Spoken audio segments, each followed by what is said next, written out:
The Way of Dharma. By Twitchell. Chapter 1. Captain Harvey Dodd's, flight surgeon, U.S. Air Force, plodded wearily along the dusty road. His emaciated body was racked with an awful cough. Each footstep was a painful effort. With extreme trouble he lifted his head and gauged the remaining distance to the Kazakhs' camp. He wondered if his legs would hold out, or was it to be a rendezvous with death on this road lined by tall poplars? His tired grey eyes, sunk deep in a thin face, saw the tree boughs swaying in a wind that swept down from the mighty snow-capped Himalayas. Death was with him, but Dodd's was used to this grim spectre whose companionship he had shared these last 2 years. His clothes were a mass of tattered rags drooping from a wasted frame. Not a stitch was akin to his once natty Air Force uniform. Even his feet were wrapped in rags and skins. The Chinese prison had taken a toll of his health. He had expected a reply from the American ambassador at New Delhi, to a telegram sent yesterday, from Srinagar. Returning to the camp from Srinagar, he was disappointed. He applied to the city authorities for permission to stay in India until his country could make arrangements for return to the States. Bhola Lal Ghosh, mayor, said he was not sure what to do with Dodd's. The decision rested entirely with the government. Captain Dodd's was an escaped prisoner from China. Complications would arise between the United States and India if China demanded Dodd's return. The Indian official, with long training in religion, looked upon this fever-racked American with compassion.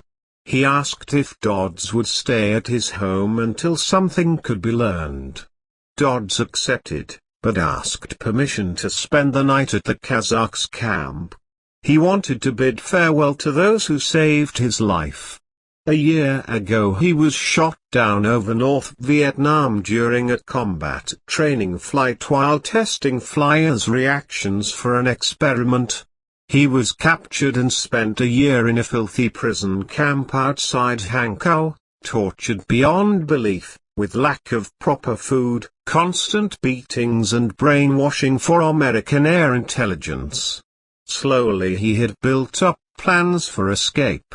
One night he got past the sentry and fled eastward toward Sinkian, where almost at death's door he was found by a wild, nomad tribe of Kazakhs moving toward India in their flight from restrictions that Red China imposed on their native province. Upon arrival at the outskirts of Srinagar, a few days previously, only 350 members of the tribe were left out of the original 4,000 who started on their flight to freedom.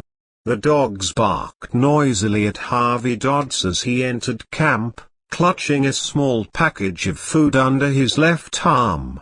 Small, swarthy children glanced up laughingly from play as though their long, dark months and weary march so recently endured had already been forgotten.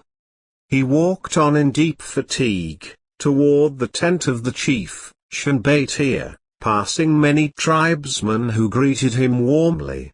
Stopping before a broad tent of skins he called, and a low voice bade him enter. He found the weathered, old chieftain resting on a rug in the semi-darkness. The old man stirred and spoke. "Your face tells me that there is no news from your countrymen in New Delhi?" "None," Dodd's replied, seating himself on another rug. "The delay is unusual. The mayor says that I can stay here tonight, but must go to the city tomorrow, to be his guest until what is decided to do with me. A policeman will be here all night to guard me. They think I might try to escape." He looked through the curtain opening. The encampment sat in a meadow by a crystal stream surrounded by fir-clad mountains, rising precipices and far above, the jagged snow-streaked Himalayas. My friend, said Shanbhaitia softly, this is the laughter of the Sigmad. You need not be watched. Where can you escape to this time? 3 Harvey Dodd smiled. The haunted expression on his wasted countenance softened. I've brought you some food, he said, opening the package. He studied the canned beef and other tins hungrily. Selfishness worked like fury in his brain. But these were his friends, and what he received, no matter how little it might be, would have to be divided with them. I praise your kindness, my son, said the old chief, his eyes glistening in the shadows. Be not discouraged, the Sigmad will take care of its children. You are one of us no matter where you might be in this world. Take the food yourself. You need it worse than we do. You are too close to death for us to accept your gift. Dodd shook his head stubbornly. Shanbhaitia smiled. Very well. Come tonight and share it with my family. It will be the last time we shall see one another. If you live, then you will soon be in your land among your people. I will be in my grave. You are a good man, he continued. In this land you will learn things that are beyond your beliefs. Before you return to America there are many surprises in store for you. I will be here at sundown, he said, rising and bowing.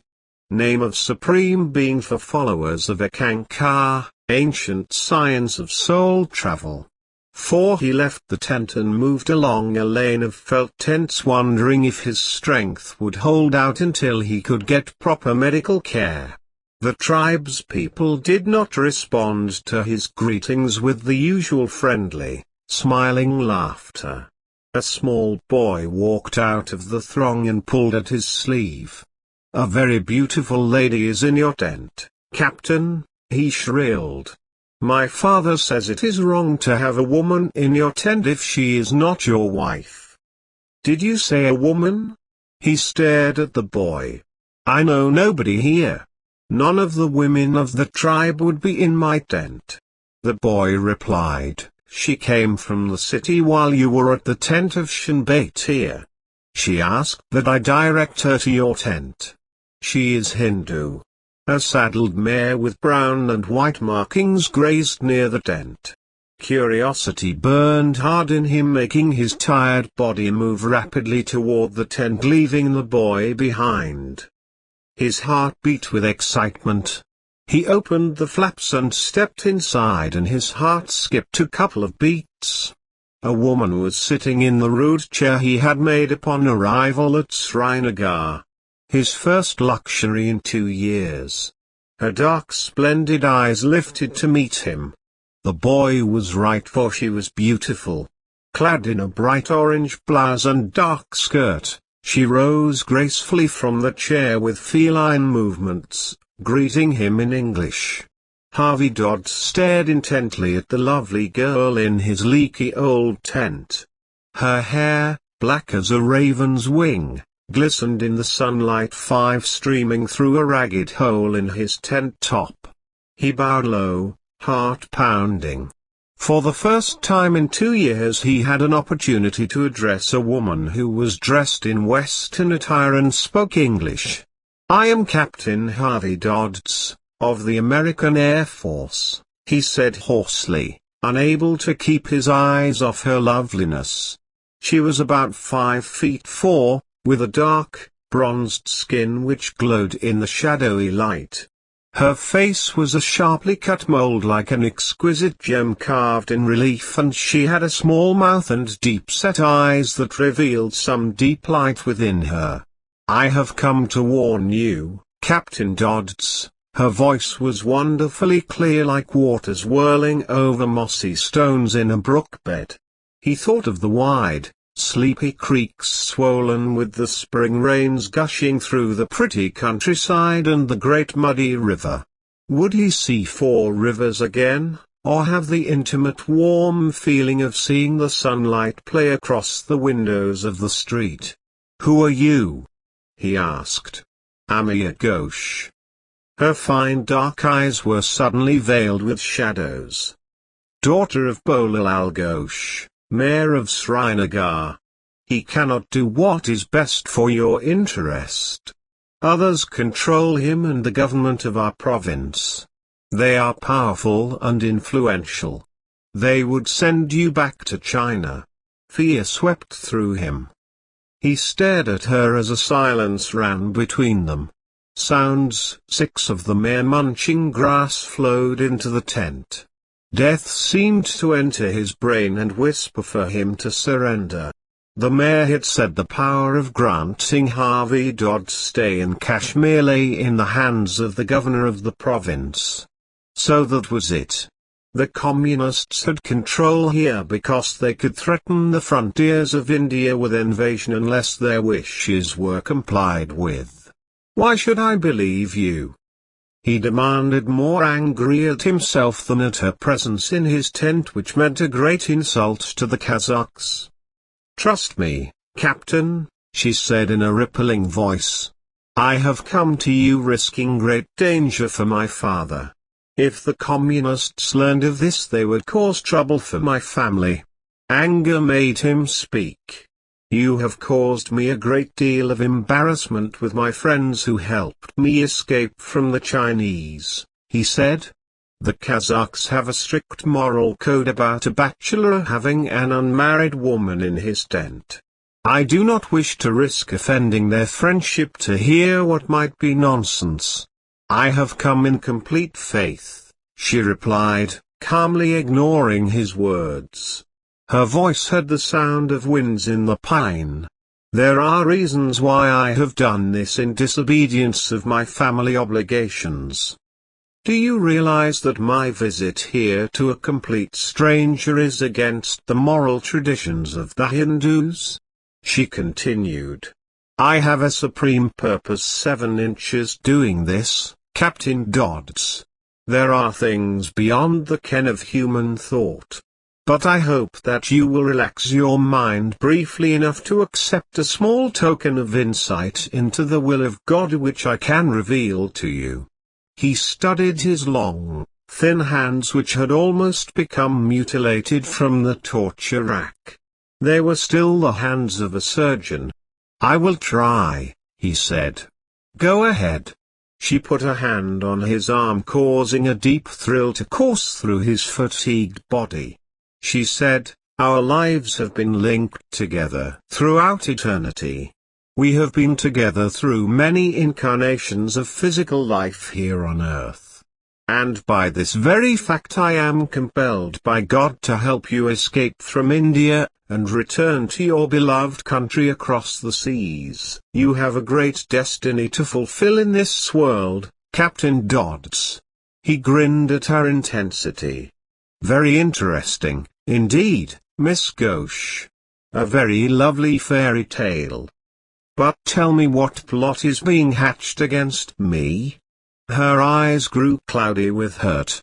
"Well," she said hesitantly, "every communication with the proper authorities, including your American ambassador, has been delayed for 48 hours until the Indian friends of the Chinese Reds have an opportunity to seize you and return you to the border, where you will be cast back into prison again." Deep fears erupted within him like the sudden explosion of a violence spewing fire. "Is that why I haven't heard from the Amen, 8, can ambassador?" he cried. "Your telegram was never sent," she replied calmly. "Other than father and the members of the city government, nobody officially knows that you have escaped the Chinese and are now in this country." He thought of the little city, in America, where he was born, lying beside the waters of the great river. "What shall I do?" A groan escaped his lips. The giddy sickness was making his head swirl. "Where shall I go?" She stepped closely to him with the quickness of an animal and laid both hands against his breast and looked into his face with an eager, intensive gaze. "Come quickly with me," she whispered fiercely. I will show you the way to New Delhi where your ambassador can give you the proper medical care and protection." He hesitated, but she drove him into action with sharp words. "You cannot take time to decide, Captain Dodds. We must hurry, for Nath Dwark, leader of the Kashmir communists, already knows you are here and has sent his men to capture you." Harvey Dodds instantly propelled himself into action. He seized his duffel bag and stuffed his meager belongings into it. Finishing, he turned to the girl and looked at her, wondering if it were his emotions that gave him confidence in this beautiful Hindu girl, or was it his great desire for freedom. He said, "I believe you and trust you. Where will you take me?" "9 to the Chitau ashram at Kuma, where you will find the living ECK master, Swarakakraji. He will protect you from harm until you reach the proper authorities." Captain Harvey Dodds threw back the curtains and let the girl pass and then stepped into the sunlight. A crowd of the Kazakhs had gathered around the tent awaiting him. There was an aura of bewilderment in their countenances that struck him instantly of their wonder at his actions. He realized what their attitudes might be. These kindly people of the steppes were not hostile but aghast at his breach of their moral code in allowing a woman to remain at any length of time in his tent. They were aware that something was amiss and expected an explanation. Turning to Amir Ghosh, he said, "I must see Shanbhaitia, chief of the tribe, and explain why you are here. He expects me for a farewell dinner tonight. He has been my friend for these many months and I cannot express my gratitude too greatly for his trouble in helping me escape the enemy." The girl shook her dark, lovely head. "I am sorry, Captain Dodds, but we do not have time. Every moment is precious to us. Come, let us leave here now." "Then let me send a message to Shanbhaitia," he replied, swiftly motioning for the same lad who had given him the message that Amir Ghosh was awaiting him. Harvey Dodds started to speak, but the stoic silence of the Kazakhs was suddenly broken by a murmur of voices at the edge of the crowd. A tug at his sleeve made him turn around to find Amir Ghosh pointing at 2 strange horsemen entering the west side of the camp. Her voice was lifted with sharp alarm. "They are Nath Dwark's men!" she cried. "The one wearing the tall hat is Roshaw, the killer. Come, we must hurry and escape them or all is lost. My mount is there. Quickly, let us both mount and get to the city. There we will be safe in my father's house." Wheeling around, Captain Harvey Dodds faced the crowd and spoke rapidly in the hoarse Kazakh dialect while pointing at the 2 strangers on horseback, nearing the edge of the encampment. He told them why Amir Ghosh had come to his tent and stayed there and the warning that she had brought for him to leave the camp at once. He said that the strangers were the sons of the Red Dogs who had driven the Kazakhs from their great motherland of the steppes. Now he and the girl needed their help to escape from the Red Dogs riding down on the camp to seize them. A low murmuring growl arose from the crowd. They understood what the words Red Dogs meant, and were ready to defend their great American friend, Captain Harvey Dodds, of the United States Air Force, who had almost trotted in the Chinese prison. A short, stocky nomad, with a fuzzy beard, wearing a tall, velvet hat, leapt out of the crowd and gave a terse order. 11 He signaled for the Kazakhs to follow and in a body they marched out to meet the strangers, and blocked their entrance into the camp. In the confusion, Amir Ghosh and Dodds mounted the little mare and swiftly galloped it out of the farther side of the encampment. The horse moved rapidly across the flower-decked meadow where the vivid blue sky was a vast milky dome stretching from each mountain range to the other. They came into the suburban area of the city at a fast gallop, scattering children from the dusty streets. A dog dashed out from between the houses and tried to nip the mare's shanks.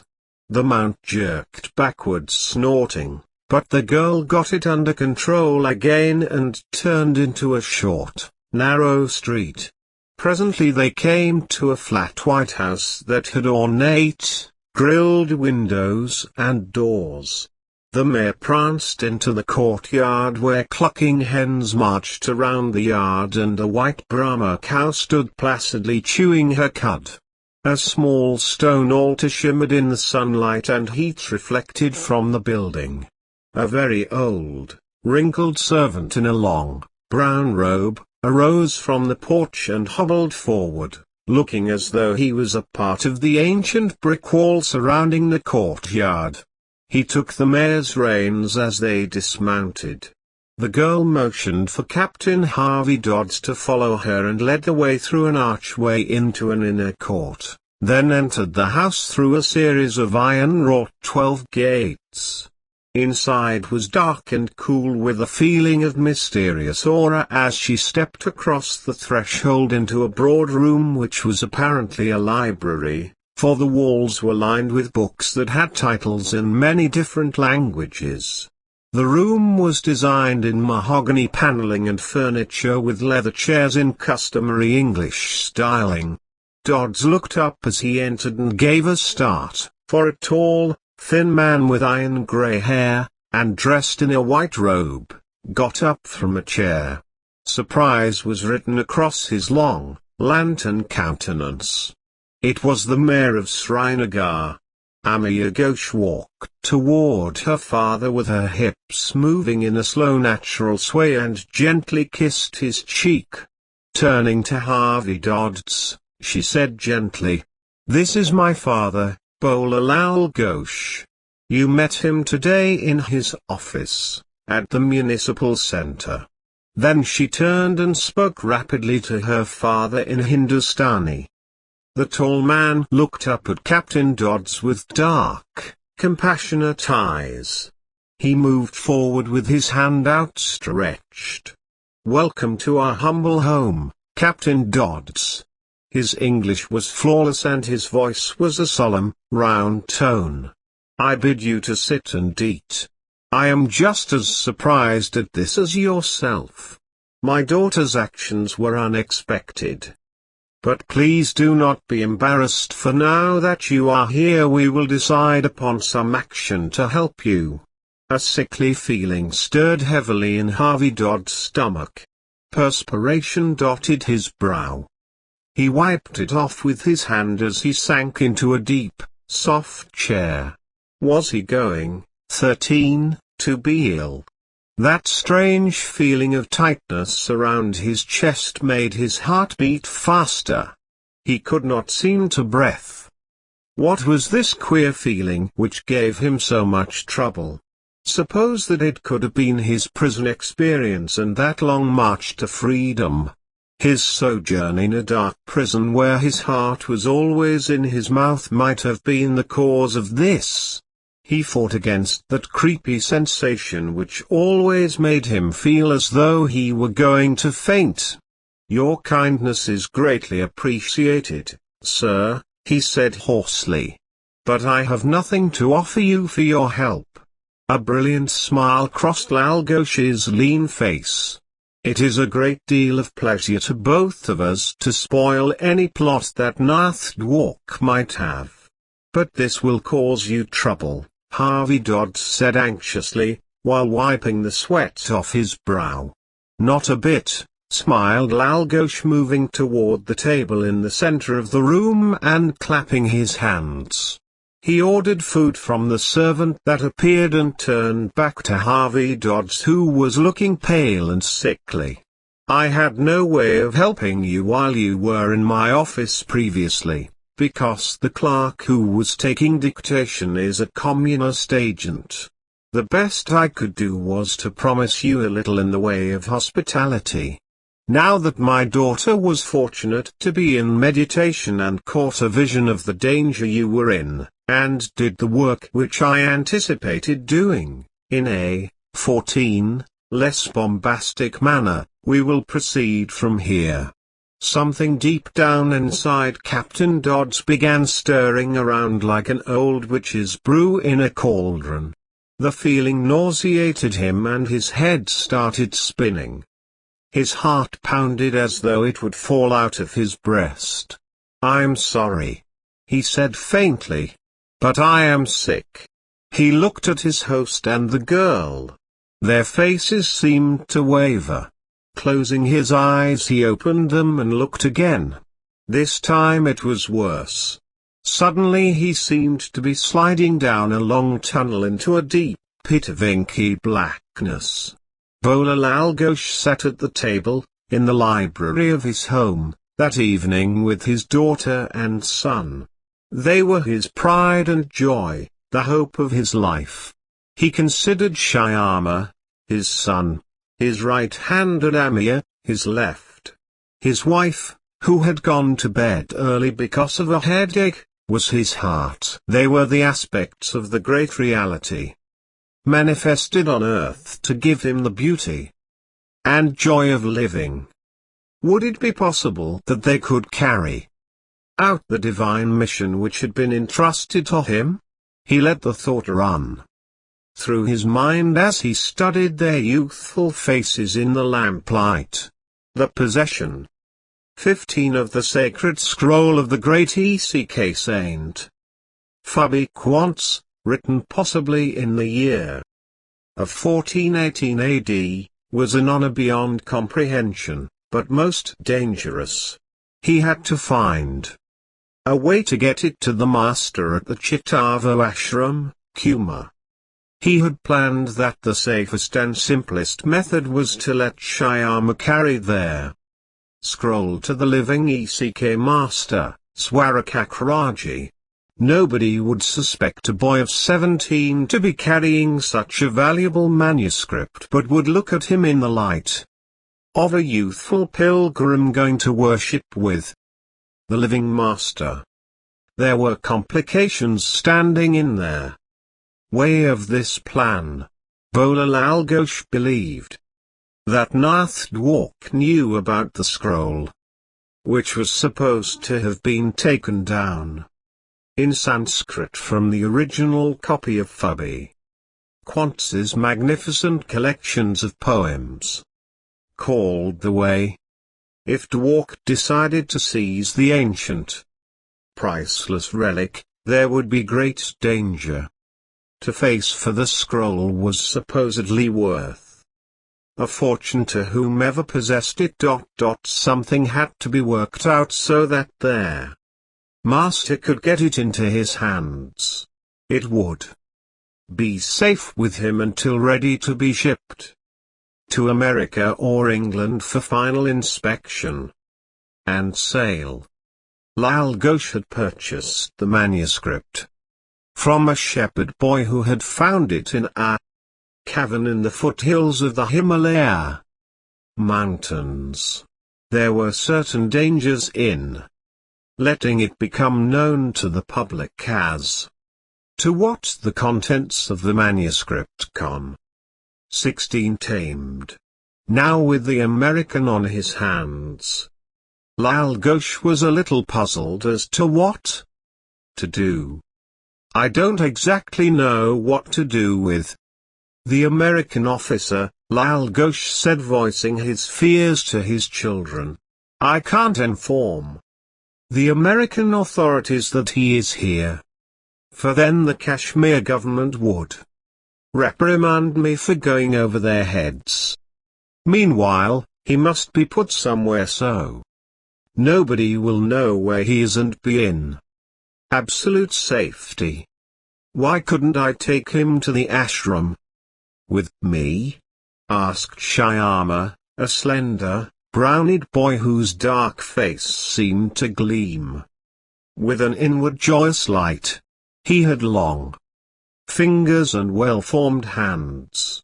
He would be perfectly safe there. His sister shook her head. I do not believe it is true. He would never get there. His condition is so bad that he should not be moved from the house for several days. I agree with my son, Bola Lal Ghosh said gently, looking at his daughter tenderly.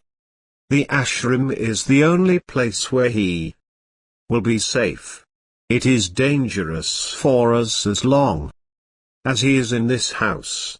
Nobody except the Master can protect him while he is in India. Not even the government officials will disobey the Master's wishes.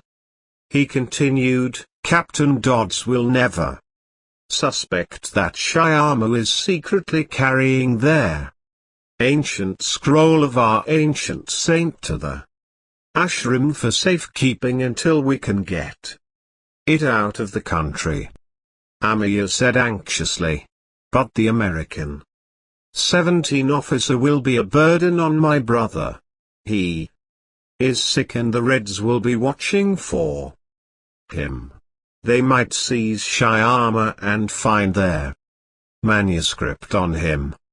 I realize the added dangers, replied Bola Lal Ghosh seriously. Perhaps we can put them in the proper disguise which will get both through to the ashram safely. They can go dressed like pilgrims and the captain can play the part of a sick, old man, who is deaf and dumb, fulfilling his long life's ambition to see the ECK Master. Swarakakraji.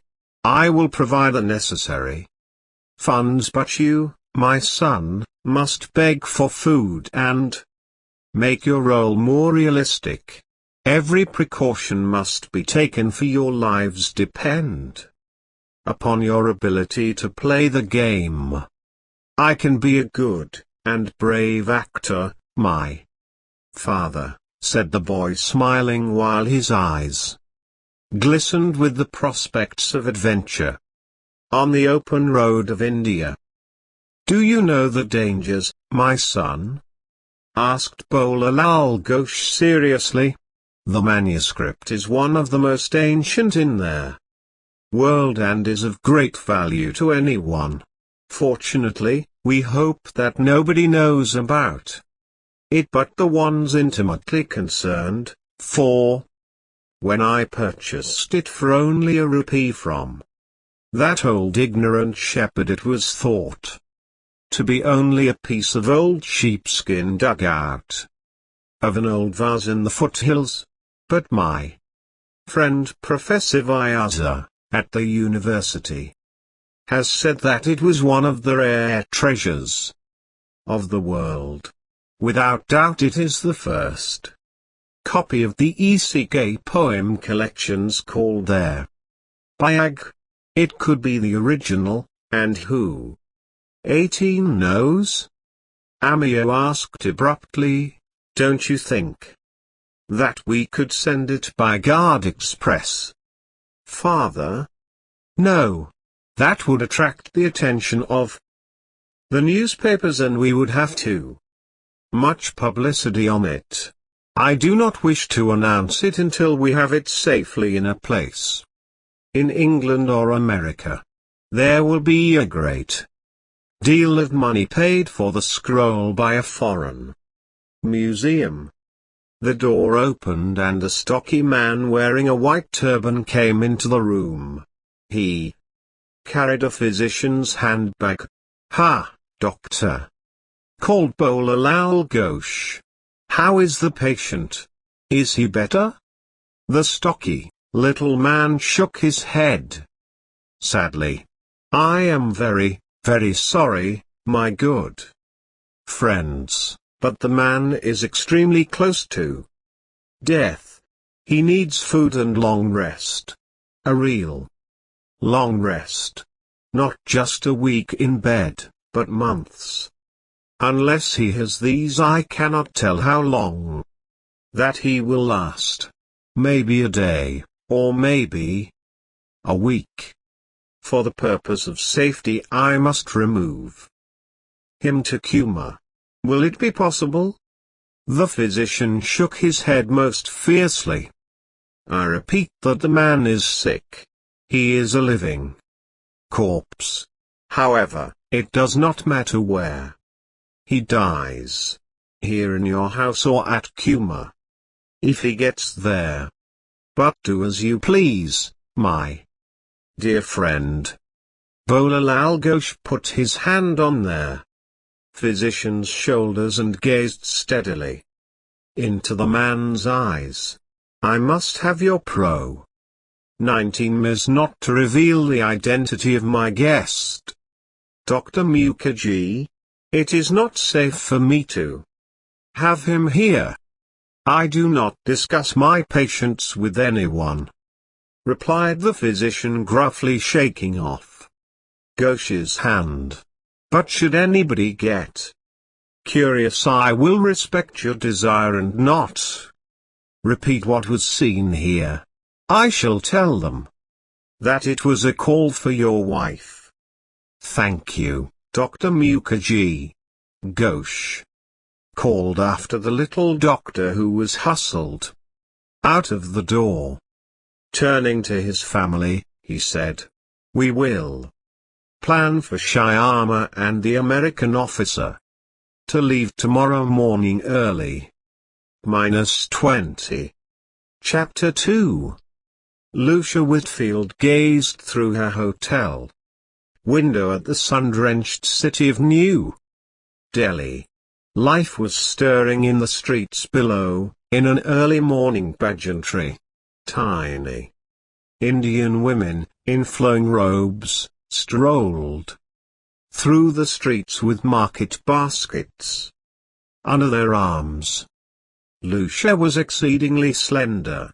She had a heart-shaped face with dark skin and freckles sprinkled over a snub nose. Her mouth was long and pulpy and her eyes a gleaming hazel. Turning, she went back into the closet and selected a yellow dress. She had arrived there, from New York, the day before, with her father. She was the only child of the family, and her mother, long deceased, left her to be a traveling companion for her father on many business trips. She decided to go downstairs and await her father's return from the American embassy, where he had gone on business for the Gatewood Chemical Corporation, of which he was president. In the lobby she took the first comfortable chair. Suddenly, she thought of Harvey Dodds. She remembered him as a long, lanky boy who had become a well-known surgeon in her hometown. For Rivas, a hatred existed between their families. His father, a physician, supposedly gave Lucia's mother a prescription that killed her, urging their girl's birth. Harvey had been shot down 21 during the Korean War, by enemy planes, and reported dead. Looking up suddenly, she found a strong-looking man in a short maroon robe, standing there. He had coal-black eyes and short, clipped hair. The beard that covered his face was closely clipped. He looked like a medieval monk. Miss Whitfield? He said in precise English. Yes? She asked, wondering who this was. I have a message for you. Yes, what is it? She said impatiently. You wonder at your urge to come to India. He smiled faintly. The great mystery of God is ready to be revealed to you. But only the living ECK Master can give you this secret. Go to his ashram and learn the secret there. You will find a fellow American, Captain Dodds. She gasped as he looked at her with very wise, old eyes and continued. You were thinking of him, my lady. He is there with the master, but in great danger. You can help if you will listen to the great mater. Your life will be spent in seeking. Seek, my lady, and never be without hope. For there is greatness in the glory of God. The living Guru, Swarakakraji, can give you the path to reach that glory. He left suddenly, going through the door. In strong stride on sandaled feet, she stared at the empty doorway, her thoughts driving hard against the screen of her mind. Rising, she went across to the desk. Who? 22 was the man who just spoke to me? She asked the clerk. Man? The clerk said curiously. I didn't see anyone talking with you, Miss Whitfield. I saw you there alone and presumed you were asleep. Never mind. It was nothing, she said awkwardly. Her father, R.J.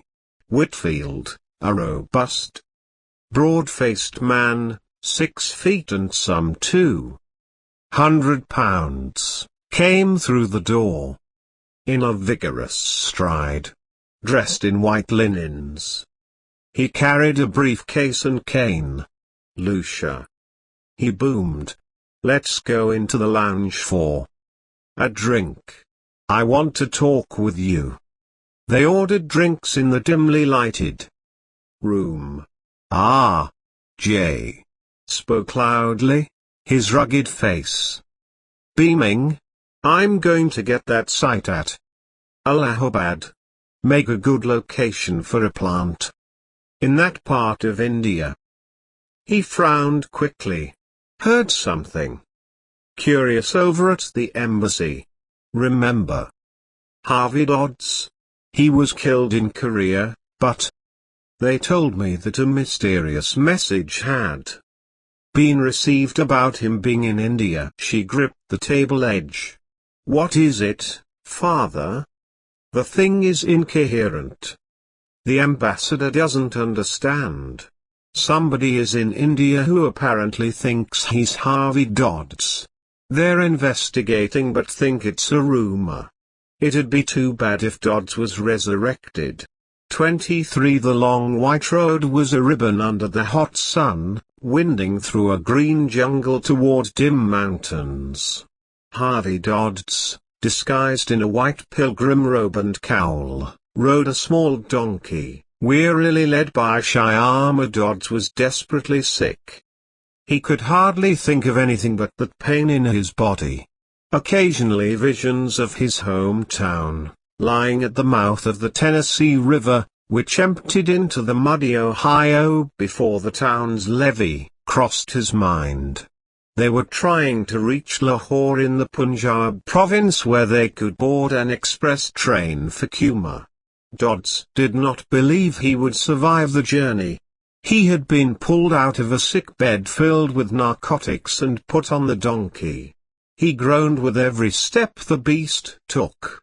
The rocking motion kept his stomach stirred up until he was constantly nauseated.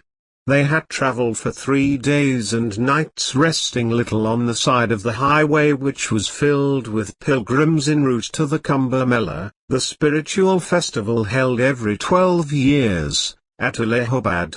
But Dodds hardly knew anything that was happening. They came to a small wooded glade, on the 3rd evening, where Dodds fell from the beast and staggered up the embankment to drop on the grass, wondering if this was the end. His thoughts were on Amia, her warmth and loveliness. Shyama got water and made him swallow a pill, then cooked some food. Dodds had 24 grown fond of the Hindu lad and began calling him Sanmi. Shyama seemed to like the American version. Dodds tried to sleep but suddenly opened his eyes to find a strong-looking man with burning black eyes standing nearby. The man said in a deep voice, "Do you seek liberation, my sons?" Shyama interrupted. "My brother cannot speak, nor hear, seeker of truth. He is old and sick." A strange light beamed in the dark eyes. "Perhaps you will tell him that I will give the future of this good soul." "Why does he need to know the future?" "I tell the tall, sick one what lies ahead. A good deed is repaid with a good deed, a bad deed with a bad one. Does not the great Yobel Sukabi say this?" Shyama signaled Dodds to give the man his attention. The man squatted. "My dear ones, you travel to the deathless Swarakakraji. Beware, for there are the evil ones who seek you. They now seek you over the countryside, among the pilgrims. They watch the airports and the railway stations. Life will stay with you, be not afraid of this. I advise that you not go to Kuma, for the wheel of heaven is at Allahabad attending the Kumbh Mela. Go there instead, for you will see the Blessed One, Viswapati, Lord of the world. Watch for the girl from the foreign land. She seeks you here in India." He disappeared suddenly along the road 25 inches, the deep cloud of dust raised by the marching feet of the pilgrims. Groaning, Dodds got up. "Let us leave quickly. That was an enemy agent. That must have been Rebazadaz, the great TCK master," replied the boy. "But let us travel for a while among the pilgrims. I believe it will be safer in the crowd." They went on until completely exhausted, then laid down again on the roadside. Dodds told the boy to sleep while he watched, but soon dozed off himself. Almost instantly he became awakened with a feeling of danger. Fear swooped through him like a gale at sea, for reared over the sleeping boy was a great snake with its head spread wickedly to strike. Slowly he rose, reaching for a stick of wood, and moved a step at a time, circling behind the weaving serpent. Then he struck with hard, fast blows. The thrashing of the snake awoke the boy, who leapt out of its way. Dodds dropped the stick and seized a stone and pommeled the serpent. Shyama looked at the dead serpent fearfully. "It is a cobra," he said tremblingly. "I don't know how you killed it, for cobras never allow anyone to get close enough to strike them with a stick." Dodd sat down silently with his face in his hands. Shyama moved to his side. "I am in debt to you until a good deed can rectify it. My will is your will to do whatever you wish with me." Dodds laughed hollowly.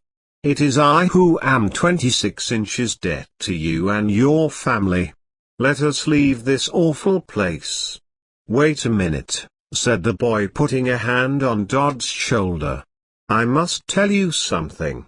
It is only fair to you." Dodds looked at him inquiringly. "You have been misled. My whole family fortune is tied up in this journey." "My father did not tell you all." Dodds was startled. "I thought this trip was to help me. Father planned for me to take an ancient scroll to the master for safekeeping. You arrived about the time I was to leave, and it was decided that you be taken along to the ashram." "What do you mean, Sammy?" Dodds was bewildered. "The scroll which I am carrying is possibly the original copy of a collection of poems called The Way by one of the earlier saints of my spiritual teaching, Ekankar, Ancient Science of Soul Travel, written about the year 1418. Father got it from a shepherd who found it in a vase of sand in a mountain cave. An antiquarian said it might be the original. Father believes the master will take care of it until you are ready to leave the country, and we might be able to talk you into taking it to America for sale to a museum. If known we had the scroll, murder might be attempted to seize it. A cool wind blew up, driving away some of the heat.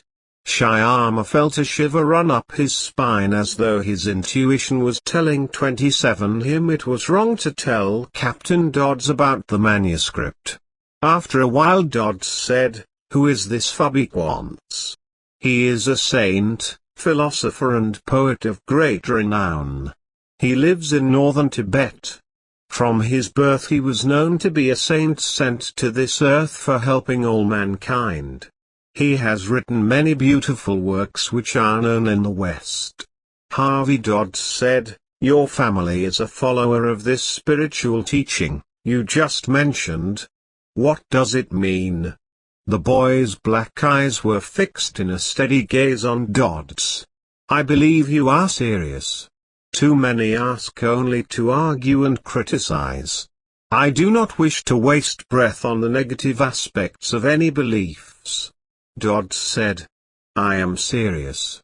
There must be something deep under the surface of what one sees in India, like the yogis who push pins through their cheeks or sleep on iron spikes. Many do these things for it makes them an easy living. It is what you call in American slang, grandstanding. Some of them are what might be called spiritual drunkards. They are people caught on a low spiritual plane and can't go either way. It takes a great master like Swarakakraji to help them. They are considered crazy people in your country. Ekankar is the most ancient of all spiritual teachings. It is the science of the cosmic sound current, that comes from the far dim beginning of time on earth, when 28 God manifested itself into the world. The teachings are older than the Vedas, which religious scholars consider the first spiritual teachings. My master is a living saint in the link of the tradition of the ancient order of Vairagi masters. If you wish to enter into the kingdom of God, as Fabiquance calls this state, you must find the living ECK master who can open your spiritual eye so you can see the light of God, and open your spiritual ears to hear the voice of God. This voice is the real living master, so says my guru." Harvey Dodds said slowly, "So you believe in God?" Shyama nodded. "Ekankar is the study of God's voice. It is the very ancient path to heaven. But you must first find the living master, a genuine Satguru, and be initiated by him. You will not make any real advancement on the path until this is done." He turned away. "We must go. But our destination is Allahabad, where we will find the master." "Allahabad?" Dodds said sharply. "It is foolish to go there. Perhaps your master did not go there." The beggar said he was at Allahabad. The beggar could have been an enemy agent. Shyama smiled. But it was Rebazataz. The Sigmad does things in a mysterious way. All the same, I wish to continue to Kuma. I feel we will have protection there.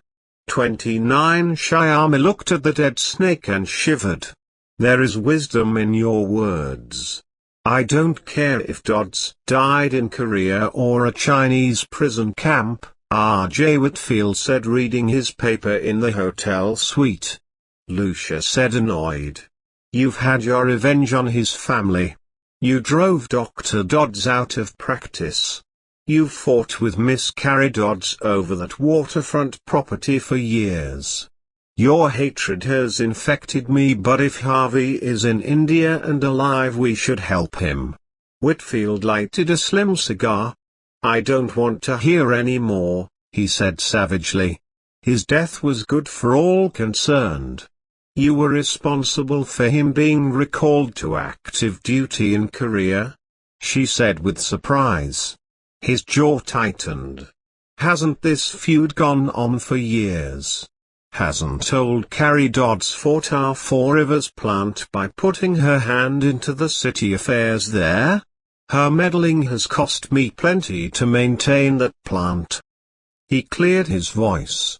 We've got a $3 million contract at that plant for the Navy on a 60-day work period. If she does anything to upset it, I'll bring suit against her.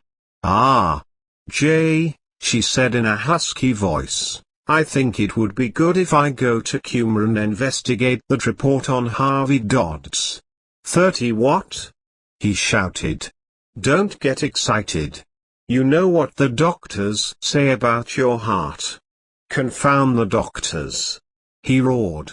They are all alike. Look what they did to your mother. There are other stories about my mother's death. You broke her heart over other women. She quickly changed the subject. I hear that Harvey is in Cuma in an Indian ashram. I won't allow you to go. He raged.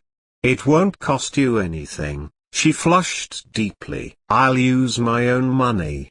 By the way, you forgot to tell people when bragging about being a self-made man in the business world that you worked up from a clerk to president. You don't tell anybody you married the boss's daughter and her money put you where you are today. The only thing you ever did for me was to give me an independent income. That's more than I can say for you chasing every woman who shows up at the office, even Julie Vanners when she came up from Four Rivers several weeks ago. Oh, this is useless. All right, he smothered his rage. I'll get Murray Price, our plant supervisor here, to check on the story at Cuma. If it's Dodd's, we can help without him knowing it.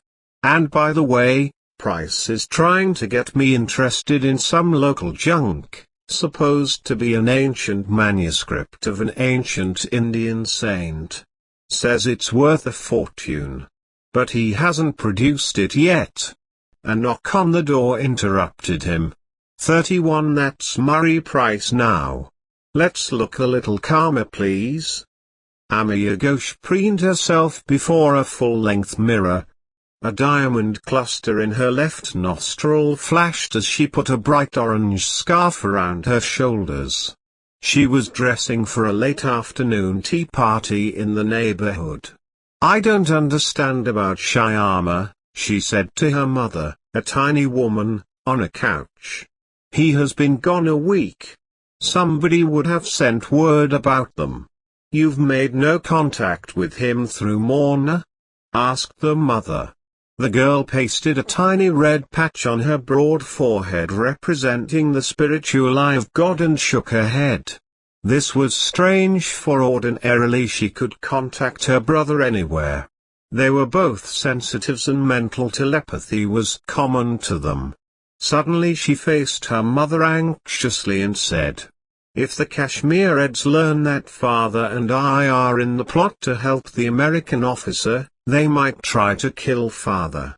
Maybe with poison at an official dinner, or a dagger in the back or by bullet. Put your trust in the Sigmad, my dear, her mother smiled. If suffering comes it must be the will of God. Run along now and have a good time. 32 A servant entered the room. I have a message from your honorable parent. He desires your presence at his office at once. Why didn't he use the telephone?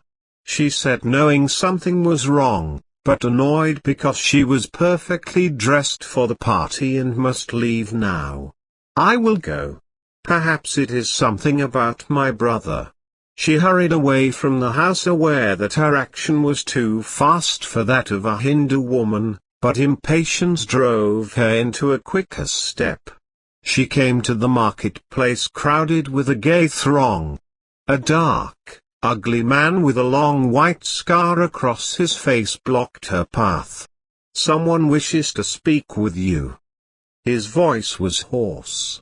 She tried to pull away from his heavy hand that seized her and pulled her into a nearby door. Half stumbling, and crying with rage, she was flung into a small, dark, ill-smelling room. R.J. Whitfield studied his strong features in the bathroom mirror. He imagined himself to be a living example of what a great captain of industry might be. His indomitable will had carried him to the top of the industrial and financial world, to become president of the greatest corporation of its kind in the world. The City 33 of Four Rivers intended to erect a huge stone statue of him, in one of its public parks. He had provided for the payment in his will. He was irritated with Lucia, for she kept harping that he should give his hometown a new hospital. The tiny clinic there was always overflowing with patients, especially from the Gatewood plant. He slid into his coat and went into the living room to call for the girl. She appeared in the doorway of her bedroom. "You have to shout?" she asked irritably. He smiled tolerantly. She was like other women. None understood him except Elsa Spain, his secretary, who could anticipate his whims and desires. But she too had been getting a little too insolent since his affair with Julia Vanners, and was left home on this trip. "I would like to take a trip to Kuma, where the ashram of that religious teacher is located," she said stiffly. "That sounds crazy, Lucia," he said, wondering at her. Frankly, he never knew her. The only thing of concern in his life was money. He took money seriously, not because he had great quantities of it himself, but because he was responsible for it. By constantly living in a world of money and money problems, he had come to think that the universe was coordinated principally through the monetary system. "I forbid you to do this. Your real reason is to find Harvey Dodds." "Not exactly. But you wouldn't under 34 stand. However, I've had as much as I can take from you. When we get back to New York, I'm going to find myself an apartment to live alone. Mother left me enough money to get along on, and I've got some good stock in the corporation." "All right, that's said. Let's go to breakfast." He laughed as they left the suite.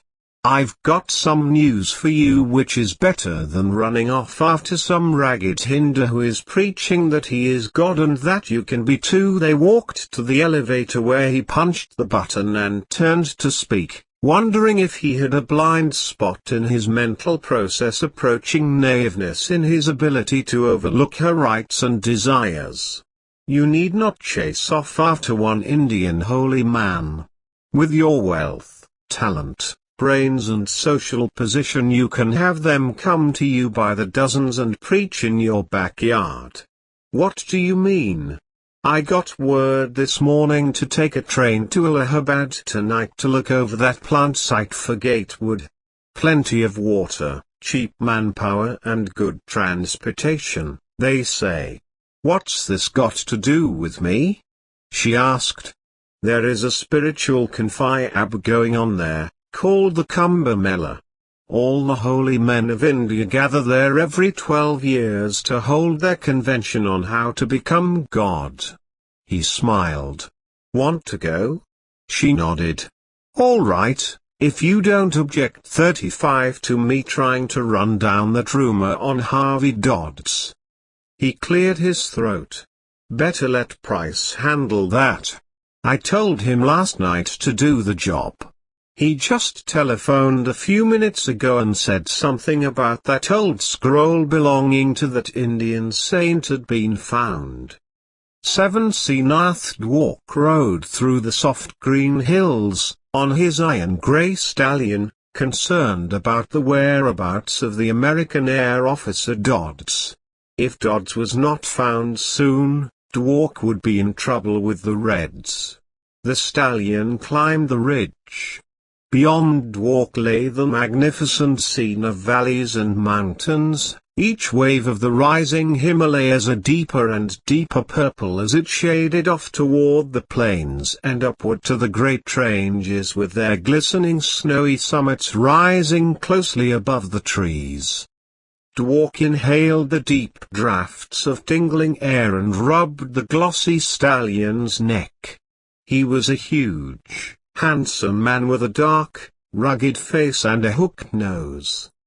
His eyes were set wide and were jet black. His sweeping shoulders under the white shirt showed a physical stature which pronounced power. Reddish cavalry boots peeped from under orange balloon pants. A brace of pistols were thrust in a purple cummerbund around 36, a trim waist. A wicked knife was slung from a swinging shield. His nomadic appearance was completed by an embroidered vest and white turban. He frowned, thinking about his problem of money which was needed badly to maintain his leadership of the provincial Reds. He was far too ambitious and his prospects were always bound up in himself and assumed cosmic proportions in either failure or success. Far along the mountain trail a sentry from the camp challenged him. He rode onward until reaching the camp where ragged hillmen with bandoliers were playing cards. On the ground, he dismounted and strode through, kicking money and cards off the blanket indifferent to their protests. Inside the cave sat Roshaw, most reliable member of his gang, puffing a long cigarette and fiddling with a wireless set. The smoky torch made the cavern gloomy. Dwark sat down on a wooden keg. "I got your message," he said shortly. The white scar gleamed on Roshaw's evil face. "The American named Price paid me to do a job for him yesterday. It fits into what you are searching for." "What did the American have you do?" "Kidnap the daughter of Lal Ghosh," Roshaw whispered. "I had other plans," Dwark said harshly. "Why did you do it?" Fear spread across Roshaw's face. "Price thinks Lal Ghosh has that scroll of Fubby, 37, Quants, the way. What's that got to do with us?" Dwark lashed out. Lal Ghosh sent his son to the ashram at Kuma with the American officer for some reason other than what appears on the surface. Ghosh's son is carrying a manuscript supposed to be the original of the Way. If he gets the American officer out of the country, the man would carry it to America where it can be sold for lots of rupees. "Well?" Roshaw groveled in the dust.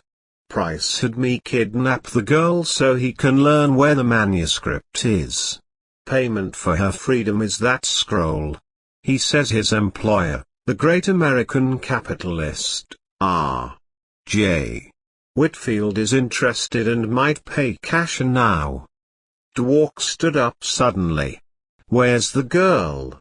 "In the other cave near the center of its heart. Price was here but gone now. I've a woman with her."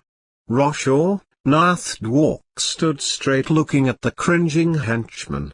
"This might be a master stroke. We won't let Price have the manuscript and we will be able to find out where that American officer is now. Take me to this woman." Captain Harvey Dodds and his young 38 companion reached Lahore at dawn, a week following their departure from Srinagar. A large, noisy crowd surging through the streets mingled with the thousands of pilgrims, shouting, singing and laughing. Dodds disposed of his mule by tying it to a post and walking away. He had to lean upon the Hindu lad's shoulder to keep his balance. His mind whirled in a dizzy pace. Every minute he thought this might be the end of the journey for himself. He suggested that they join the crowd and move with it as closely as possible to the railroad station, for it might keep from attracting the attention of anyone who was on the lookout for them. Eventually, they reached the station where droves of pilgrims, in white robes, sat wearily on the platform awaiting the Allahabad express. Shyama went to the ticket office and purchased a pair of tickets to Kuma.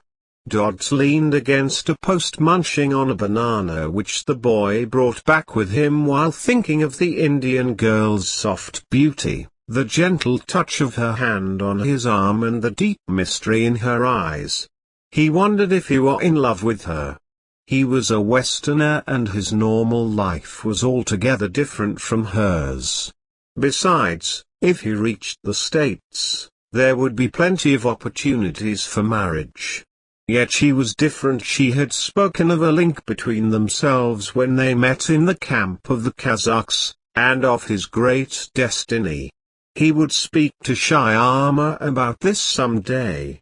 The arrival of the train disrupted his 39 thoughts and they boarded it to ride through the day.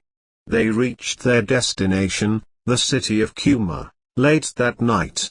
Shyama led the way across the city to the ashram. Electric lights gleamed upon the ruins of stones everywhere. He felt himself as he really was.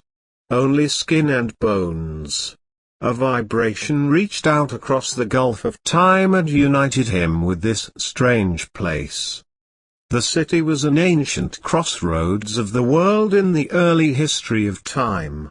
He had sat here, cross-legged beneath the trees, in another life watching the camel caravans arriving from China with loads of spice and goods. Here the great hill king, Shivji, broke the last stronghold of the Mughals, and Alexander, conqueror of the world, established court to listen to the Indian sages preach the eternity of God. They reached the gates of the ashram. Walls loomed out of the night, under the street lights, that swung in a strong wind. All looked weird and repelling to Harvey Dodd's. He stood there briefly, looking at them with sick eyes, wondering if the Greek Alexander had stood in the same spot and witnessed what went on before his mind. Was this a dream? He asked himself that question in the space of a moment. Could it be possible that this was his soul body traveling in another world, witnessing something that he could not possibly see with physical eyes? His heart pounded fast from the expectations of seeing the Master. Would the Master heal him as Shyama had promised? 40. A small man, in a brown robe, came forward to greet them. He put his hands together and bowed, answering in English. The Master is not here. But I can take you to Jamnaji, who is in charge while the Master is away. He is expecting you. Dodds wondered at this. They had not sent word of their coming. Jamnaji, an Indian master in his own rights, chose to serve the Swarakakraji, was sitting cross-legged under a tree before a large fire. He was middle-aged, clean-shaven, bald and naked save for a loincloth. We have been expecting you, he spoke in English, joining his fingertips together in answer to Shyama's salutation. The Master said you would be here at this hour. Harvey Dodds murmured something and sat down wearily. He felt better, but wondered how the news had traveled so fast without communication of letter or telephone. He knew there was little need to be in a hurry to discuss his problem, for the Indian seemed to know what was in his mind. Time meant nothing to these people. Karma ruled them, to some extent, and their belief in God's will was infectious to Dodds. He felt neither hurried, nor eager, nor surprised. This seemed to have been planned before his birth.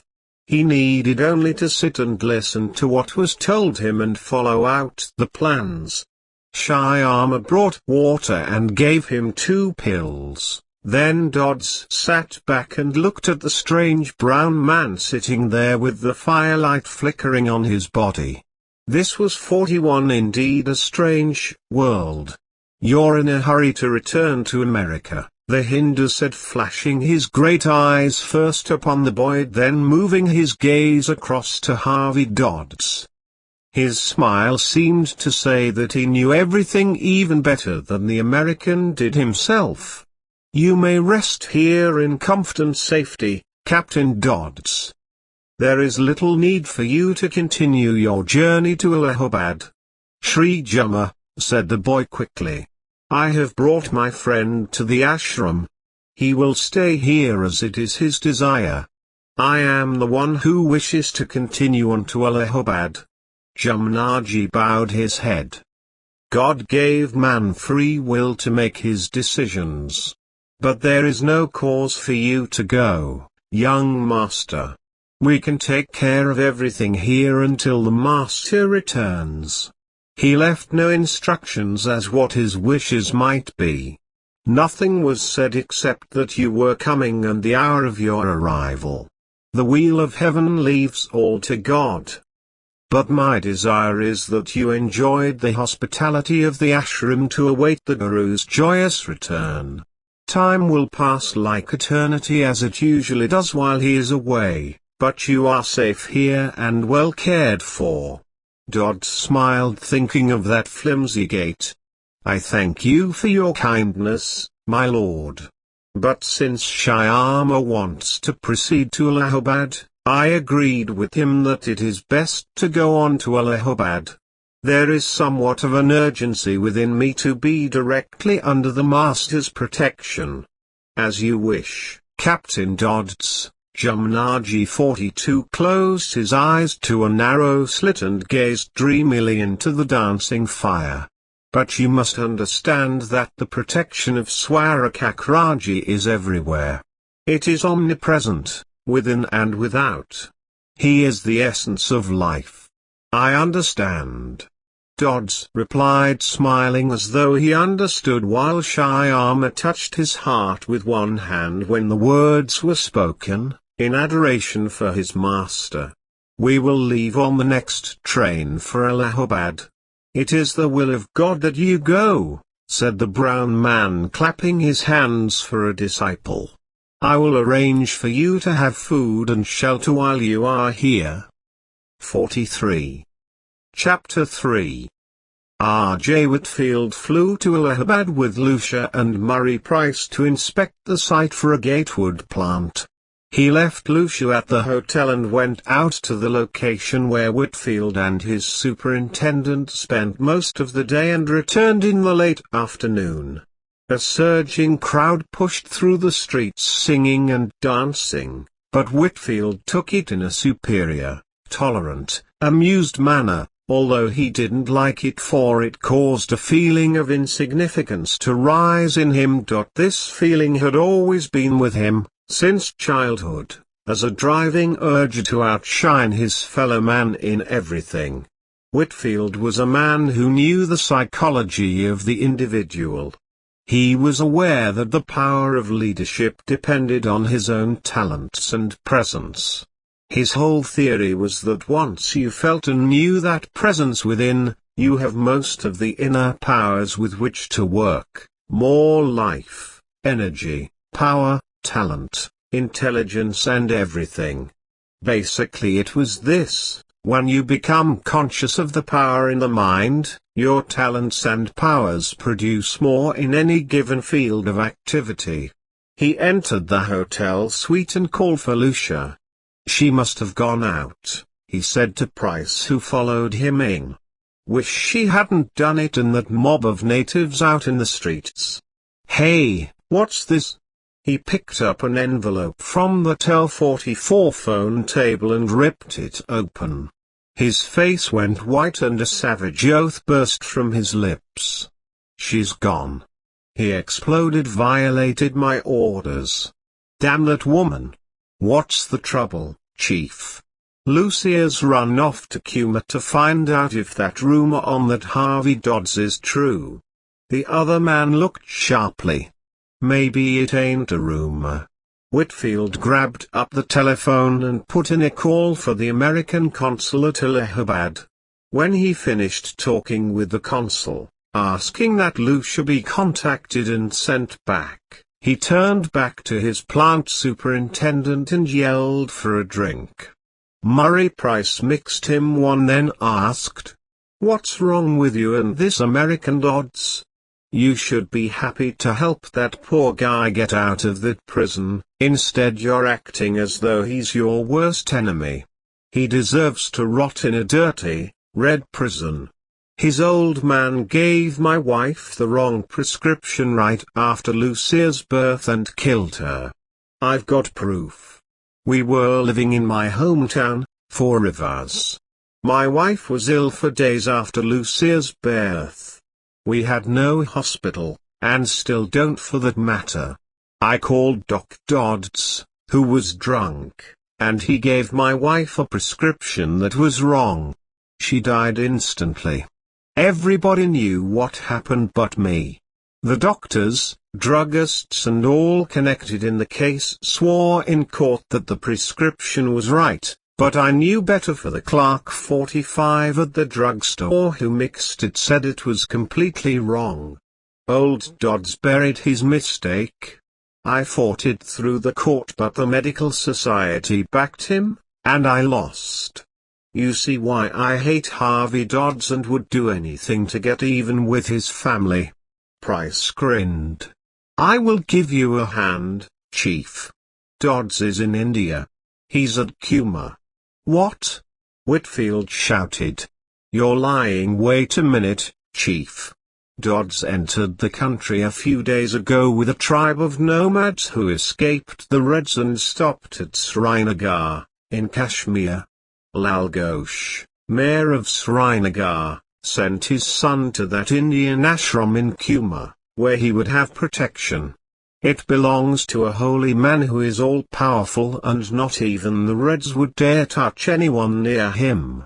Ghosh's son took the American to Kuma, but that wasn't the real purpose. He took that manuscript I spoke to you about, for safekeeping until it can be smuggled out of the country. They plan for Dodds to take it to America." "What about this manuscript?" Whitfield demanded. "I learned about it through a commie who works for us. It's a collection of poems written by a great Ikankar saint, Fabi Quantz, reputed to be worth $1 million to the New York Museum of Arts." "How are you going to get your hands on it?" Price said gleefully. "I've already made arrangements. I bribed one of the Red Gang 46 to kidnap Ghosh's daughter. She's in a Red stronghold in the hills. The leader is dancing with joy, for he thinks that through Ghosh they will get their hands on Dodds and return him to China. You got something on your mind, Price?"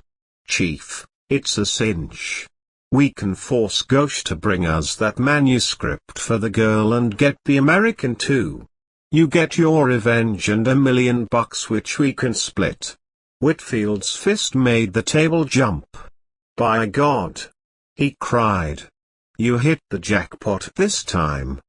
Lucia left Allahabad on the early morning train, regretful that the urgency within her was forcing her into this course of action. She would have felt better to have told her father openly, but knowing his egocentric attitude, she did what was felt best. She was determined to get to Kuma and investigate the rumor that Harvey Dodds was there. Also, she wanted to meet the great living master, Swarakakraji, known to all India as the Wheel of Heaven. The express reached Kuma at high noon. Lucia got off in the boiling noonlight, found a cab whose driver agreed to take her out to the ashram. The driver showed little curiosity in her, so she was satisfied to get to the gates of the ashram without question. A young Hindu monk dressed in a brown 47 robe, looking like what she would believe Saint Francis might have been, greeted her at the gates. After a salutation, he very courteously inquired about her mission there. She hesitated, then said, "I have come for an interview with your great master. Is he here?" The monk ignored her question but bowed deeply. "You must enter, Sahiba. I will take you to Jamnaji, who is in charge of the ashram for the master." He will answer all your questions. Please follow me. They found Jamnaji sitting on the veranda of an old house teaching several disciples, in the absence of Swarakakraji. The boy motioned for her to be seated in a chair and wait until the lecture was over. She listened to what the brown-skinned man was saying. I do not speak with the view to satisfy curiosity or to please the mind or the imagination, but rather to quench the thirst of any of you who are true, sincere and humble seekers. Mental acrobatics, tortuous, complicated philosophical gymnastics are not required, nor is there any necessity to pore for hours over a page or an abstract in order to ascertain the author's meaning. The plain truth is too simple for the seeker after complexity, looking for things you do not understand. The intellect creates its own problems and then makes itself miserable trying to solve them. Truth always expresses itself with the greatest simplicity.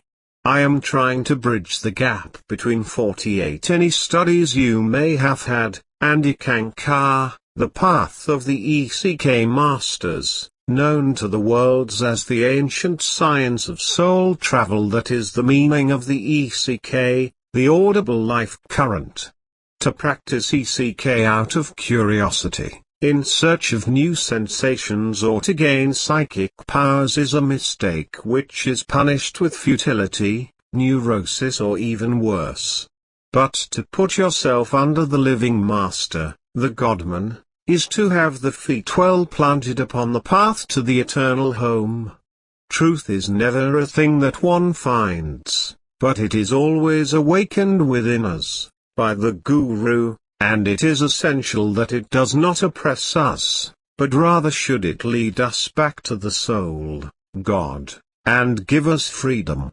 And this is precisely what is realized through Ikankar.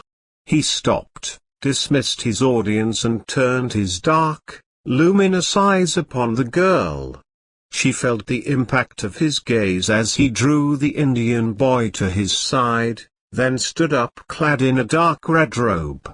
He said gently, "What may I do for you, my daughter?"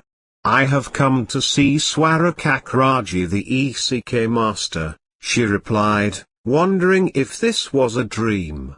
"And to learn for myself if there is an American Air Force officer here, named Captain Harvey Dodds, who recently escaped from the Chinese Reds." A rippling smile crossed the smooth brown flesh of his face as he gazed at her with unblinking eyes. "Swarakakraji the Godman, is at Allahabad attending the Kumbh 49 Mela. Your American officer went there, seeking him." "Oh," she cried in disappointment. "It is all right, my lady.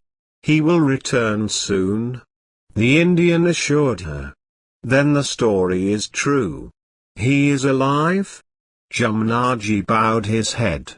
"He has escaped the scourge of mankind, but is not yet out of danger. Of course he will be glad to see you. Will you wait here for his return, or do you wish to go back to your father in Allahabad?" She stared at him with sudden realization of what the Indian said. He knew about her position with her father in Allahabad? How did he know? This was strange. She could not understand it. She looked again into those deep, jet-black eyes only to find a profound depth of mystery. Finally she said, "I will stay here, if you do not mind." Jamnaji smiled softly. "Yes, it is best. There is no danger to the American as long as he is with the Godman." He clapped his hands and the Hindu boy came out of the shade of a nearby tree. Jamnaji said, "Take the lady to Amba. She will take care of her needs until the master returns." The boy picked up her suitcase and walked through the soft gardens, under gentle waving palms until they came to a row of small houses, made of boards and shingles. Umber was a tiny Hindu girl with big soft eyes and a bright smile. She greeted Lucia with a shy manner and salutation, took her 50 bag without reservation, setting it inside the screen door. After a bath of warm water, she laid down on a bed whose mattress was made of straw, in a small cell-like room, wondering what her Park Avenue friends would say if they saw her now. Strange thoughts started creeping through her mind. What would be her reaction to meeting Harvey Dodds in this strange place? Would that old hatred for him, her father always taught her to have against the Dodds, creep back when they met? Why was she doing this? Captain Harvey Dodds and his young companion got off the train at Allahabad in the middle afternoon torrid heat. The railroad station was filled with pilgrims who likewise were seeking the hermitage of Swarakakraji in Allahabad. They were so thick that neither of them could hardly walk between the pilgrims. The city of Allahabad was teeming with people.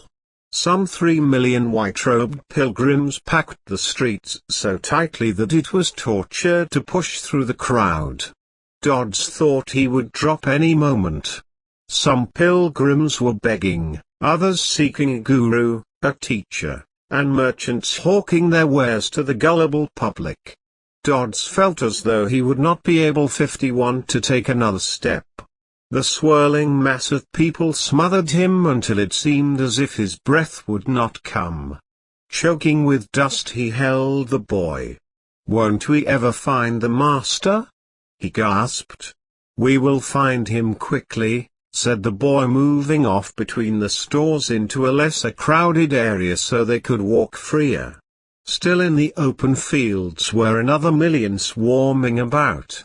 In the distance was the broad, ancient Ganges, the holy river of the Indus where countless bathers dipped for the remission of their sins. Many were engaged in the solemn rituals of worship before tiny altars, others making devotional offerings, and there was a quaint religious parade of naked sadhus passing, waving scepters of gold, and silver flags and streamers of velvet, which attracted and held Dodd's attention.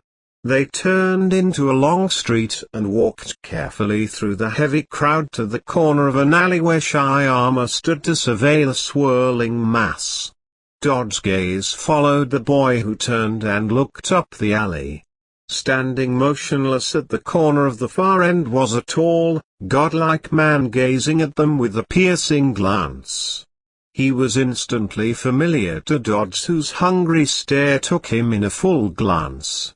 The man was fully 6 feet, 6 inches tall, broad and husky. His head was bare. His face was bearded and high-cheeked. He was dressed in a knee-length blue robe, 52 belted at the waist. Shyama danced with joy. "Master!" he shouted, racing forward to seize the man. The master enfolded the boy, murmuring his name over in a vibrant voice. Shyama released him and turned. "This is my friend, Captain Dodds," he said proudly. A strong brown hand reached out and clasped Dodds in a firm grip, sending strong electrical currents into his body. Any nervousness he had was gone in the instant their eyes met. He suddenly felt as though he was looking into the depths of the universe, that he had a conscious awareness of the cosmos, of the life and order of the universe. "You are welcome," said a deep, melodious voice. In that moment Dodds felt all the peace and happiness in his heart flowing from the subtle, gentle touch of the man's hand. Joy was in the master's voice as he laughed. "I am overjoyed that you are here. Come, let's go to my place where you can eat and rest." They followed the tall man to a stone house with a balcony overlooking the Ganges, in the Ramnapal section of the city.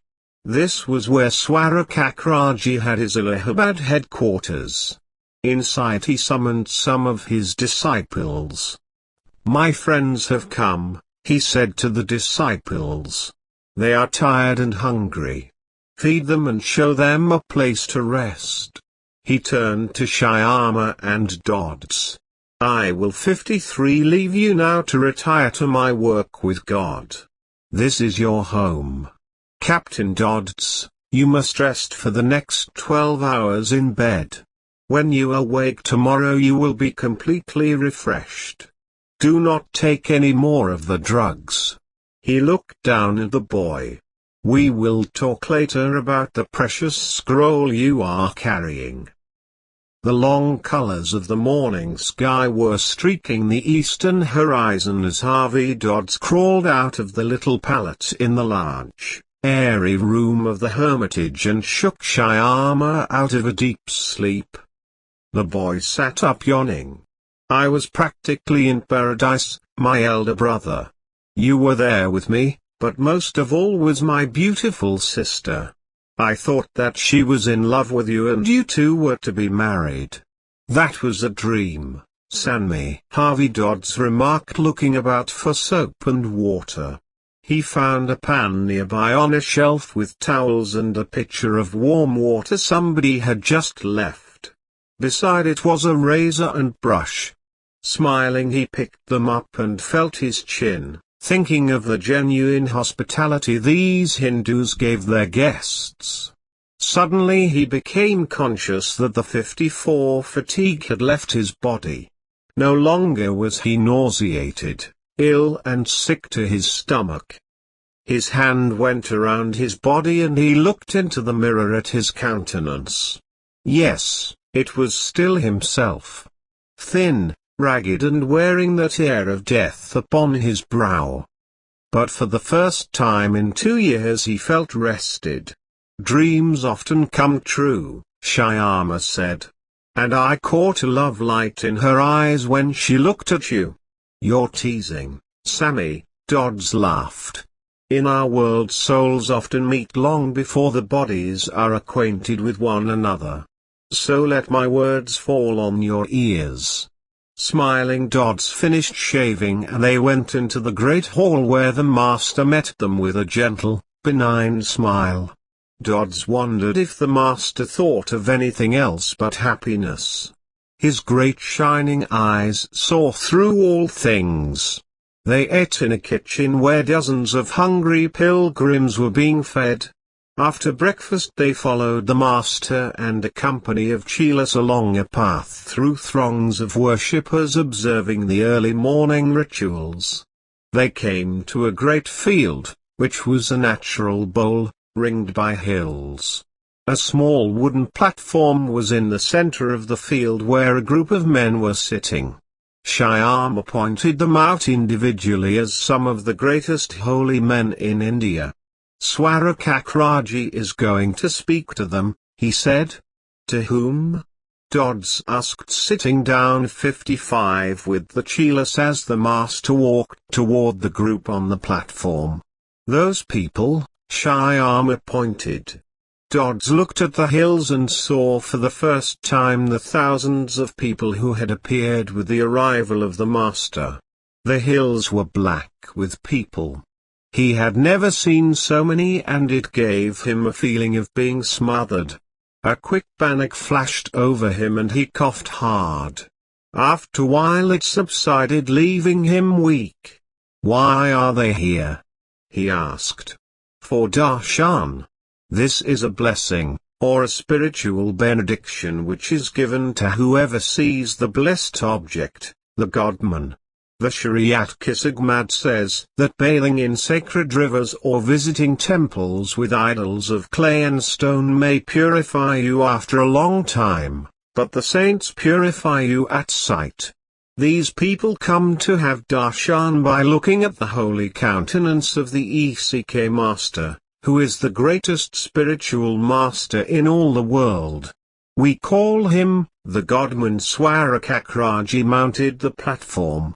Dodds thought that it was the way Jesus looked the day he stood before the people on the mountainside. A nebulous light developed around the master as he opened his lips and started speaking in Hindustani. The silence was complete.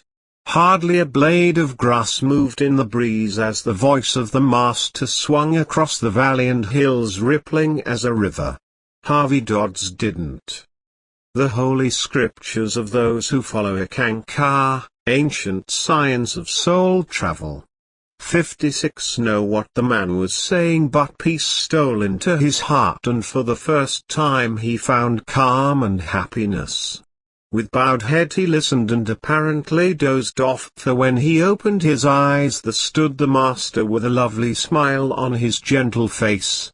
"You have rested, Captain Dodds," he said softly. "That is good. Soon you will feel well again and be able to take the trip back to America." Dodds got up apologizing for sleeping, but the Master shrugged it off and turned to Shyama to tell him to take the American back to the Hermitage, for the sun was getting too hot for Dodds. The two walked for a long time in silence, and for some reason hardly any of the thousands of pilgrims were seen. Finally they turned and started along a path by the great river. Around a curve in the path both stopped so abruptly that Dodds almost fell over him. In front of them was a dark copper-skinned man who seemed to be the very essence of God.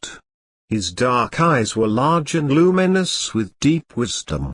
He wore a white tunic and robe, and his face was covered partly by a flowing beard. Striking power flowed from him. Shyama fell on his face in obedience to this strange person. Sensing the mysterious power that flowed from this kingly man, Dodds bowed deeply. The being spoke in a melodious voice as Dodds had never heard before. "It is well 57 that we meet, my friends of God. Stand up, for you need not bow to me." His dark eyes narrowed as if to keep the great shining light from blinding them. It seemed to penetrate directly into Harvey Dodd's soul. It was a light so great that it was like a burning fire. And with it came a strange sound of bagpipes. "I am Viswapati, Lord of the world. You have my blessings, for a great future lies before you to serve God. It is its will that you do. Have no fear while you are with us, O one from the foreign lands. You are in no danger. You will become one of the followers of Ekankar in time to reach perfection with God. You will become a messenger to America for the advent of the Ekankar teachings." With a single glimpse of his magnetic eyes, the man electrified Dodds, which seemed to bring out a sense of expanded consciousness. Suddenly as he appeared the man was gone. They stumbled back to the Hermitage, where Swarakakraji was awaiting them. After eating he listened attentively while Shyama excitedly told of their meeting with the holy man on the river path. Swarakakraji said gently, "You were fortunate, my friends. That was Viswapati, Lord of the world. You have witnessed him in the flesh, a glorious privilege which has been visited upon so few of us." The boy swooned with delight, and Dodds pinched himself to see if this was not a 58 dream. Suddenly Shyama sat up. "Master, will you give my brother the initiation?" The Master laughed. "This is for our guest to decide when he becomes better acquainted with our philosophy. Now come, we must prepare to leave tonight on the train for Kuma. There isn't much time left." They got on the train late that night and rode through the night while Shyama tried to explain the text of the speech that the Master had delivered that morning. After a while the great Master looked up from his seat, cross-legged on the floor. "Captain Dodds, you must return to America as soon as possible. Duty calls you there to finish your work in medicine. There is yet a debt to be paid someone in the city of your birth, which can only be done by going back. There is extreme danger for your life as long as you stay in India.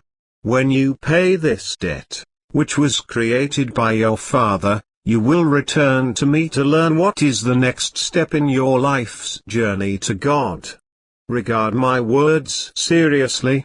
/1 Lucia passed her days in quiet happiness awaiting the return of the living master and his devotees.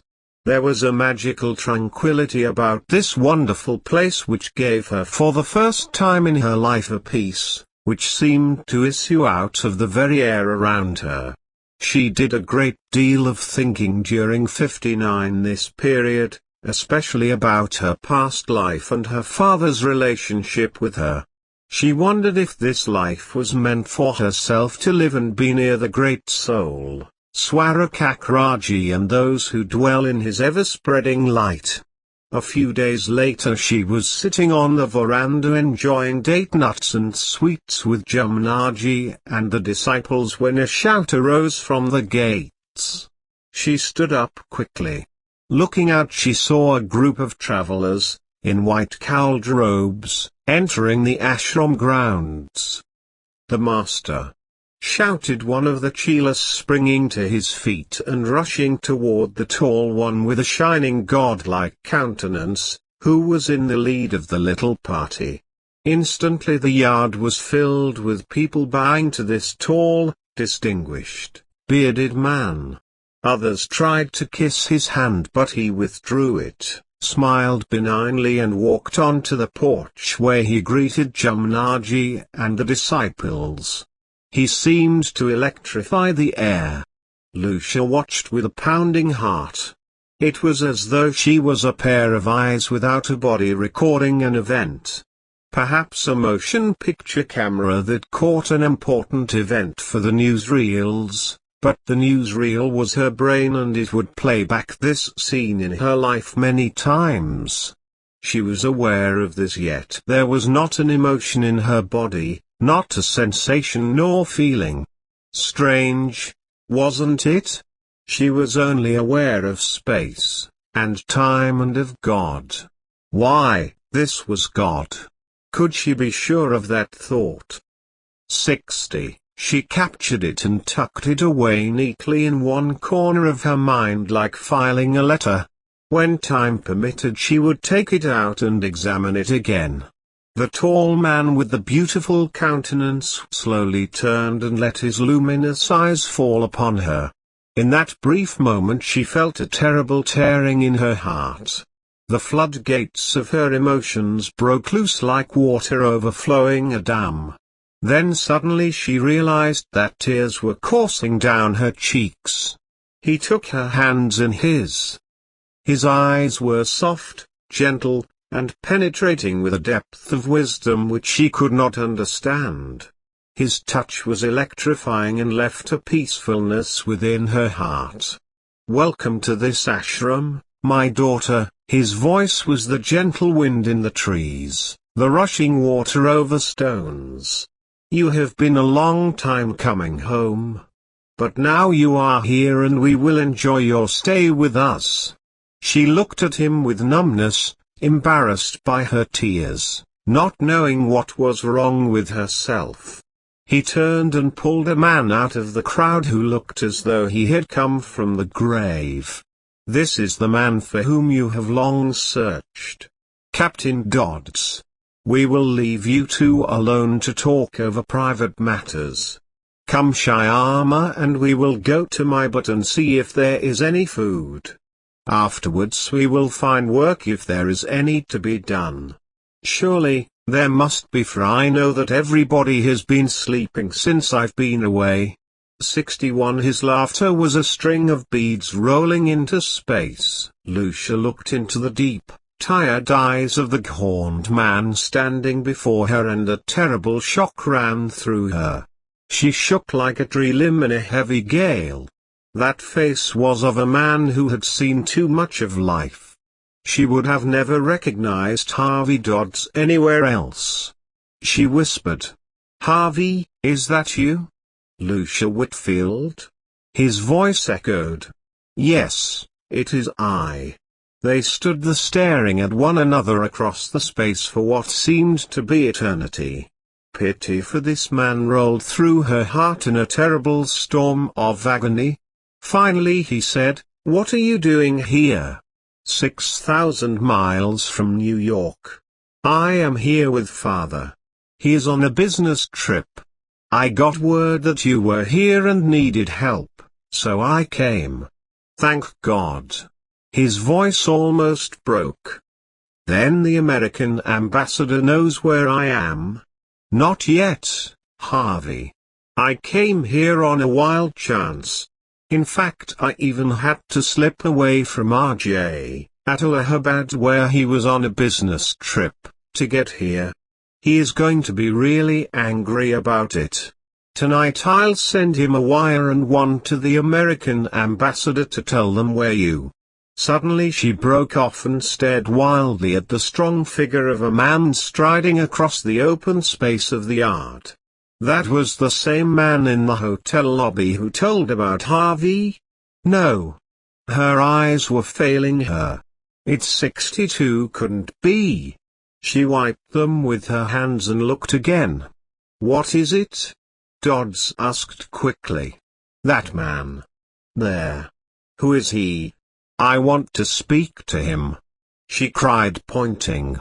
Harvey Dodds whirled and caught sight of a strong-looking man in a maroon robe disappearing behind a building.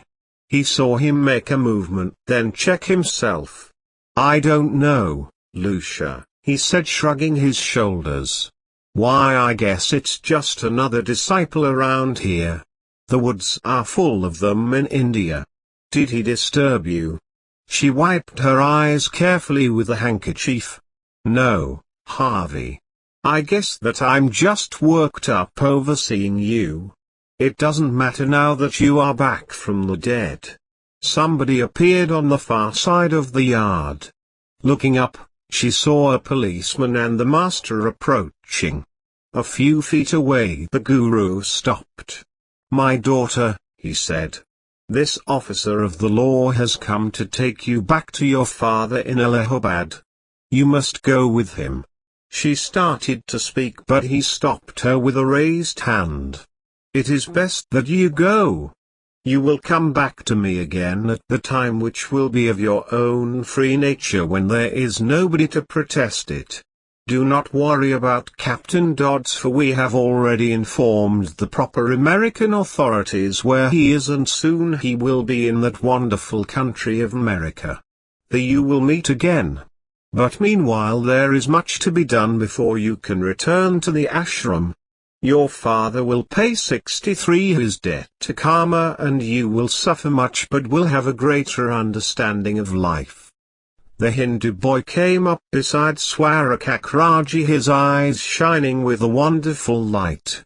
The master put his arm around the boy's shoulders. Smiling gently, he pulled him closely and let his keen glance slide from the girl across to Harvey Dodds. Captain Dodds. His voice was grave and deep.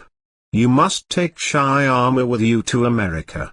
The manuscript which he is carrying is exceedingly important to the world. His life is in danger as long as he has it in his possession. There are many in India who would murder him without thought for his part in the transfer of the scrolls to Kuma. Keep him in America until it is safe for his return. I will furnish the money for his transportation and make arrangements with his parents to care for his expenses while living with you. Take care of him as though he were your own son. 64. Chapter 4. Captain Harvey Dodds came home to Four Rivers. After months of suffering and a flight halfway across the world, he reached the little town where his life had been spent, hoping this would be his haven of peace. He stood by the window of the stairwell, in his home, looking at the river. The late afternoon light was a shimmering glow on the blue Mississippi flowing past the empty levee and joining the muddy Ohio at the city's waterfront. This was the eternal river, so different from the holy Ganges, never changing in its nature and austere beauty. It moved unhurriedly and without pause, year after year, past green banks filled with fairy willows. An old crane fished lazily on the point of the island. and from the distance came a ring of caulking mallets at the river docks. There were the oldest riverboat docks in the nation. The General Ulysses S. Grant built the first river gunboat for a great victory at Fort Henry and Donaldson. The river wind swept the street, lifting the aftermath of a gala parade for his homecoming. Overhead banners swayed and sagged as though they, like himself, wanted to rest. The racking cough shook him, and he thought of his old friend Shambhatia. Would he still be alive? And could Shyama fit himself into this narrow existence of life after the broad concepts of cosmic feeling which 65 had been found at the Akankar ashram in Guma? Except for his cough, the army medical officers had declared him in good health. He dared not tell them that it was the living master, Swarakakraji, who had completely healed him by a mere touch of his hand. The house had belonged to his family for generations, and Aunt Carrie Dodd's, a spinster, his only living relative and a great philanthropist, had taken charge of Harvey Dodds and his young companion from the time they touched the soil of America. The old house was set upon a broad span of land overlooking the Mississippi. The double-story structure was built in 1811. A year after the great earthquake shook the region. It had been the headquarters for General Andrew Jackson when he purchased the territory between the rivers from the Chickasaw Indians. Sitting at the table after the evening meal, Aunt Carrie Dodd said disgustedly, "Men are like children. It takes a woman to get them on the right path. Harvey, you'll get 2 days in bed and then start your practice. Work will cure you quicker than anything else. I've kept your offices and your medical equipment. Plenty of patients need you in town." He saw her glance across at Shyama. She had put her influence over both men and guided them into a narrow course which was dissatisfying and repelling. Her firm belief was that the boy was a heathen sent to her 66th doorstep to be rescued and saved for God. She was tall, sparse with rugged features, and brooked no opposition to her will. Religion was her forte, and who was not a member of her church stood, in her fixed opinion, in terrible danger of losing their souls to eternal damnation and hell's fire. "What about Sammy?" he asked reluctantly. "Put him to work earning his board and keep. He can tend the house, sweep, carry out the garbage and do general work. I'll fix up a room in the garage for him. That's the only place for people with a dark skin." Harvey Dodd said angrily. "He will be a guest in this house as long as he is here. Or I will move out and take him with me. What do you want to do, Sammy? Go to school and learn to be a doctor like yourself," the boy said defiantly. "My father will take care of the expenses after I sell the manuscript." "That settles it," Dodd said, laying his napkin aside. "I will take care of you. It will cost you nothing, Auntie, except to see that he is well cared for and that you are courteous to him." She snapped. "What is that dirty old paper he keeps with him all the time? Get rid of it or I'll take it away from him and do it myself." "No," Dodd said firmly. "That is an extremely important document and worth a great deal of money. I have to go to New York soon and see about selling it. We underwent great danger to bring it out of India, 67, and might get into further trouble if you talk about it in public." He got up and went outside in the rich twilight. Turning, he looked at the old white shingled house that seemed to hang against the green leaves of great oaks that grew over the roof. The vast sky was wider, higher, with a richer blue than he had thought possible. He did not feel right about this old house nor the town yet. There was so little warmth in it. The old, degenerated and odd currents of feeling which swept through the invisible atmosphere seemed to touch him negatively and bring out that side of himself. He did not like this. Inwardly, he flinched against it. The struggle within his soul was heightening. 6,000 miles away in Srinagar, Lal Ghosh sat in his library, his head drooping despondently. He held a crude written letter in his hand which had been delivered an hour before. It was the first information about his daughter since her disappearance. He and his wife had been driven almost to the verge of broken health from their grief. The kidnappers had played the game wisely. They had not revealed anything about Amia and timed the emotional value of her unexpected absence upon Ghosh's nerves. Then came this message demanding the N68 scroll of Fabi Quantz's poems to be brought to a certain place in the Himalayas by Captain Dodds. The plot was thinly disguised but effective. They were going to succeed in getting the manuscript and Dodds again with one hook. Ghosh felt a keen sense of awful fear dragging him down into the depths of despair. He seldom recognized defeat, but this time he had met with failure because his enemies had the most precious thing of his life in their hands.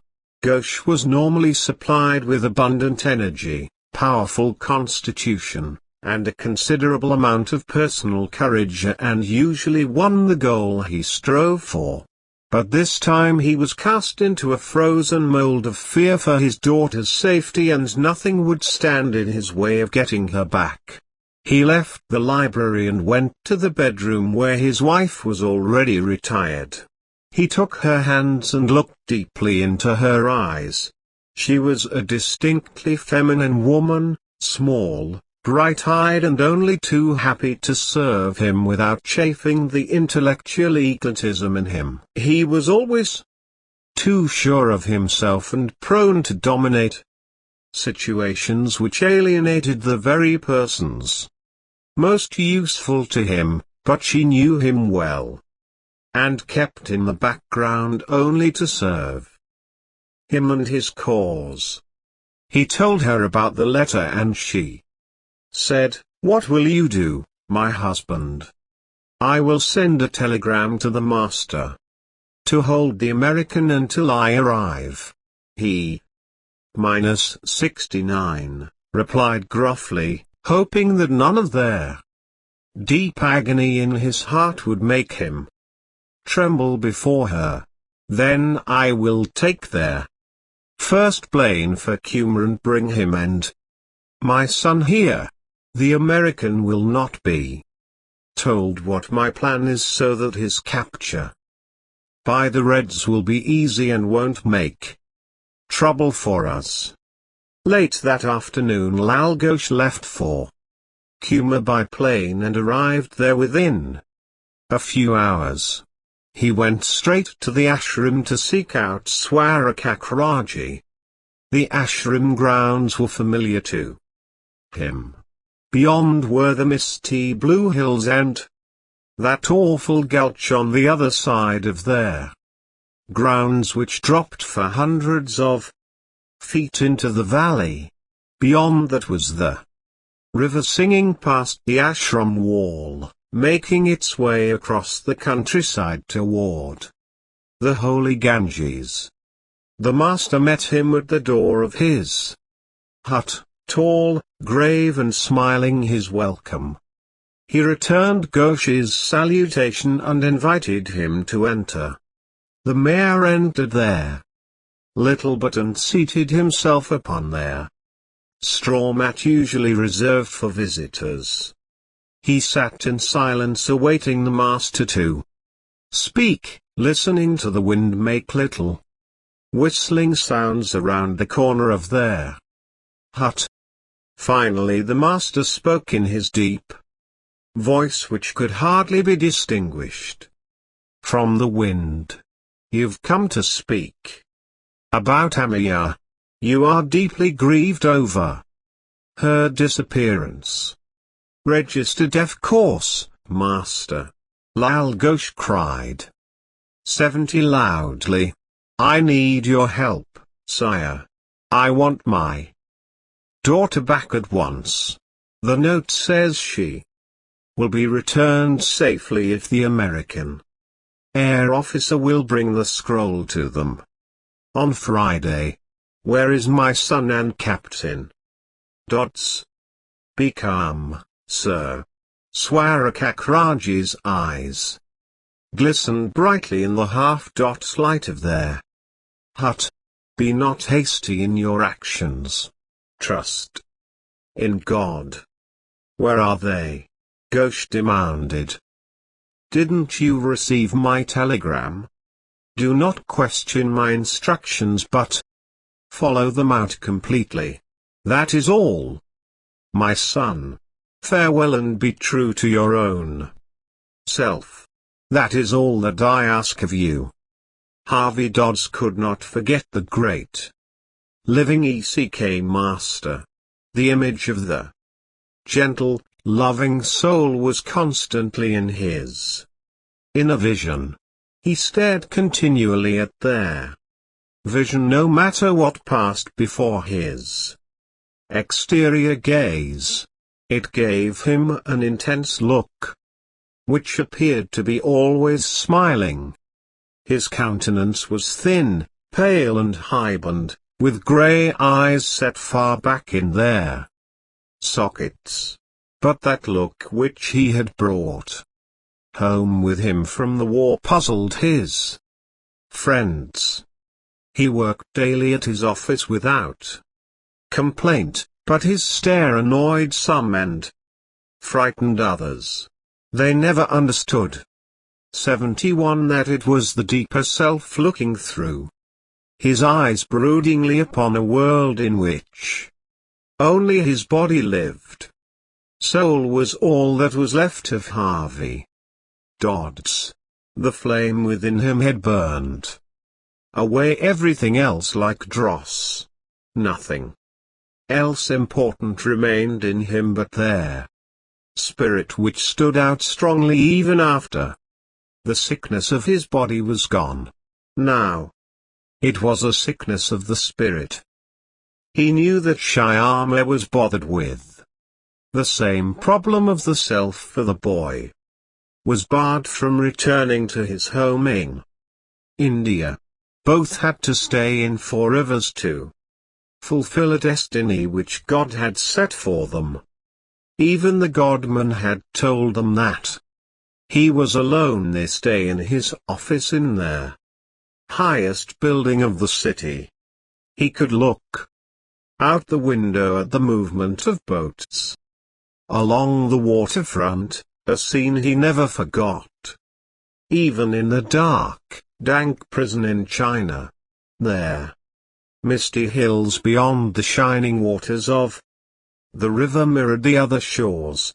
Flat golden sandbars poked long fingers into the river, giving him a nostalgic memory of boyhood days, canoeing and swimming along those shores.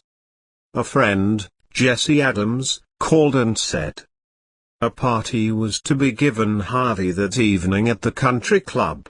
Reluctantly Harvey agreed, and at 8:30 that night, with Shyama, he pushed into the club where a band was playing melodic waltzes and liquor flowed freely. Discord struck him instantly. There was something within him unprepared for this. 72 His guard had dropped so completely that he no longer knew how to protect himself. His interval with Swarakakraji had left him without defense against any coarse vibrations of life. But he put on a cheerful face and greeted all as though he liked this. Shortly afterward he paired off with a slender girl named Julie Vanners, daughter of a minister in 4 Rivers, where his aunt attended church. Julie was pretty, had a good figure, was an excellent dancer and had good intelligence. which made for conversation with most men. Harvey liked her quick sympathy and her sensitivity on subtle points. "I had a note from Lucia the other day," she said while dancing. "She's back in New York. Apparently there has been trouble between her and R.J. "Oh?" He lifted his eyebrows in question. "I'm not sure about the trouble between them. She hinted something about leaving him for good.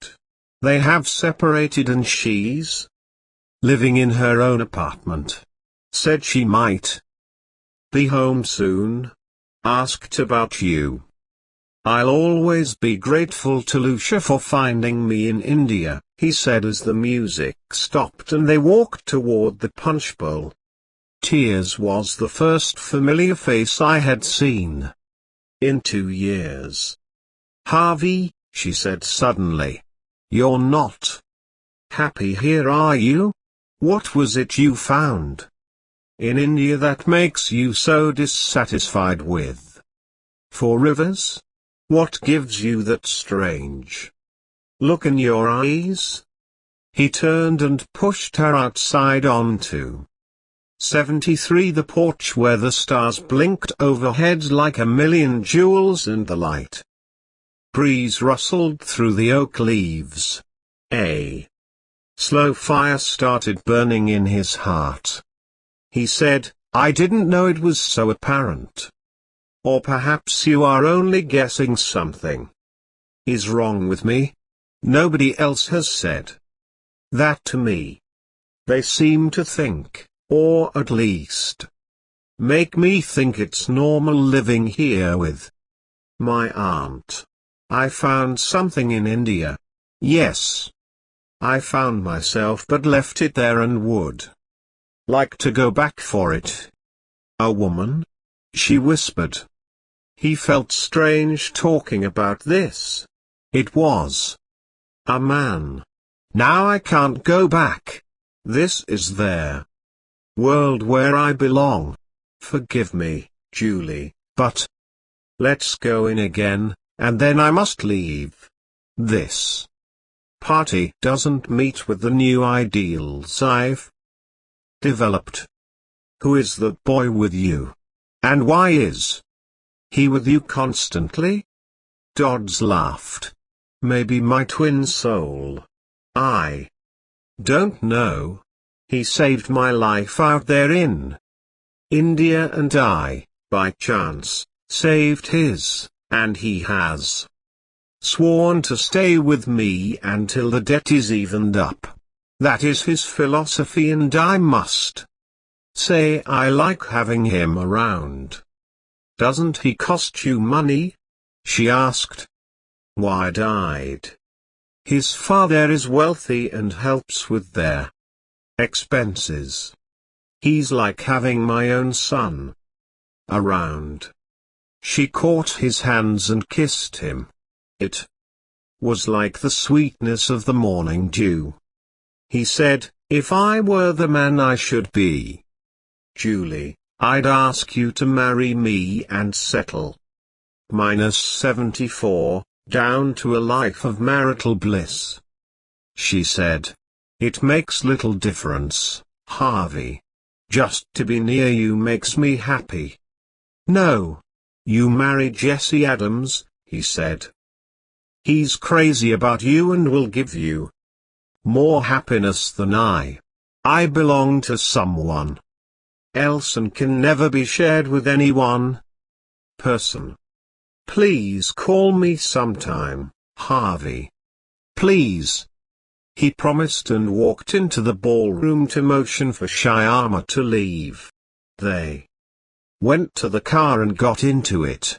Driving toward the city, he knew that this was their moment for him to take a long walk along the riverfront to contemplate on Swarakakraji. He turned to the boy.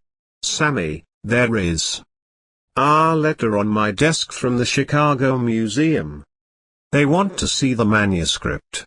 I will Make an appointment with them for their first of next week and we can take it to them. All must be done in strict secrecy, for there are many in this country who would be most happy to steal it. I don't feel good about this either, Harvey, said the boy. There are some strange people following me of late. I don't understand. Somebody has been watching their house lately, from about midnight on to morning. I have seen them. Harvey Dodds gave a start. Could it be possible that somebody had followed them all the way from India? Strange as it was, they had never heard anything from Bola Lal Ghosh, yet he and Shyama both had written him several times. -75. He must not let the boy see that this news disturbed him. Let's forget about it. It is nothing. But Sammy, can you tell me about God? Now I want to know more than anything else in the world. What is the most important thing to know about God? Love, said the boy, turning his brilliant eyes upon Dodds. Love is the greatest aspect of God. Find love and you find God. But how does one go about seeking love? He asked, straining at the thought in his mind, trying to frame the question right and make it seem as if he weren't trying to sidetrack Sammy from the danger in which he might be. Through Ikankar, Shyama said softly. That is the true path to God. All masters who have come in the past have taught that the ECK, the sound current, is the way to reach God.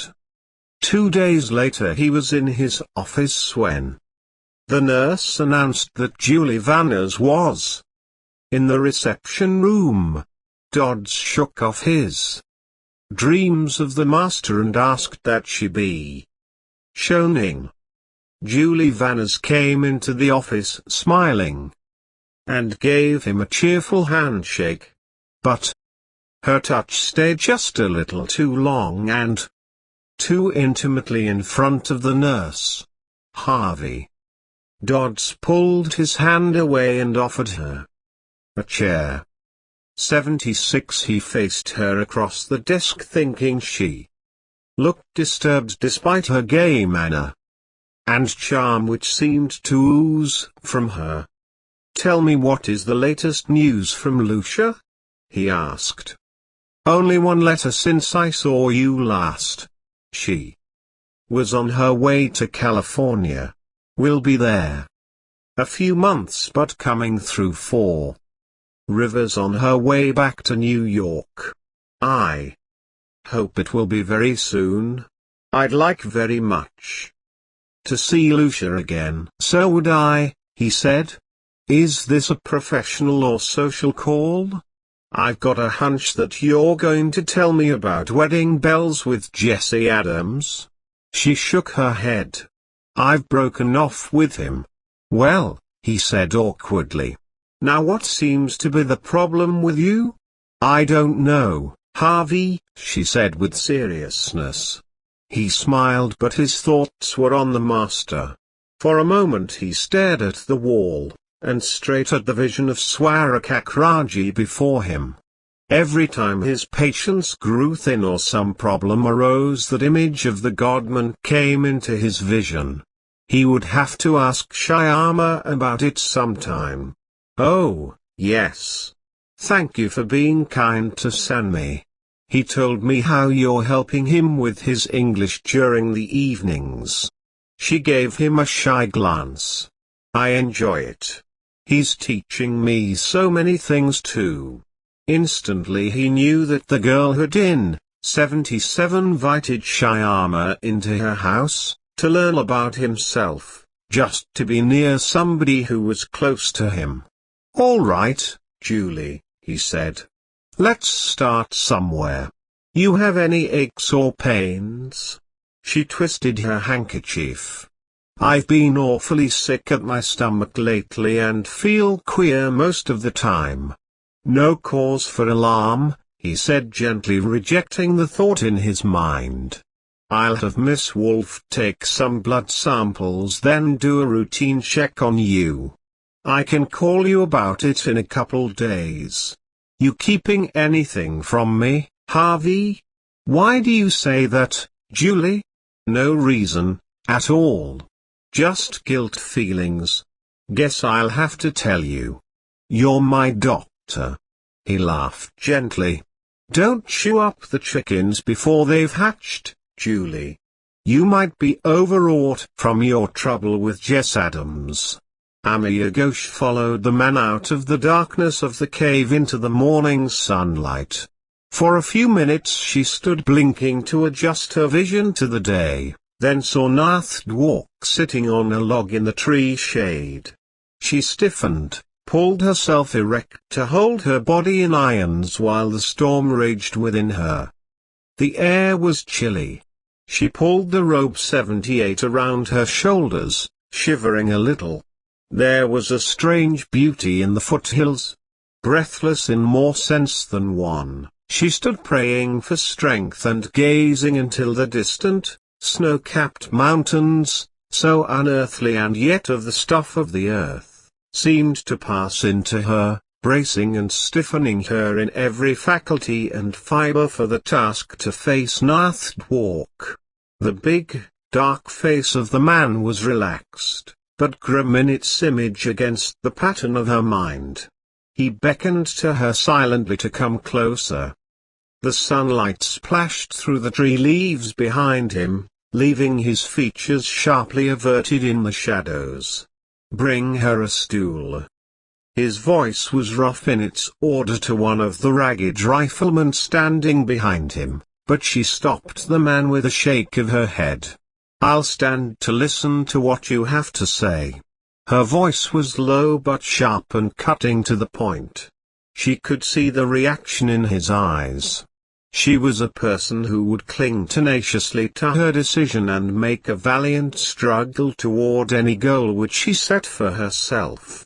She had chosen to fight for her freedom with every womanly while instead of yielding to any demands that Dwark or the American Murray Price had made for her to regain her liberty. Are you comfortable? He asked in an almost gentle voice.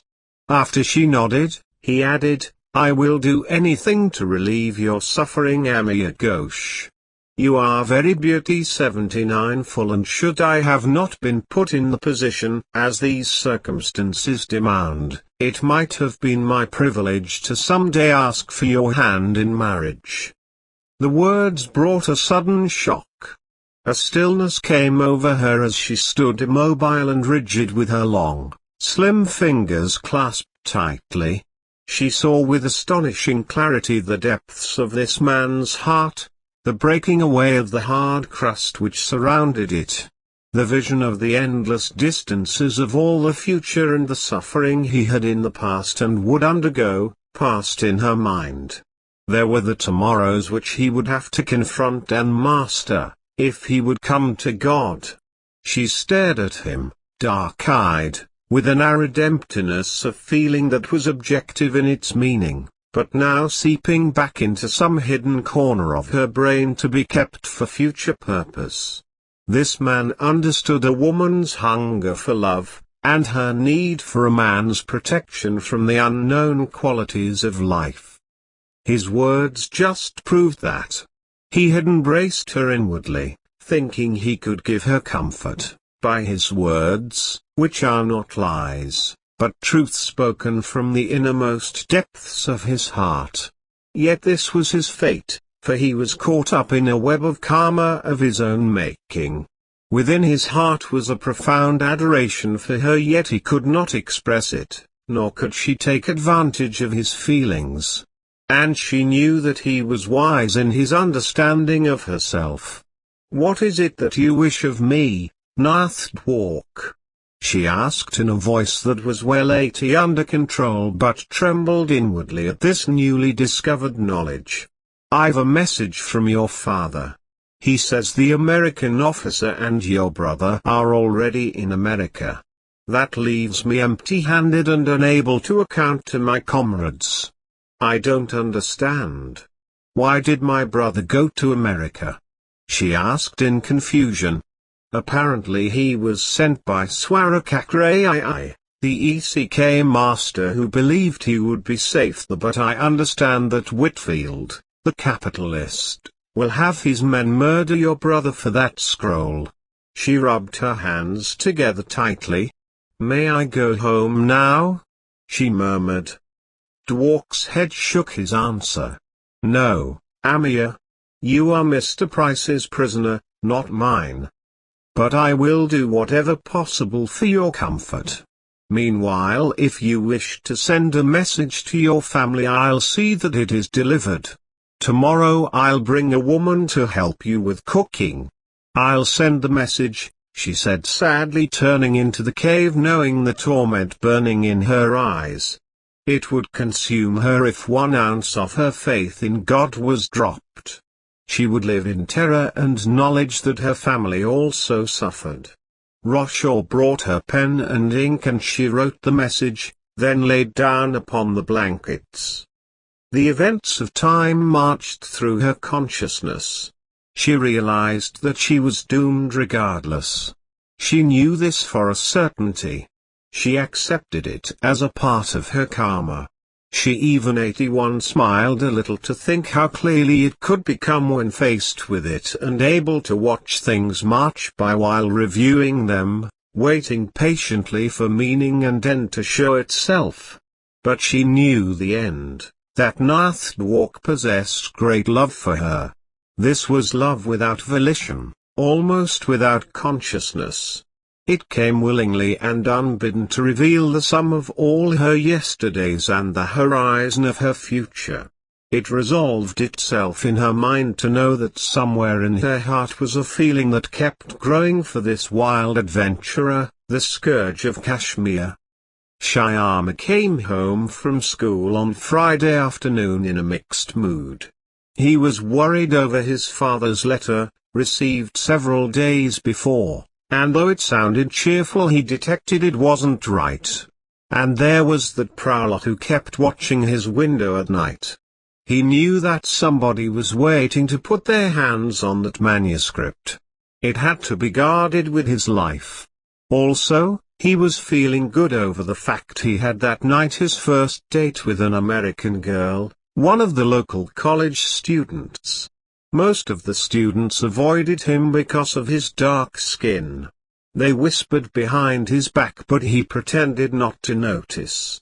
Martha Long seemed to disturb him some. 82, how, deep within himself.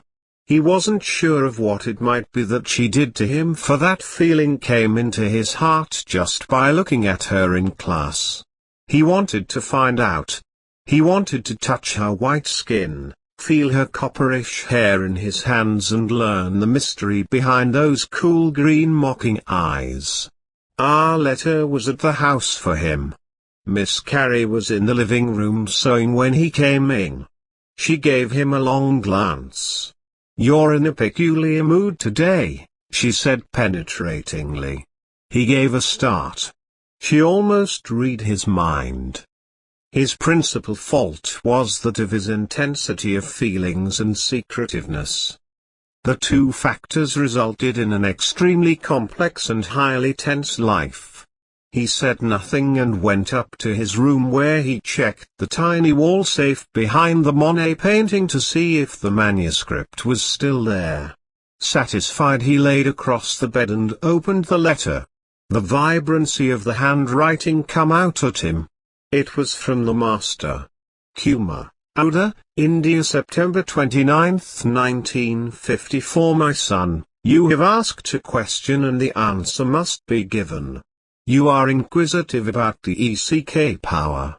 This power is the great force of God's Spirit, an omnipotent force which is prevalent throughout the worlds of cosmic 83 reality. It is the intelligent force that fashions the smallest flower and the greatest planet alike, and controls and directs the countless suns and worlds in their orbits, that underlies and fills all, from the small to the large. Everything is a manifestation of this great power, which has throughout eternity worked toward the ever-increasing expression of its own ineffable fullness. The Word of God is written in the heart of the acorn. And it is also within the soul of man that living Word which is the ECK power, the same Word of which St. John wrote. In the fullness of time the acorn is born of the music of the Word, unfolds itself and discloses its strength as the oak tree, and likewise wisdom, love and power are unfolded in man. Law and order is obtained in one growth, just as in the other. You must have spiritual realization now, in this life, for what can be promised you after you leave death. The physical body is the vehicle through which you attain unity with God. The ideal, the goal in embryo, is that which we forever seek. God. One might say, all that a soul may ever hope to become, is at this moment, at every moment, locked within that soul's depth. Each soul contains at any and every stage of its existence the history of its own past and the prophecy of its future. You can have God realization now, this moment, but one must make up his mind to do so. We always dwell in eternity. If I go to Paris or London, I have traveled over distance, but in the eyes of God, I have gone, 84, nowhere. Neither do I travel anywhere within the spheres of the first three worlds, in its time, space, energy and matter. We do not go anywhere within these cosmic worlds. How can we? We are in eternity always. Here, now. The light and sound are your pillars. Keep them to your heart always and you will never be without God.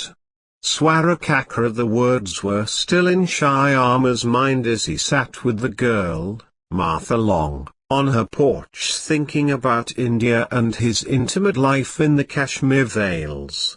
Suddenly she rolled herself around against him, pushed one arm around his neck and kissed him. The very action startled him, but instant delight filled his body. She was like a jasmine blossom which touched too heavily would break of its own fragility. His mind swooned and a great whirling of his senses sent him into an ecstasy of joy.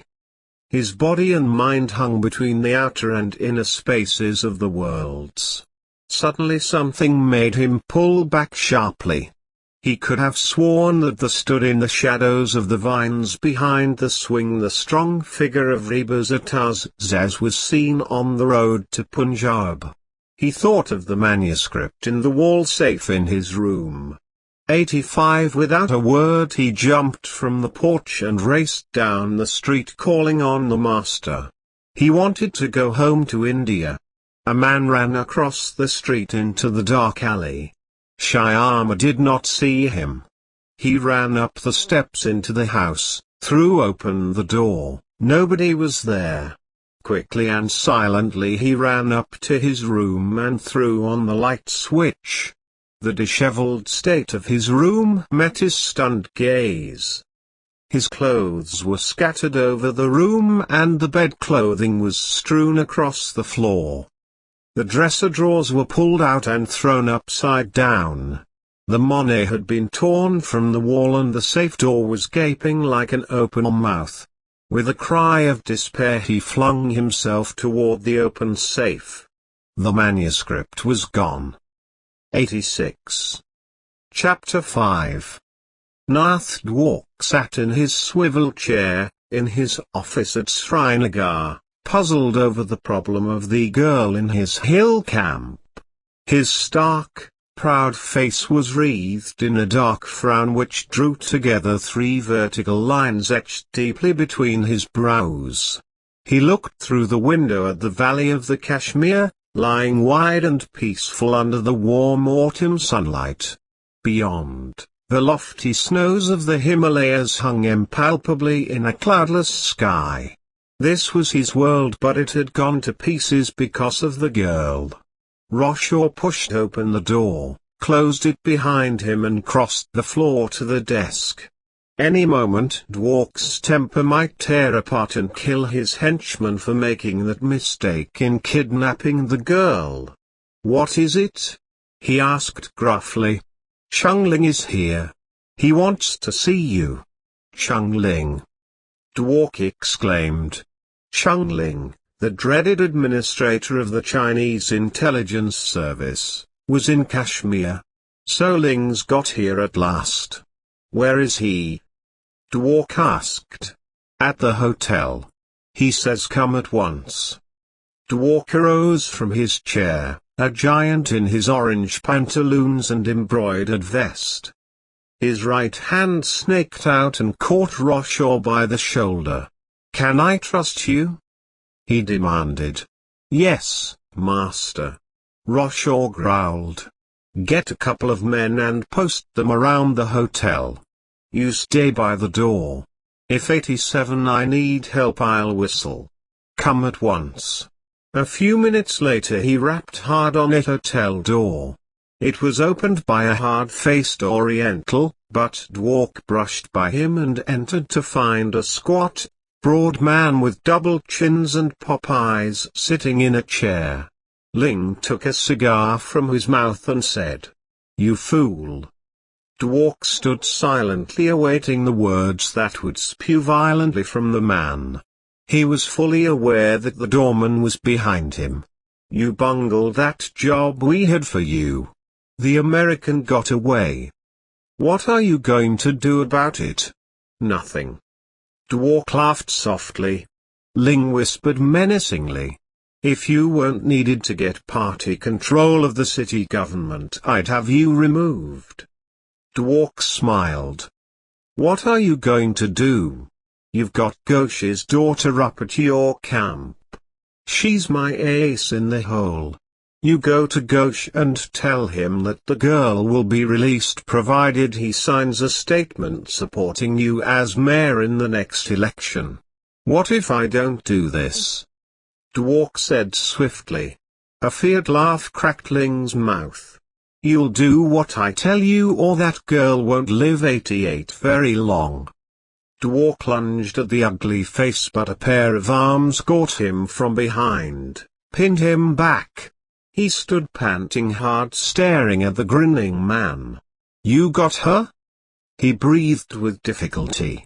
Ling nodded silently.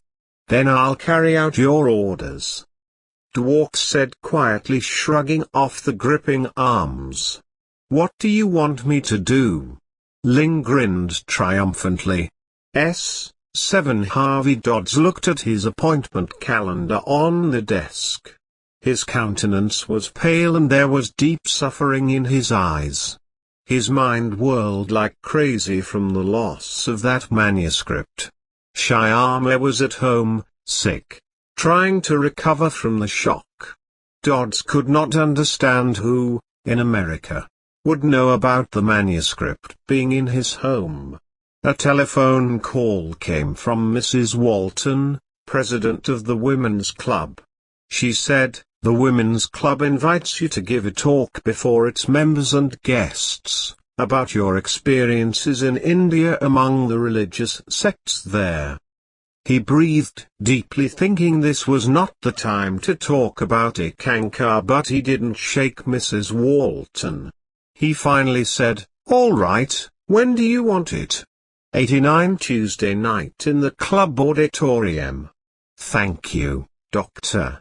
He hung up the phone thinking that it would be all right to give them a little and receive a few polite handshakes. A good deed done for a few bored people who were living adventure second-handed. The phone rang again. The chief of police talked with Harvey for some length about the robbery and finally asked if Dodds knew anything about an old manuscript from India, reported to be in the city. Dodds denied knowledge, then was asked if he knew a Murray Price. The chief explained he had a report from New York about such a manuscript and that a man named Price was after it. That evening Dodds asked Shyama about this. The boy said, "Yes, I know the name. He's a worker for Miss Whitfield's father. He runs the Gatewood plant at New Delhi." "Good Lord!" Dodds exclaimed. Then he dropped the subject and asked what he should talk about at the women's club meeting. "Contemplate like the master told you and he will come and tell you what to say," Shyama replied.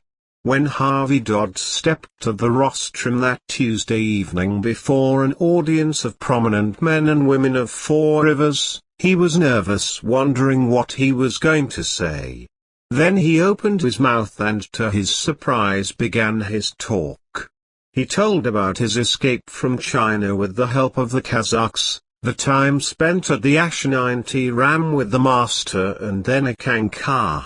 A Kankar is the art of going within one's self to make contact with the audible life stream, the sound current, within the body. This sound current, or voice of God, is known to all great religions, but which means the science of a Kankar. It is called the art of soul travel. Any philosophical system or religion which does not make both the light and sound the central portion of its spiritual exercises can never withstand the downward drag of mind and matter. And what is still more important, that without the light and sound, the disciple cannot go far toward spiritual liberation. The true living ECK master teaches that contacting the inner light and sound is essential for spiritual progress. The practice of the ECK exercises in a Kankar and a living ECK master must go together. Swarakakaraji, of Allahabad, India, spiritual leader of a Kankar, the living group who represents ECK here on earth, is the living master belonging to the tradition of the ECK adepts of the ancient order of Iragi, like Rebazataz. He teaches you to see the light and listen to the ECK sound current. The teachings of the adepts lay stress on both inner light and sound. The light is necessary for the traveling soul to see pitfalls and obstructions en route, and the sound is to enable it to follow the source from whence it emanates. These two as 91 bects of the word need contacting within. They exist in the latent form in all human beings. It is a true master who discovers them for us, gives inner contact, and we make progress toward our eternal home. We must take the first step and find a living ECK master, a genuine Satguru, and be initiated by him. We will not make any real advancement on the path until this is done. The living master is a Godman, he is God personified or the ECK personified. He is the true competent master who works for the freedom of the enslaved souls, leading them beyond out of the physical, the astral and the causal planes of existence. The path is a practical one and cannot be learned from books or those versed in books.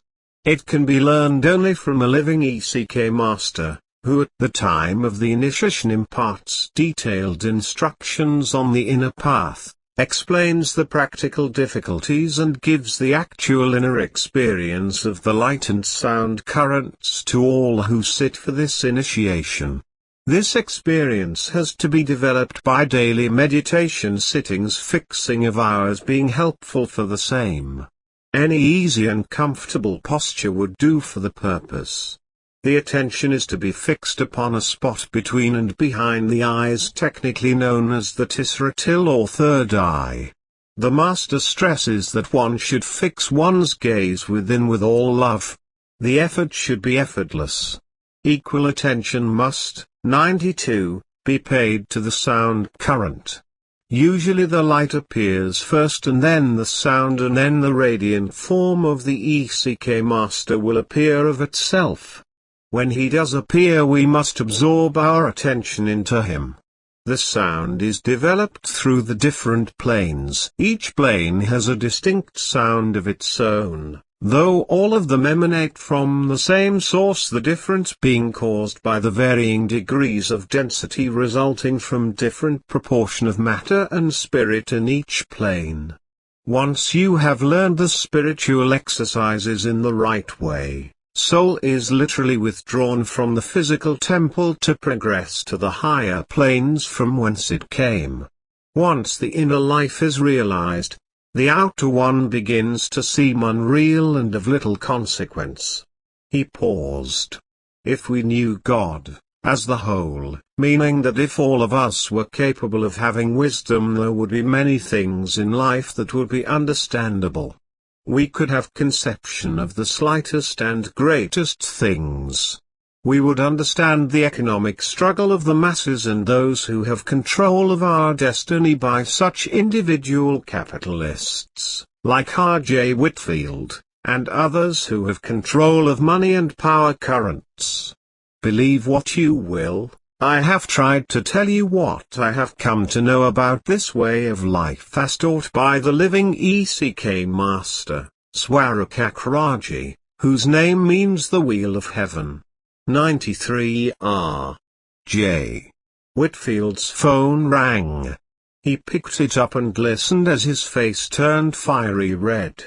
He slammed down the receiver and spoke into the black box on the desk corner, asking for a copy of the morning New York Times. When the girl brought it in, he told her angrily, "Get Carter on the phone, at Four Rivers. Send Abel and Jones in here." Elsa Spain had the call put through immediately. Whitfield seized the telephone. "Carter, what's this stuff going on down at your plant?" he yelled. The Times carried an A.P. story on a demonstration against the plant which was created by a talk made by Dr. Dodds. Carter's voice was nervous. Dr. Dodds made a talk the other evening at the Women's Club on India's religions and brought your name in to say you're practicing injustice against mankind by having control of the masses. My wife was there. She didn't like it at all. Then some screwballs in the plant got to talking against you and the plant policy. I fired the worst, and as a result the whole crew got mad and went out on strike. Whitfield exploded.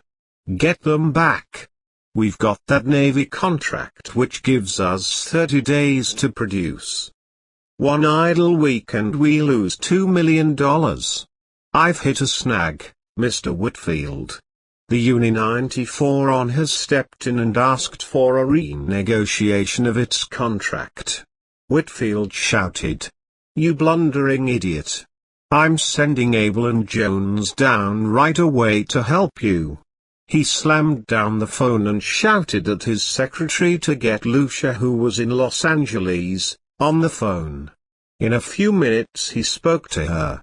"Have you heard the news of what's going on at Four Rivers? I saw the papers this morning. Have been telling you for years to take care of those people, for they've been looking for the least excuse to walk out." Whitfield silently cursed the pain in his heart. Losing money was more important to him than any health problem. Something's got to be done fast before we lose that Navy contract and the strike spreads to our other plants. "I'm going there in a few days," she said. "I'll see what can be done. Meanwhile, give them a decent wage scale and the proper fringe benefits.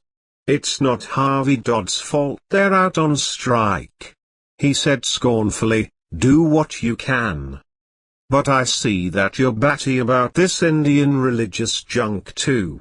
He hung up and stared at the traffic along the East River, then called his secretary to get the staff in the conference room at once. He sat there studying the skyline. Dodds could be a red. Congressman Jackery could subpoena him to appear before the House Un-American Act I-95 at his committee. Elsa Spain entered the office. A special delivery package just came. From Murray Price. He mailed it from the West Coast just before taking off for India.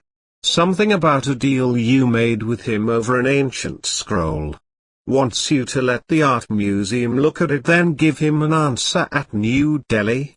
Crazy world, he snorted, throwing the package in the file basket.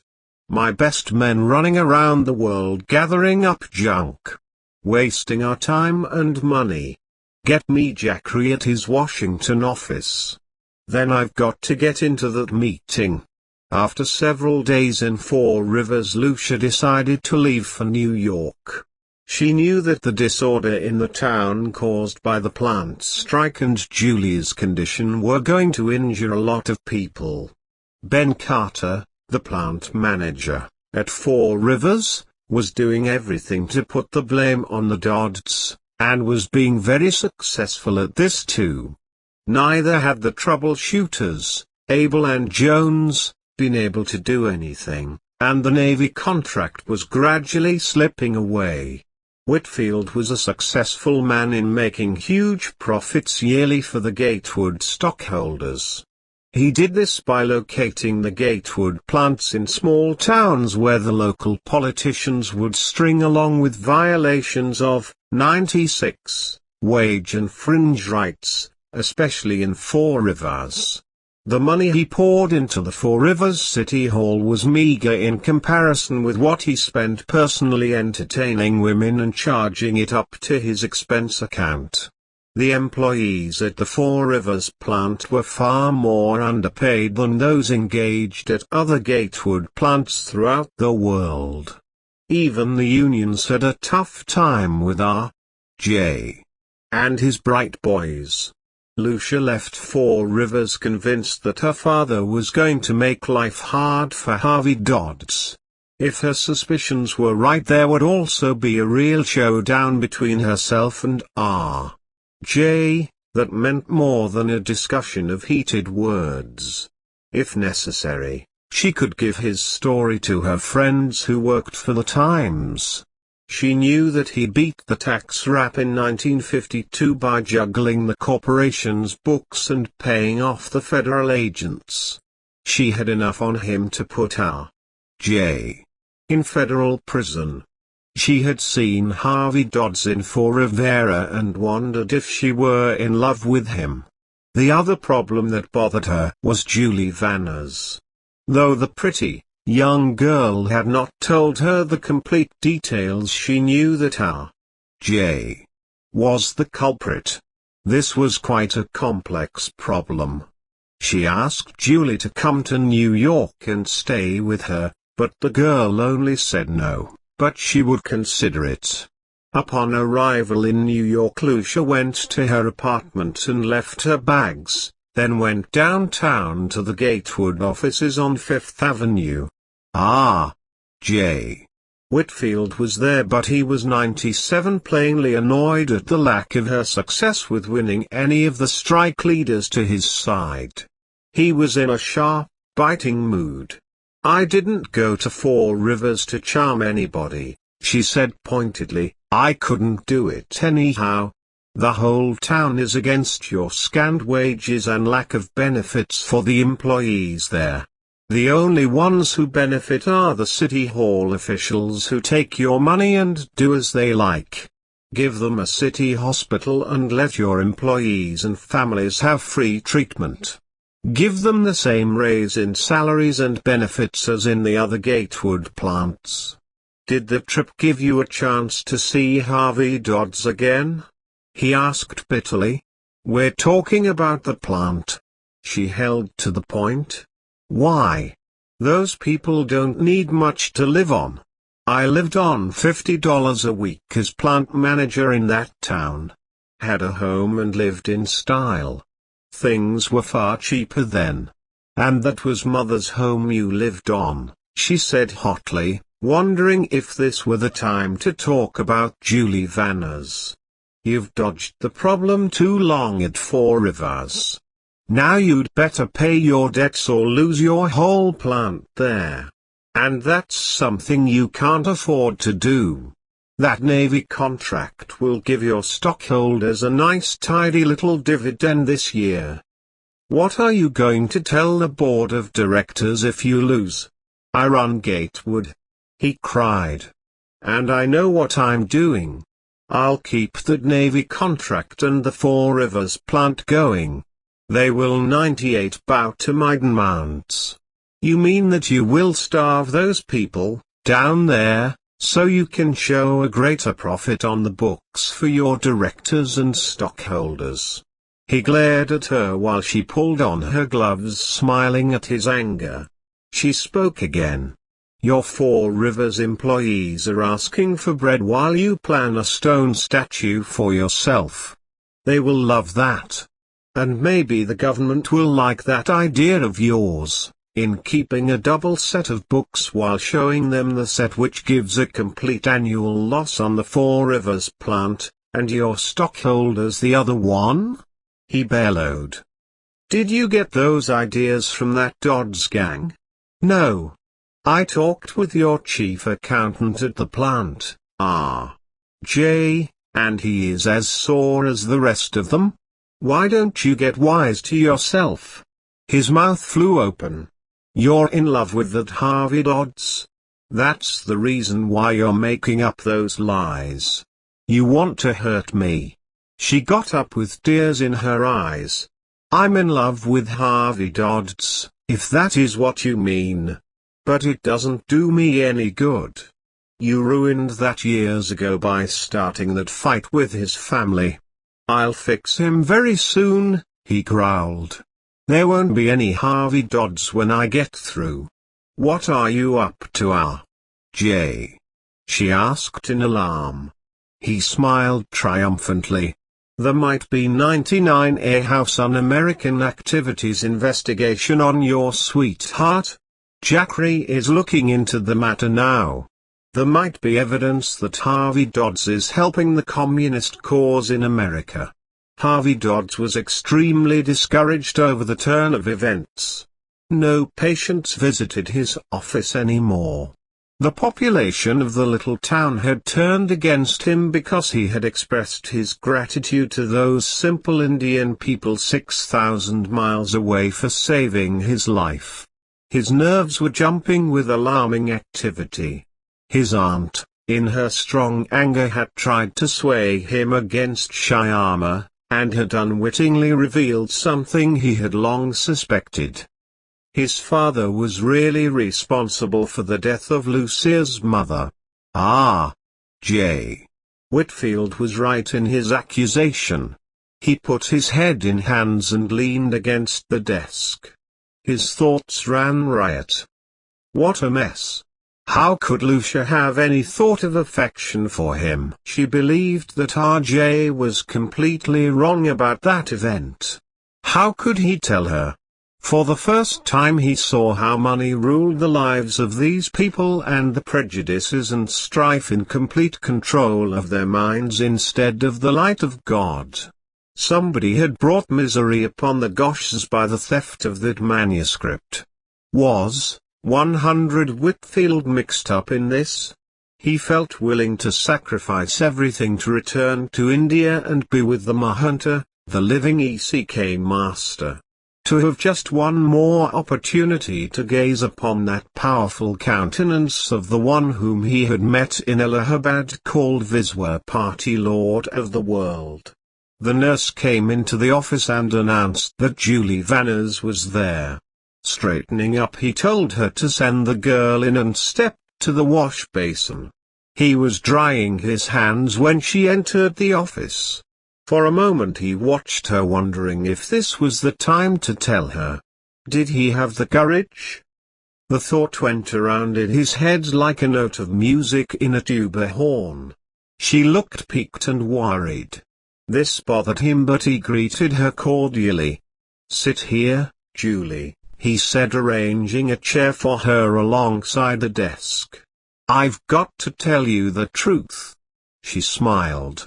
"From the look on your face, Harvey, maybe I'd better try to cheer you up. You must have had a bad piece of news yourself. Let's talk about you, Julie, he said gently. I already know about myself, Harvey, she said, folding her hands and dropping her glance upon them. I really didn't need all your test tubes to tell me what was wrong. Have you discussed this with anyone? Title given to spiritual head of Ekankar, the light giver, the Vaiguru, the guru of all gurus. 101 else? Only you and Lucia when she was here. I haven't gotten up the courage to tell either father or mother. They'll die. I realize that. Father will never forgive me. He's too straight-laced. He'd be thrown out of his parish in disgrace. See what a situation I'm in, Harvey? I not only make myself miserable but do things which cause others trouble. Couldn't you go somewhere, Julie? There are lots of places. Lucia asked me to come to New York. I don't want to go. I couldn't impose on her. Tears began to drop down her cheeks. I don't know what to do. Get hold of yourself, Julie. Won't Jesse Adams marry you? She shook her head. No. It's not his affair. Who is it, Julie? He asked with the words jumbling through his brain. I can't tell you, Harvey. She cried. Then what are you going to do, Julie? You can't stay here, for everybody will know about it sooner or later. If you went to New Orleans or New York, word would get back. You've got to go further away than that. I don't know what to do yet, Harvey. But I've got an idea that it will soon be over with. What do you mean, Julie? He asked in alarm. I don't think it's best for me to be around. I'm a complete disgrace to all, including you. 102. Her eyes closed and the hair half hid her pretty face. He lifted her face with his hand under her chin and stared at her. Then the vision of the master blotted out her face. Get some sense in your head, Julie. You can't be talking like that. Why, this is only a part of the giving of life to this world. Nature doesn't care how you give life as long as mankind reproduces its own species. It's going to be a hard struggle for a while, but don't think of it in that light. Remember, you are a mother, and who the father is, at this point, doesn't count. You are to bring into the world something wonderful, a life. Harvey, she said softly. Remember that night at the country club when I proposed to you? He nodded. I didn't mean it because of what has happened. I've always loved you, Harvey. Ever since we were in high school. Julie. I'm not in love with you. To marry you now would not save the situation. Under the present circumstances I couldn't be a husband to anyone. Now listen. I've got friends on the West Coast. Florence Kellogg heads a small sanitarium near Los Angeles. She is a good friend of mine, and would take care of you for as long as you want to stay. I will see that your expenses are cared for. Nobody will know you are there except Lucia and I. I am sure she would come to stay with you. It's no use, Harvey, she said, rising from 103 the chair. After she was gone, he sat there thinking about the girl and her problem. He had a letter from Florence Kellogg the day before insisting that he come to the West Coast and work for her. She casually mentioned that there was a Tibetan holy man living somewhere close by in the mountains who was supposedly teaching Ekankar. Shyama was unhappy about the events in Four Rivers. The loss of that manuscript was ever in his mind, and there was the trouble for him with the college students since his date with Martha Long. Among the things which became very ridiculous was a rumor that spread among the social circles in town that Shyama was capable of great power which came from black magic or the evil forces of nature. Some called them the wickedness of Satan and wondered why Miss Carrie Dodds allowed him to remain in her home. Mothers warned their daughters against Shyama. They believed that he was influencing Dr. Dodds in his stand for the art of Ekankar against his critics.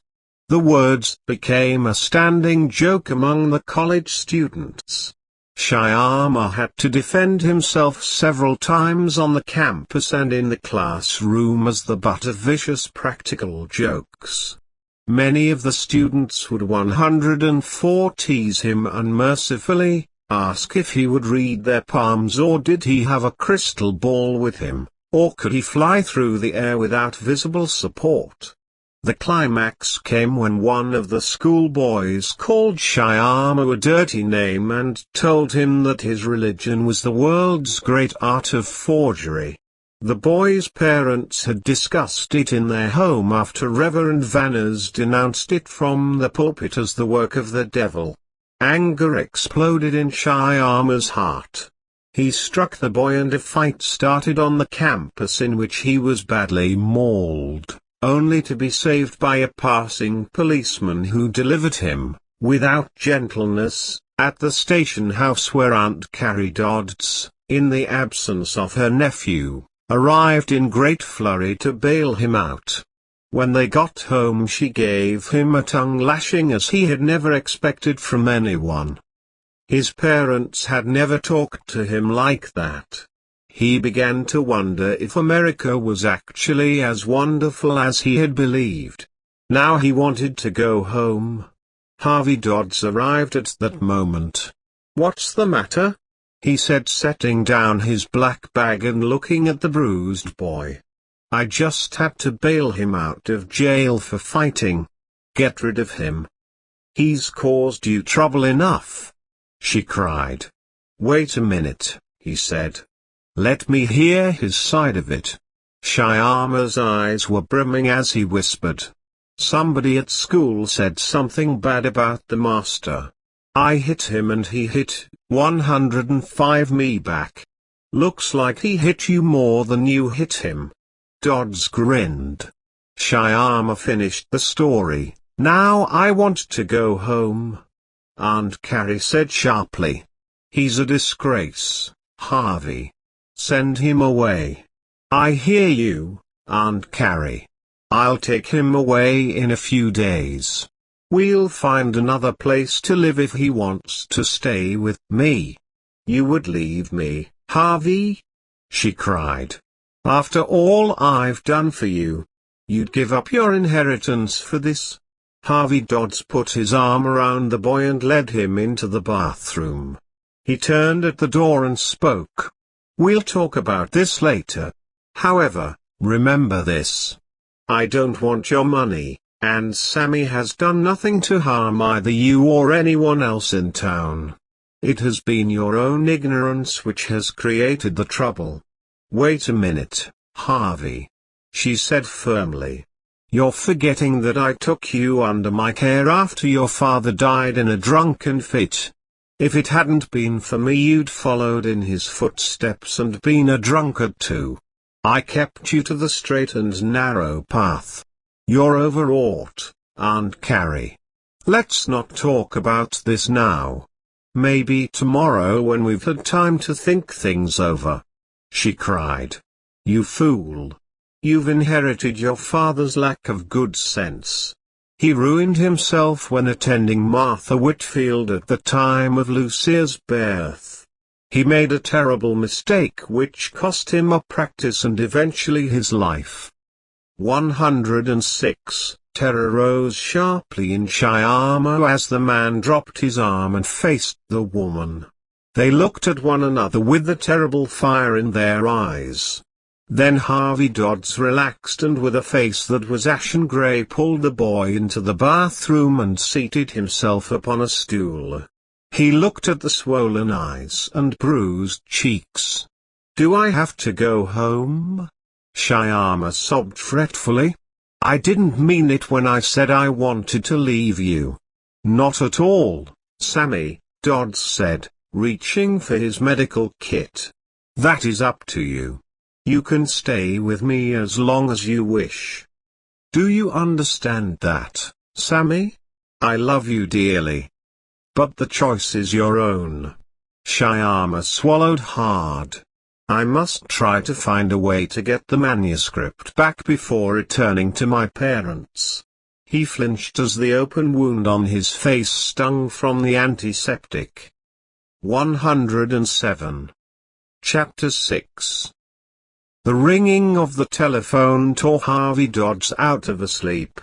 He switched on the table lamp, reached for it and spoke into the receiver. The clock on the night table marked 4 a.m. A woman's taut voice said, "This is Mrs. Vanners. Please come right away. Something has happened." Instinctively he said, "Is it Julie?" "Yes." Her voice was desperate. "Please hurry." He sprang out of bed and dressed hurriedly. As he went out the door, his thoughts were on the lack of hospital facilities in the town. He made it across town in a few minutes. The house was ablaze with lights. Mrs. Vanners, still in her nightgown, hair disheveled and eyes red from weeping, ushered him in, and pointed mutely up the stairs. He charged up the steps to the front bedroom and threw open the door. Julie was stretched out on the bed in light blue sleeping pajamas, like a small, white-faced doll. She wore a half-smile on her lips as though mocking the world. Her hands were folded over her breast, giving her a serene expression. Cold, waxen fingers were the only expression of death about her. He would never forget those fingers. They reminded him of the everlasting flowers, always put on graves. Reverend Vanners was kneeling beside the bed in prayer. He didn't look up when Dodds charged into the room. The physician 108 dropped his bag, wondering why they hadn't called another doctor since his ideas were in conflict with the minister's beliefs. He felt for a pulse on the tiny hand but failed to locate it, then tried for heart action with his stethoscope. He finished the examination knowing it was useless to continue.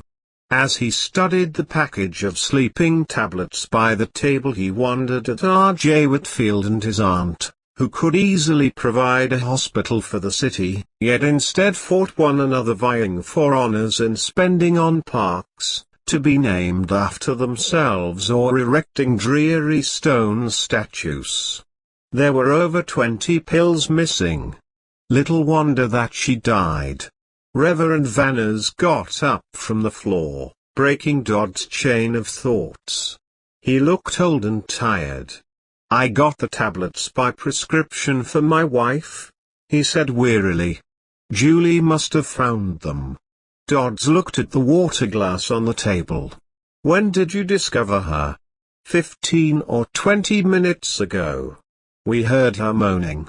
We found her lying across the bed but unconscious. We tried to call Drive Vincent but he was out and then got you. Why didn't you call the fire department?" Dodds asked roughly. "They would have sent an emergency crew with a stomach pump." "It was God's choice that she die," the minister said angrily. "Julie had sinned and for that the Lord took her away. I could do nothing for her." "Can you be that callous?" Dodds asked bluntly. "You knew about Julie's condition, there." 109, man exclaimed, touching his hands together. "She had been consulting you." "How did you know that?" "Your nurse told me. And I'm quite aware of who is responsible for this situation. He must pay for it. The Lord will not let him go unrewarded for his wickedness. It was that heathen you brought here from India." Shocked, Dodd stared at the man, then went down to the living room where Mrs. Vanners was waiting. "You'd better take care of the Reverend. I think he's overwrought. I know, she said wearily. He will cause more grief unless I can talk him out of it. I'll telephone next week. He left the house and drove to the office where he made out official papers on the girl's death, then rode along the waterfront looking at the river in the glow of dawn's brilliant colors.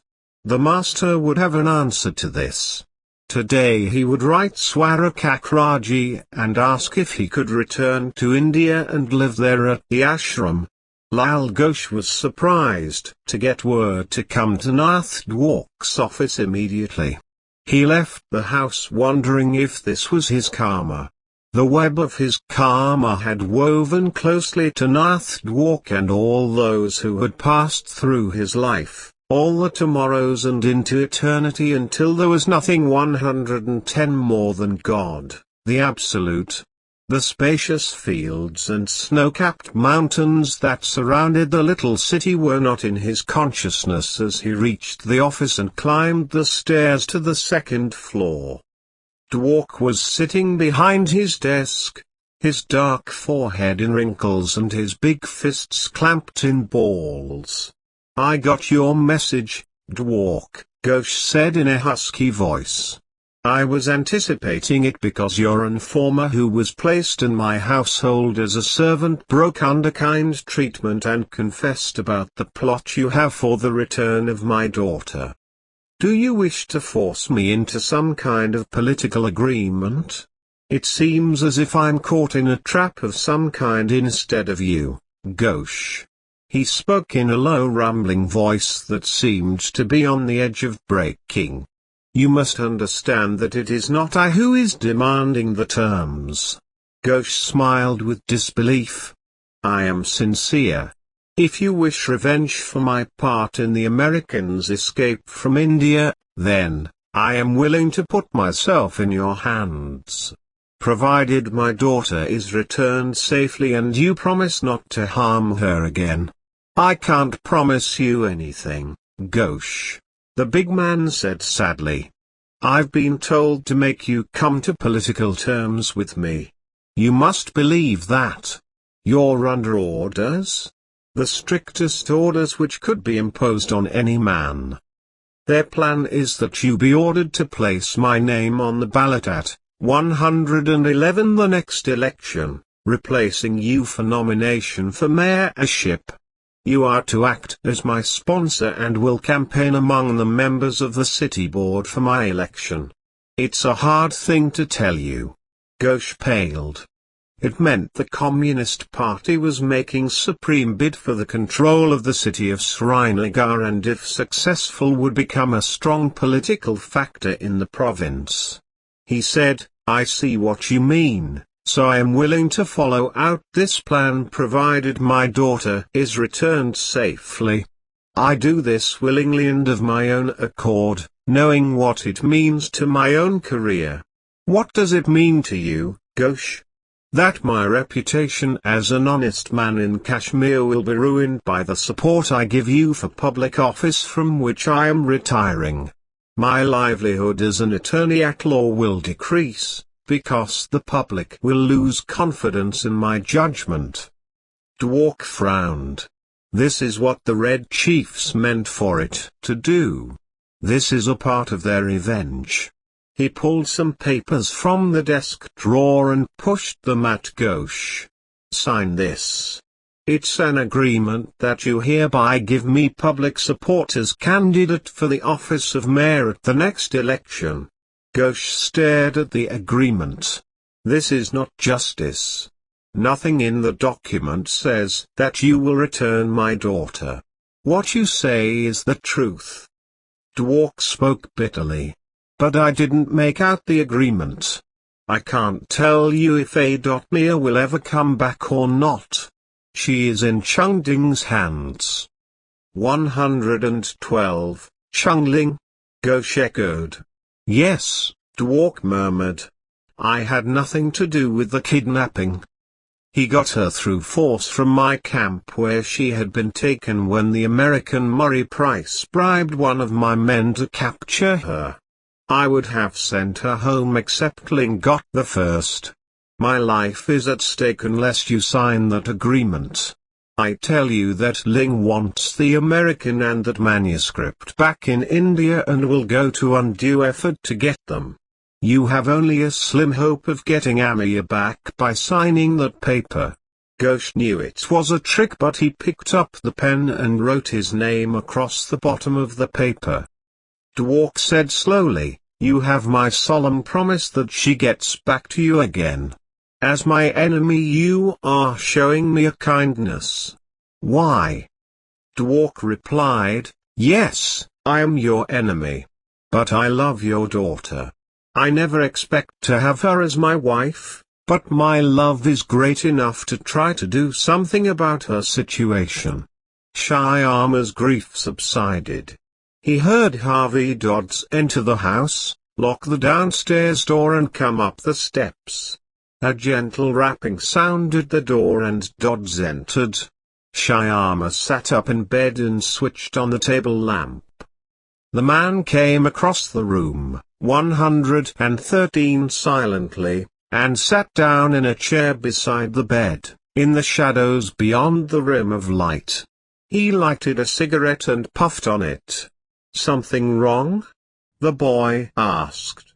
Dodds leaned over and took the boy's hand. "I see that you have been crying, Sanmi. We will both miss her," Shyama whispered. "She was different. She was like a rose just coming into full bloom." Dodds said quietly, "I want to ask you something personal, Sanmi. Did you have any relations with Julie?" The boy jerked up. "Your tone?" His eyes went wide. "Of course not. There was nothing between us. Nothing at all. I loved her, yes. But not that way." Dodds crushed out the cigarette in an ashtray and paced the floor, with both hands behind his back. "Nobody but Julie, the nurse, her parents and myself knew why she took her life. But there is another person who hasn't yet been identified. I believe that I know who that person is." He turned to the boy. "Julie took her life because she was going to have a baby. It would have been a disgrace to her family. Upon my word before God," the boy whispered. "It was not me. Reverend Vanners is half crazy with revenge. He thinks that his daughter was the victim of foul play and somebody is going to pay for it." He stood looking at Shyama, not wanting to tell him of the conversation between himself and Mrs. Vanners that afternoon. The woman had told him that Reverend 114 Vanners was planning a sermon for next Sunday to denounce the boy from the pulpit and try to stir the public enough to drive him out of the country. He smiled cheerfully. "Don't let it bother you, Sanmi. We will talk over things tomorrow." He went downstairs and called the Vanners residence. The minister finally agreed to see him. The drive took only a few minutes and he was soon seated in the minister's study. He said, "I've come to talk with you about this matter concerning my young Hindu friend. You are wrong if you believe that he had anything to do with your daughter's death." "I have proof, doctor," the man said harshly. "There is little need for you to discuss this matter. It is absolutely useless to try to give me an argument. Absolutely useless. I understand you are preparing a sermon on my friend, for Sunday." The minister stood up. "I intend to see that he is driven from the city. I will use every moral force possible against you for harboring him." Dodds flushed deeply.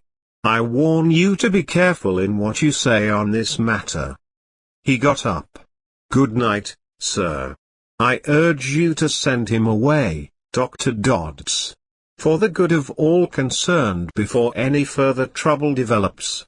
Dodds said firmly, "You call yourself a man of God. God never wants revenge. He 115 gives love regardless of what has happened. When he got home there was a long-distance call from Lucia Whitfield, in New York. She had gotten the news about Julie's death and wanted to know more. After he had finished she told him about her father's wrath piling up against the Dodds. J. Whitfield blamed Dodd's talk before the Four Rivers Women's Club for the walkout at the local plant and loss of a Navy contract for $2 million. J. was behind Reverend Vanner's drive to get Shyama out of the city, and there were plans for the House Un-American Activities Committee to investigate Dodds for subversive activities. She concluded by saying that her father had a manuscript from India which she didn't know too much about. Dodds hung up wondering if R.J. Whitfield engineered the theft of the manuscript. There was nothing further for either of them in this country and now it was best for them both to return to India. He went upstairs thinking that he and Shyama should go to New York and see Whitfield about that scroll. Amaya stayed in the but on the side of the mountain guarded by Ling's men. This evening she went outside to enjoy the cool mountain wind and the sunset, one of the few pleasures the communist captors allowed. -116 her. The mountain ranges frowned upon her with the glory of the golden light that spread in vast colors over the snow peaks. The scene was that of a fantastic world in which the earth was bathed in a panorama of colors. She walked slowly looking at the sunset as Nath Dwark rode out of the trees toward her. Her heart beat too swiftly and she sucked in her breath hoping to slow it. He pulled up and dismounted from his iron-gray stallion. Smiling he rubbed the stallion's neck and looked quietly at her. He said in a deep voice, "Good evening, Amaya Ghosh. Have you come to take me home?" she asked hopefully. He shook his great head. "I've been betrayed, little one. It seems that now Ling has struck a bargain and won a great victory. He isn't willing to fulfill the promises made to your father." "What promises, Nath?" she asked, stepping close and putting a hand on his arm. She felt the warmth of his flesh and the shiver that ran through him. "I saw your father yesterday, in the city. Ling forced me to make him agree to support me for mayor in the next election.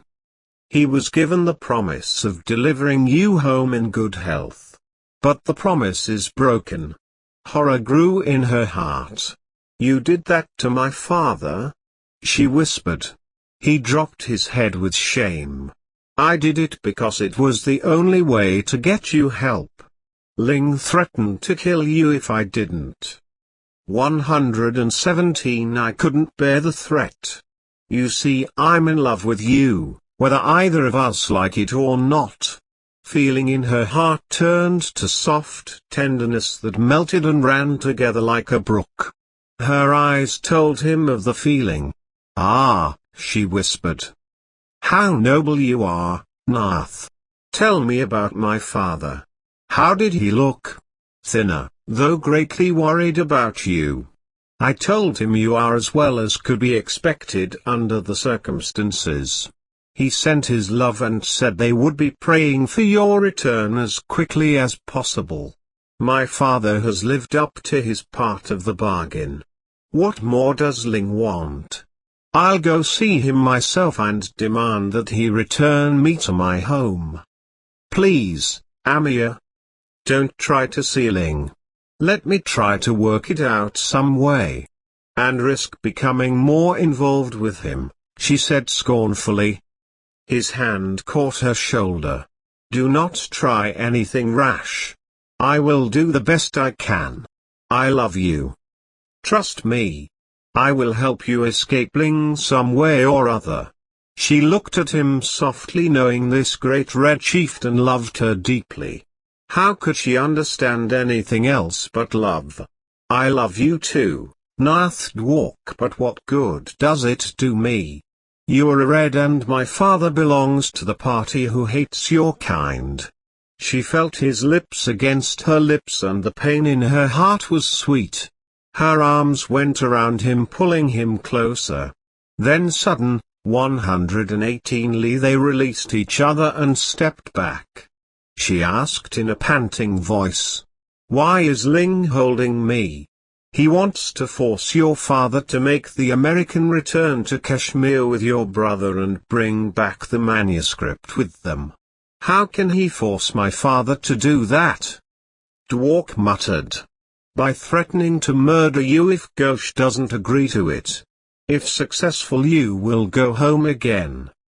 Harvey Dodds and Shyama arrived in New York later in the afternoon and went to a hotel on Park Avenue. Then Dodds caught a cab and went to the Gatewood Corporation offices hoping to find R.J. Whitfield there. But Elsa Spain would not let him see the president. He left in anger and frustration and rode across the town to Lucia's apartment hoping to find her home. While the cab wove through the traffic he remembered something the master had told him the last afternoon in the ashram, talking about the subject of Akankar. The best way to get into your mind that you are an individual, walking around with your whole life in your hands, and that you are as much of the whole as a leaf on a tree is to realize this. The atmosphere, world, minerals, plants, flowers and human life is made up of the ECK power. This pervading 119 force is everywhere, in all. You cannot escape it. The cause of all manifestations you see in the world is from the fact that a soul is like a radio or wireless station. You create and send out thoughts into the ether, which is another part of the ECK power. Your thoughts are picked up by another soul to whom you may be sending and become a manifestation somewhere in this world, perhaps within your orbit of existence. You see, we are the whole of God itself, as some people want to call it.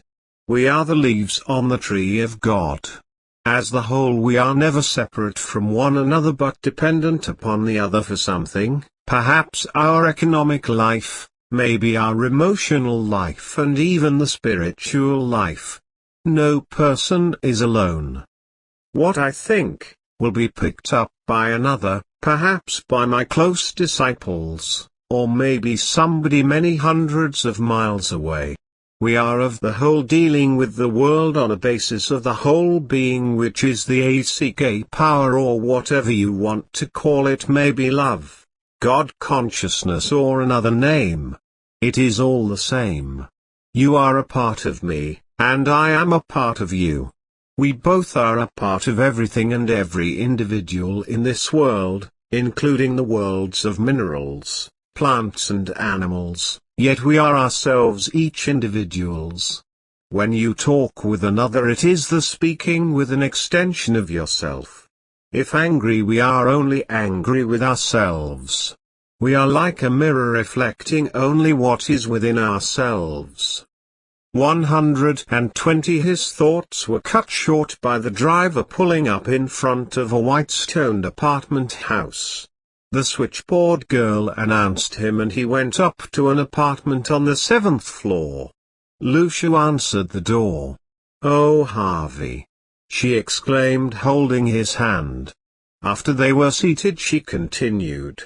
"I suppose that you are here to bring about a showdown with RJ. It might go against you instead of staying away and fighting him. I don't know how you are going to accept my part in this, for after all I'm his daughter, whether I like his personal ethics or not." He smiled. "Go ahead. I am listening. I don't take too well to what father is doing to you. But I am still a Whitfield, and you might turn your complete hatred on me if R.J. succeeds. You're right about the reason I'm here. As your relationship stands, I pretty well judge things upon their merits from a reasonable standpoint, not from an emotional basis. "What do you want me to do, Harvey?" she asked, ringing for the maid and ordering coffee. "I came to New York to find out if RJ has a parchment in his possession which belongs to the Ghosh family. You mentioned it the time we talked the other day, on the phone when you called about Julie. Does RJ really have it?" Then he gave the history of the scroll and why it was in America. 121. She looked at him curiously. "I really don't know too much about it, except Elsa Spain mentioned it one day and asked what it was all about. Seems that Murray Price was responsible for it getting into R.J.'s hands. But father must not have realized the actual bargaining power of it. I must get my hands on that manuscript, Lucia," he declared. "It belongs to Shyama's family. Although they are wealthy, the money would help at this point. Will you help me?" "Yes," she said, looking at him tenderly. "But I think you're going at it in the wrong way. If you could get to R.J. and tried to make a deal with him, he would instantly be aroused and start an investigation which would end up by putting him on top with a handful of aces. What can I do?" she said. "I'll handle it, Harvey." Then paused. "Not to change the subject, but do you understand my motive for helping you?" He shook his head slowly, watching her with wide, grey eyes.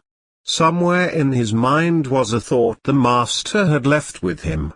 The heart was the most sensitive spiritual faculty of the body. One felt with the heart. Therefore, the heart revealed what lay beyond the power of reason to ascertain. Truth could be revealed immediately in a pure heart. The heart responded always directly to truth, therefore, its knowledge was always intuitive. He pulled himself up with a start. Why was he thinking about that? He said, "I believe you don't want R.J. to 122 push anybody around as he has tried with me. You have a sense of justice that won't let you. Is that what you believe?" she asked, rising as the white skirt flared outward around her slender legs. "Is it, Harvey?" Her perfume got into his brain and made him dizzy. "I'm dodging, Lucia," he said. "You're aware of it. You're in love with me, but really I don't know what to say." "Was it Julie?" she asked. "Are you the father of that baby?" "No, for both questions. I don't know who the father is. The woman I marry will have my complete love." She put both her arms around his neck and said softly, "May I have your complete love?" He groaned, "I'm confused. Is it Amir Ghosh?" He laughed nervously. "You want to get to the bottom of this?" "I want the truth, Harvey," she said firmly. "I wondered about Amir. She's a beautiful girl and stays in my mind, but we couldn't marry. We are just different people. I belong here. Even Sammy suffers from not being at home with his family." She looked at him a long time. "I don't have a chance with you, Harvey." "Look, Lucia," he said. "I came to talk about the manuscript. Now let's put it this way. Let's don't see each other for a while. You tried to get the manuscript for Sammy. I'll have him get in contact with you. 123. You are going to leave New York. I don't know, Lucia. You and I are not for each other. I'll go to California soon to start a practice out there, maybe with Florence Kellogg in Los Angeles. I should have followed my intuition and not seen you. You think I'm trying to trick you? You're R.J.'s daughter," he exclaimed sharply, turning to go. "What you're thinking isn't true. I can't trust myself, Lucia," he said sadly. I'm sorry, but I can't. You can't win by running away. Go back to Four Rivers and face it out with everybody. Be a man, Harvey. He turned and looked at her, eyes shining. I don't have the guts, Lucia. Not after learning the truth. My aunt told me that R.J.'s right in this family quarrel. It is true what he accuses my father of doing, of killing your mother. Now I haven't even got the nerve to see you again. He slammed the door behind him. The Reds in Kashmir revealed their hand too soon in the Srinagar elections campaign by letting out the news that Nath Dwark would be sponsored by Al Ghosh for the office of the mayor. Dwark was staying away from the city, aware that Ling had made a mistake in doing 124 this. His guess on the reaction of the public was correct. The people didn't like it, but there was little they could do. They blamed Ghosh for their predicament, and were suspicious of everything that went on within the political circles. Ghosh watched with a sadness in his heart, knowing that the Reds had outwitted him. He had received, instead of his daughter's return, a demand that he send for his son to return to India with the parchment and make an appeal for the American to come back also, or Amir would be murdered. He got up early this morning and prepared to go to the office, his thoughts upon the master, of the time they were together walking along a road near the ashram. It was years ago, before he was married. The blue and gold of the morning under the ancient sun of India had filled him with such joy he could hardly contain himself. Suddenly he burst out with a question. Master, what is God? The master's luminous eyes turned upon him with a sweeping gaze. The sage lifted his hand and pointed at the wide, vivid blue sky stretching across the vast horizons. The boy's mind saw, felt and loved. They walked onward through the rustling green forest where the sunlight was a sweet, cool pattern upon the earth. He looked around again and felt the rush of peace and harmony in his heart. He asked again, Master, what is God? The master smiled lovingly and pointed again at the long aisles of majestic trees. 125 Ghosh remembered that he looked and thought that he had seen nothing. They came out of the forest and followed their long, white highway over the green hills and met the gypsies singing gay songs of the road. A mother went by carrying a child in her arms that gurgled and laughed as the sun struck its brown face. He felt the love of the child filling his soul. Ghosh had asked again, Master, tell me what is God? The master had turned to him with great compassion in his eyes. My son, you have asked 3 times what is God? Yet 3 times you have seen God. Each time I showed you God, but you saw it not, so I must interpret God for you.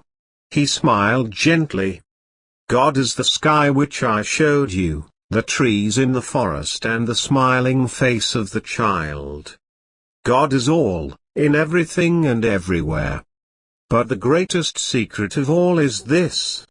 God is the love you experience in your mind, feel in your heart and know in yourself.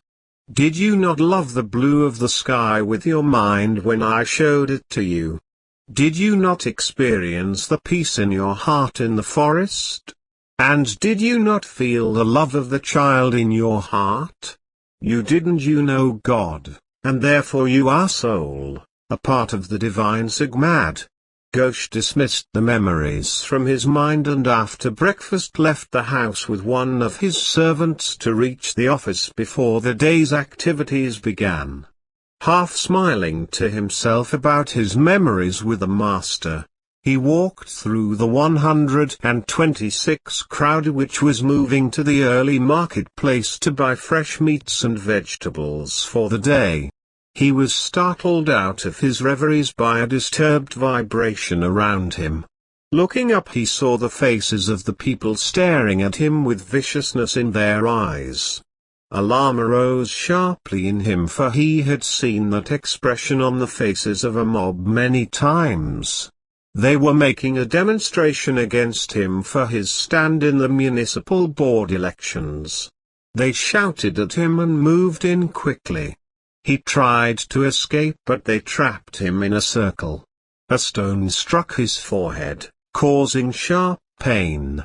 He jerked backwards and tried to beat his way through the crowd, but they packed themselves in around him tightly. He managed to push to the outer circle when the police arrived and drove back the crowd, then escorted him safely home. He went into the house tearfully seeking out his wife. She was in her bedroom, for it was seldom she went anywhere since her daughter had been taken away. He told her what had happened and then went to bed as she sent for the physician, who arrived within a few minutes. The doctor looked over Ghosh and said, "He has a bad bruise on his temple. Give him complete rest for a few days. Feed him in bed. I'll be back tomorrow." Late that night, when the household was quiet, Lal Ghosh slipped from his bed and went to the little family altar, where he prayed for strength to make a decision about his son. When he arose, he knew that nothing 127 else could be done than to write Shyama and tell him the predicament in which the family was in Gamaya's captivity. He would order Shyama to return and bring the manuscript with him. However, the real problem was how to get Captain Harvey Dodd to voluntarily return to India. How could it be done? 128. Chapter 8. Bolala. Ghosh was amazed at his own lack of responsiveness to his troubles. He was like a helpless child in face of some apparent danger in facing the enemy. This was in reverse to his behavior in the past, when he could handle himself with deft ability and skill. Some psychological mechanism had gone wrong.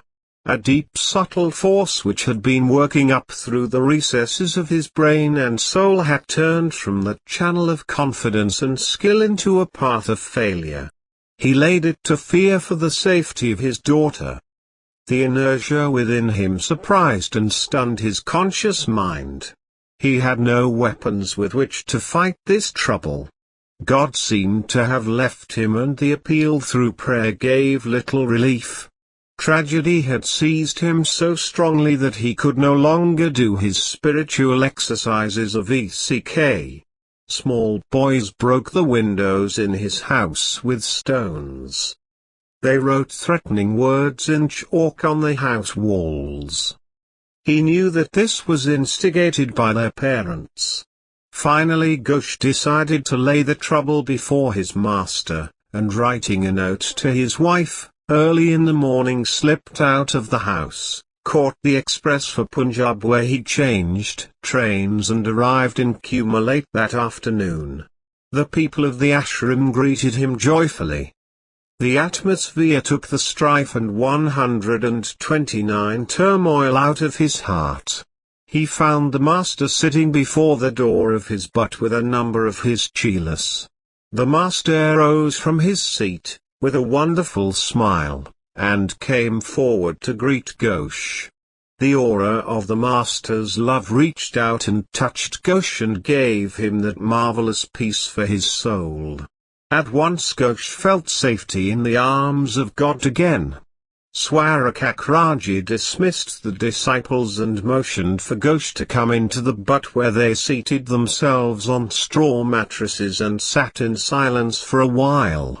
Finally the master spoke in a deep reverent voice. "My son, you have been torn with grief over the problem of your daughter's absence in the enemy's hands. You were not wise in giving in to the will of Ling. The people of Srinagar do not like it, as you have come to know. By turning from God, the forces within you have been diverted into the negative channel. You have come to ask my advice of what you should do. Ghosh was not surprised at the knowledge which the master possessed of his troubles. In fact, he was aware that this wonderful man knew everything. Swarakakraji could easily read his thoughts, although it was seldom that he spoke to anyone about this, especially his own chelas, unless they first approached him. He considered soul and its aspects to be a house, and unless invited into that house it was not good to try to force his way through the door. Ghosh answered, "Yes, Master. I must, 130, know the answer. I am the shell of the man I once was. No longer do I try to practice the goodness as you taught me. I can do nothing. I sit and brood constantly. If only could get to my office and try to work. I cannot get over my grief for Amiya's disappearance.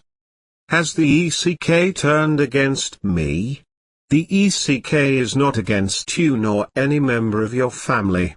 The master spoke in a voice like the whispering of the wind in the trees. "Fires is a part of your doings.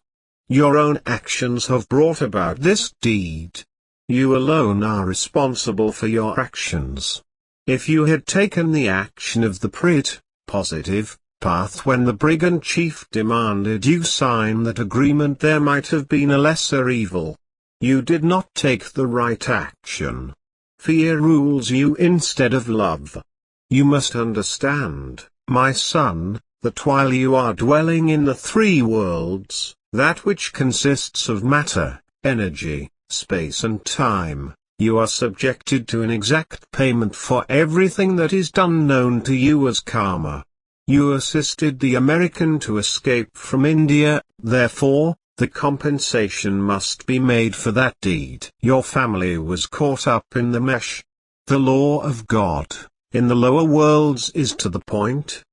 There is little difference in its payments, for the great soul does not care how it is to be done, but is compelled to act under the very nature of its own being.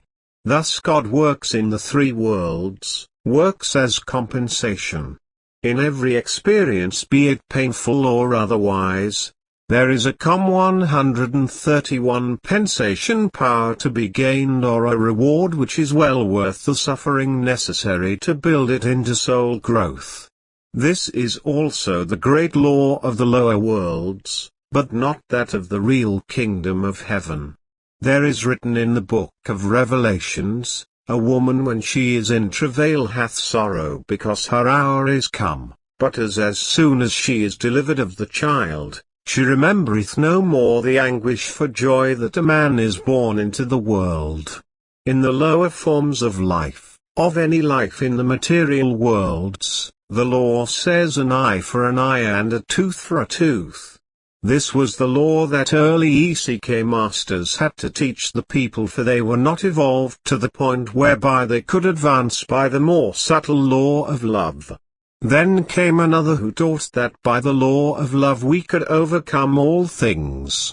That which makes up our lives in this world is the result of cause and effect, and which we call karma. It is the effect of causes set up in other times or former lives, which are brought to us in orderly sequence to be worked out, and in turn set up better causes for our lives in the future.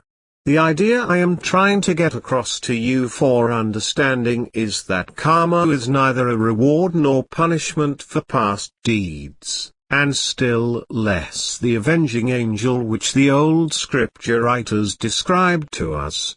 It was never this, for those writers had to use an over-exaggeration in order to impress a race of people who had far less understanding than today, to keep them in order for 132 another. We must have this law in the lower worlds simply for the purpose that the effect of our causes bring to the soul the opportunity to learn certain lessons which it has not learned in a past life. Hence, the law of love brings it through this manifestation that it may gain soul quality for further progress. What is the lesson that this brings me, Master? asked Ghosh. The lesson of faith, my son. Your efforts to protect your family from evil by cooperating with evil shows that your faith is greater in that force than in God. As a result of this you are sunk to the lowest ebbs of your misery. This is the result of the previous action in which you believed in evil and now it has returned to you. When you give up this idea completely and believe fully in God, your problems can be overcome. What shall be done, Master? Nobody can straighten out the wrong in yourself but you. You have that power and should make up your mind to do so. But will it bring Amaya back again? It will. Remember this.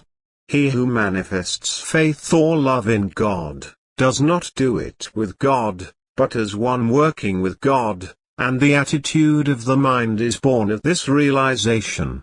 In other words, all men are the channels of the divine power and must work as that channel and not with the channel. Everything in our lives within the material world is based upon three things: choice, imagination and willpower. By choice we 133 must make up our minds to take a certain course of action. By imagination we must establish the ideal of God within ourselves, and third, we must hold to this mental image of the ideal by our willpower. The Master finished by saying, I will not interfere in any way with the law of God. My power is limited to myself. You must be willing to fulfill the law of God. Ghosh left the ashram with the thought swirling through his head. He did not understand the Master. Now the Guru had refused to help him in his worst crisis. Was he really a godman? Perhaps he was mistaken in his belief in Swarakakraji. Perhaps he was not the living Master after all and did not have any powers. R.J. Whitfield was in Washington to see the Navy officials about the contract which was now gradually slipping from his hands at the Four Rivers plant. He was making some progress but decided at the end of the day to see Congressman John Beery, whom he was responsible for putting into Congress, and who was now working on the investigation of Harvey Dodds. He went to the House of Representatives and was ushered into the congressman's private office. He entered, head high, playing the part of the dynamic captain of industry. He was a success in the business and in this 134 trial world, at the top of the ladder. Many of his friends in the same position had committed suicide over financial entanglements, losses and problems, but he was aware that this would never occur in his life. Chakri was a small, baldish man, with horn-rimmed glasses. He jumped up from his desk and grabbed Whitfield's hand, but winced at the forceful pumping this industrialist gave him. Whitfield smiled, secretly proud of his powerful hand grip. You're in the pink of condition. Not me, but you, said the congressman. I'd give you $1 million for the secret. Whitfield felt himself swell with pride seeing the man grovel before him. He took out 2 slim cigars and passed one along to the congressman and lighted his own from a silver cigar lighter. Imagination, Jack. There's a better name for it. Creativity. That's all there is to it. Everybody knows it, but how many people actually use that part of their brains? The reason why people think that guys like us have got the secret formula is because we do 3 things: make up our minds to do a job, put our imagination to work, and use our willpower to keep it going. Simple, isn't it? He paused, puffed on the cigar. Now every captain of industry, like myself, cannot build a giant corporation which may coordinate hundreds of smaller firms and thousands of employees, and utilize millions of dollars in capital funds until he has first 13 created the entire work in his imagination. Objects in the material world are as clay in a potter's hand. It is in God. Oh yes, I believe in God as much as the preacher does, but in a different way. That the real things are created by man himself and that they are done so by creating. Are you aware of the fact that I have put in hours of playing games in my mind for the building of Gatewood before it came into actualization of being the great organization that it is? Well, so much for that. Let's get down to the reason why I stopped in to see you, Jack. Is it about Dr. Harvey Dodd's? R.J. Whitfield nodded briefly. The fact is that he might be working with subversive elements in this country is of little interest to me, Jack. But you know as well as I, that I am only looking to the welfare of the nation. I was in Washington, and thought it would be best to stop in and see what you had done about the case. Glad you did, R.J. Now we can get down to some brass tacks about it. Whitfield said, here's the way I see it. I've been watching what the lad's been doing down at Four Rivers. Mind you, I like their boy personally and helped him get out of India when the Reds were about to catch up with him and slam him back in prison. But when he got home he just went haywire and started preaching that doctrine which had been so hard on him. It sure played havoc with my plant and made me lose a couple $1 million in Navy contracts. 136. He puffed on his cigar. You know their facts of the case. What have you done about investigation procedures? The congressman squirmed and leaned back, looking directly at Whitfield. Nothing, he said flatly. I had some investigators down there for a couple of weeks, but they didn't find out anything wrong, RJ. I couldn't prove a thing if we put that man on the witness stand. The cigar almost fell out of Whitfield's mouth. What? He roared. You mean to say that after all that trouble down there, you can't prove a thing on Harvey Dodd's? Nothing, RJ, said the man. If you want to pull up any facts, the only thing they could use is that Dodd's is crazy about some strange religion called Ikankar. We would get in a lot of hot water for that. Every newspaper in the country would ridicule us. We would become the laughing stock of the nation. Why, they'd even have a Swami on the witness stand with a crystal ball. Whitfield sat up straight, staring at their congressman. Re-swallowed hard. Besides, he belongs first to the Air Force. If there is any truth in what you're saying, then he would have to be court-martialed before we could do anything about it. Whitfield's hand slammed the desk. My lord, he bellowed. You're a dope, Jack. And I warn you to find out yourself. You scared that this will take you out of Congress? If you don't put that guy on there. Minus 137, witness stand right away, I'll have you scalped. You'll be the laughing boy of Four Rivers. You'll walk the streets looking for a job. Grabbing his hat and briefcase, he stomped out of the office, chewing savagely on his cigar. Shyama got up that morning after Harvey Dodds had left the hotel to find a letter from his father forwarded from Four Rivers.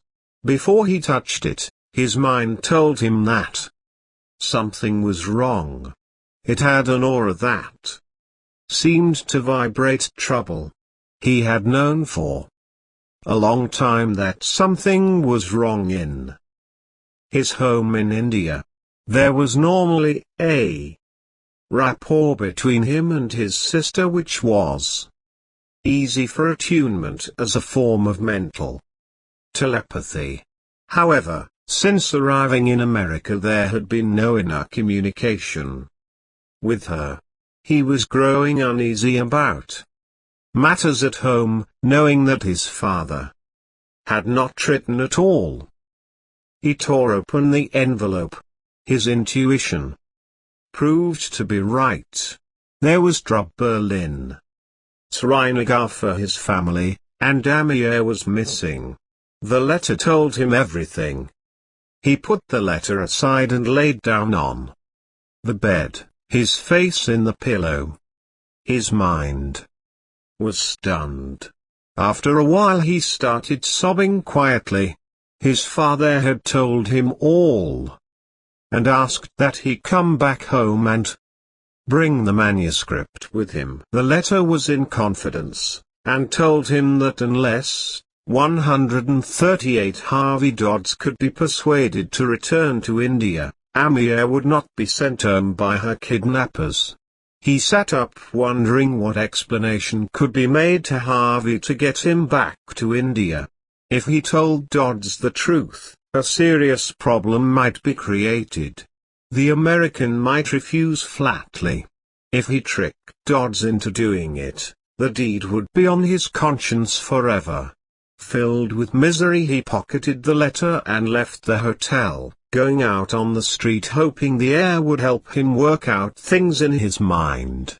He did not know what to do, but if he had to return home without that manuscript his mind had to be prepared to inform his father that it was missing.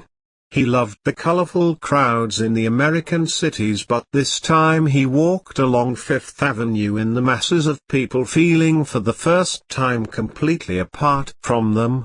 He had always been in unity with these strange Americans, even though they did not accept him as one of themselves.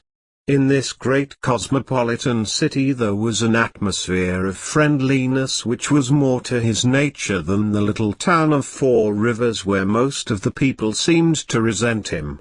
He strolled along the street looking into the windows of the shops hoping to take his mind off his problem, yet not seeing anything but his family and their sorrows in his home at Srinagar. Suddenly he realized that he was thinking about Julie Vanner's 139. He shook it off and put his thoughts back to his own problems. He was torn deeply between his debt to the American who was now as much his own brother as anyone could be. But he also owed a loyalty to his family. He knew, however, that his duty lay with his father, mother and sister, and that in the time of a crisis he should rush to them ready to help wherever possible. Now when the great test had come and he was called to return to Srinagar to help, he was not able to. He walked along in the brilliant sunlight of the late morning thinking that it was best for him to stay in America at the present time. This was wrong, of course. But it was the putting off of a problem that might be solved by his father's next letter. Passing a church he looked inside at the dark, cool benches, then decided to go in and sit in silence and contemplation. He sat there quietly for a long time, remembering that years ago, as a child of 9, he had sat under a tree with the master who talked about love. Childlike he asked the master what love was. The godman smiled graciously. Love, he said gently, is the greatest and most sublime force of the universe. Through love the divine qualities of the Sigmad shine like the radiant light of the morning sun, my child. When love enters into your heart, all gravitates to the inspiring beauty which it radiates. To serve and cherish love, as the ideal, is as unquestionable as the tender fragrance, 140 of the lotus flower. Love inspires the heart first as human love, that love which desires to serve its closest, husband, wife, children, family, friends, or human ideal, during this life's existence. But when the heart becomes refined by selflessness, it evolves to divine love. Divine love is the noblest quality of God. Loving and serving God through every universal agency unfolds divine love. The heart so permeated by divine love becomes purified. Through divine love the heart surmounts every obstacle to become firmly established on the path of God. Your heart must willingly aspire to serve God through love. By this joyful performance the heart fulfills God's great principle of love, and becomes known to all as the loving heart. Through the loving heart only does the soul attain immortality, my child. That, and that alone, Shyama, little one, is what love is. Shyama opened his eyes and saw that standing close was the figure of the master, who smiled at him. He put out a hand, then drew it back as the white outline of the godman faded into nothingness. He rose hurriedly and went back to the hotel, hoping to find Harvey Dodds there. His mind was made up to stay with the American, although his heart was filled with misery over his sister. 141 Dodds returned to the hotel to find the boy gone. He laid down on the bed awaiting Shyama's return. After a while the lad came in and took a chair. Dodds sat up and lit a cigarette. "Something wrong, Sammy?" he asked casually, dropping the match into an ashtray. "I had a letter from home today," the boy said, explaining what had happened, but left out the details of his sister's kidnapping and the request to get Dodds back to India. "But I've decided to wait for a little while. If news doesn't get better, then I will return to my family, for that is all I can do." "I agree with you, Sammy," Harvey Dodds replied warmly, but feeling curious over the fact that Ghosh had ordered the manuscript to be returned. "However, the decision is your own to make. I ask that you do not let our friendship stand in the way. I know you belong there in the time of trouble. I will not let our friendship stand in the way, Harvey," the boy said tactfully. Harvey Dodds paced the floor with a worried expression on his thin countenance. "I wish there were something that we could do. I came to New York hoping to get my hands on that parchment, but it looks like we will have to wait a little longer. Do you think that your parents would come to America if I arrange for it?" The boy shook his head. "No. I don't think so. Let us wait for a little while and perhaps the trouble will blow over." 142, I had a letter from a friend in California who runs a clinic just outside the city of Los Angeles. She has been trying to get me out there for years to work with her. She asked me to join her staff. I got an idea that while we are waiting to hear about that scroll, that we could run out there and have a talk with her. There is nothing that can be done with R.J. Whitfield in New York. According to Lucia, who is going to help us, the old man has lost some of his zeal for persecuting me or had other interests. She is looking for the manuscript.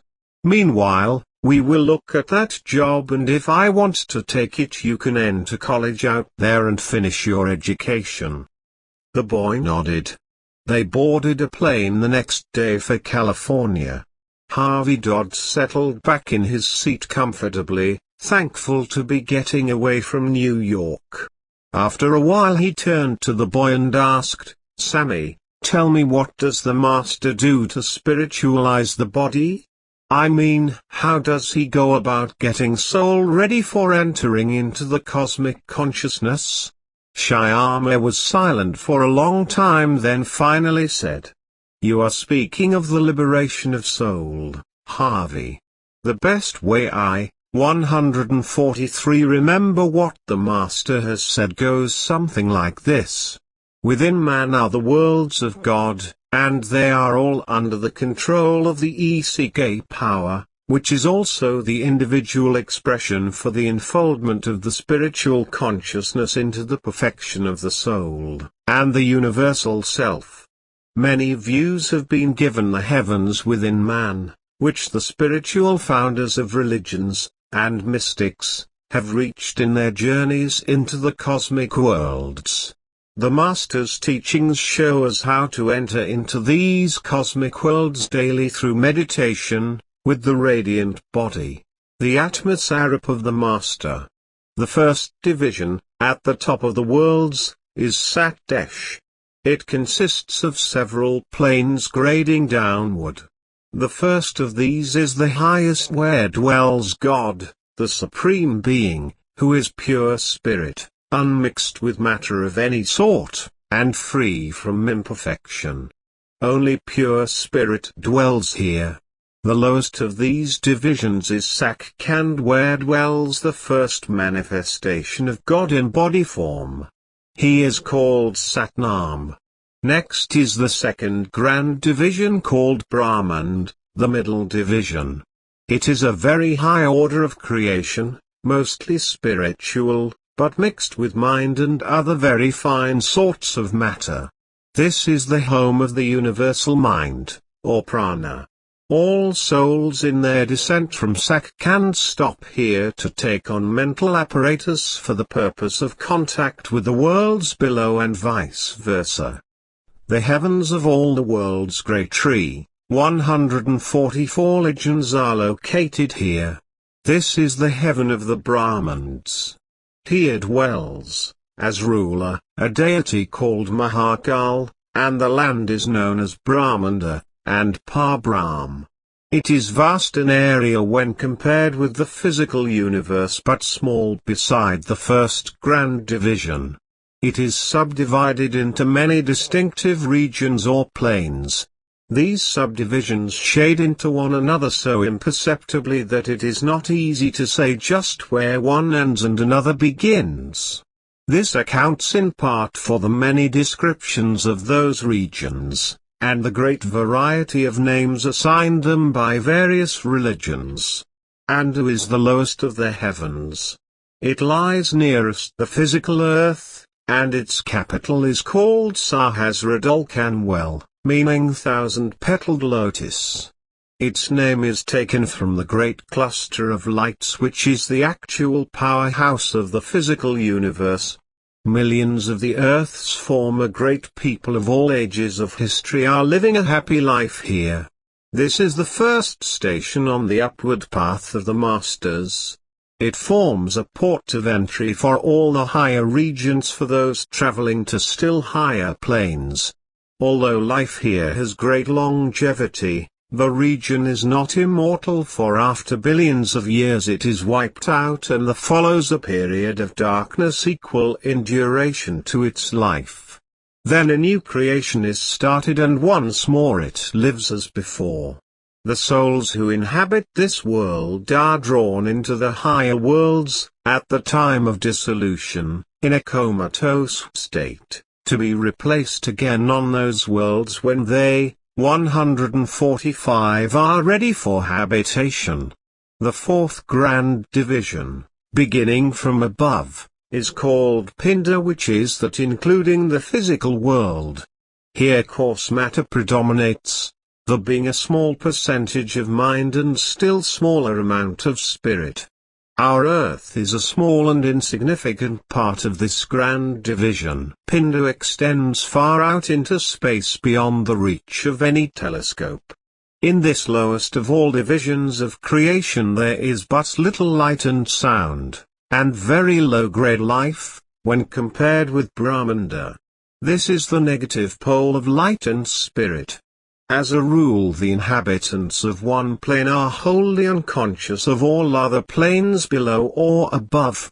They live and die somewhat as we do and pass on to other regions as their karma impels them. It is quite evident that the spiritual traveler knows of all life throughout the universes but will not openly discuss it for the reason of not shocking man, nor to be taken for a fool, because man cannot see through the physical veil. The Master will gradually lift up the soul to the planes, so as not to shock it from too much exposure to the spiritual rays of the higher worlds. After all, it is really not a movement of any kind except in the sense of the consciousness. We are in the center of eternity here and now. How can we go anywhere? He finished and they sat in silence. After a while Harvey Dodd said, "That 146 was some profound speech you just made. How did a 17-year-old boy learn all that and remember it? It has been drilled into me since birth. I can remember it when needed at the right time. When the right time comes for you to be given initiation into the ECK, the glories and wonders of God will be for your own experience. I cannot tell you in words about them." 147. Chapter 9. Harvey Dodds and Shyama settled themselves in a small cottage in a suburban area near Los Angeles. However, Dodds failed to come to any decision about joining the staff of the Kellogg Clinic. Late one evening he was getting ready for a party at Florence Kellogg's when Shyama came into the house and stood in the doorway of the bathroom watching him shave. The boy said wistfully, "Just a little lonesome for company. Want to be with you for a few minutes. Gosh, but this is a big country, this California. And there is no prejudice against me at school. I'm glad to hear about that, Sanmi. I have been thinking very seriously about taking that offer from Florence Kellogg to settle down here. Just one thing I can't understand. What's wrong with my mind? I don't seem to understand why I keep hesitating to make the move. Perhaps it's the Master. You know, there are times when he won't let you do something because it doesn't fulfill your duty to him. In case you don't know it by now, I'll tell you. You've been under his protection ever since you entered India with the Kazakhs. He watches over the lives of his own people. And you're one of them?" Harvey Dodds washed the lather off his face. "That's a new theory for me. How about all of us? Like Lucia and any of 148 those who have accepted his teachings but never have been initiated? You are all under his protection," Shyama replied. "Say, what are you getting dressed for? Going someplace tonight without me?" Dodds wiped his face with a towel and grinned. "I'm going to a party at Florence Kellogg's. Didn't think you'd be interested, but come along if you wish." "I don't think so. The ways of the Occidentals at parties are beyond my understanding." Dodds laughed. "I know what you mean. I'll be late in getting home tonight." He left the cottage and went out to the car. Since their stay in California he had purchased a second-hand automobile. California was a land where great distances had to be traveled for the nearest errand. That offer at the Kellogg Clinic appealed to Dodds.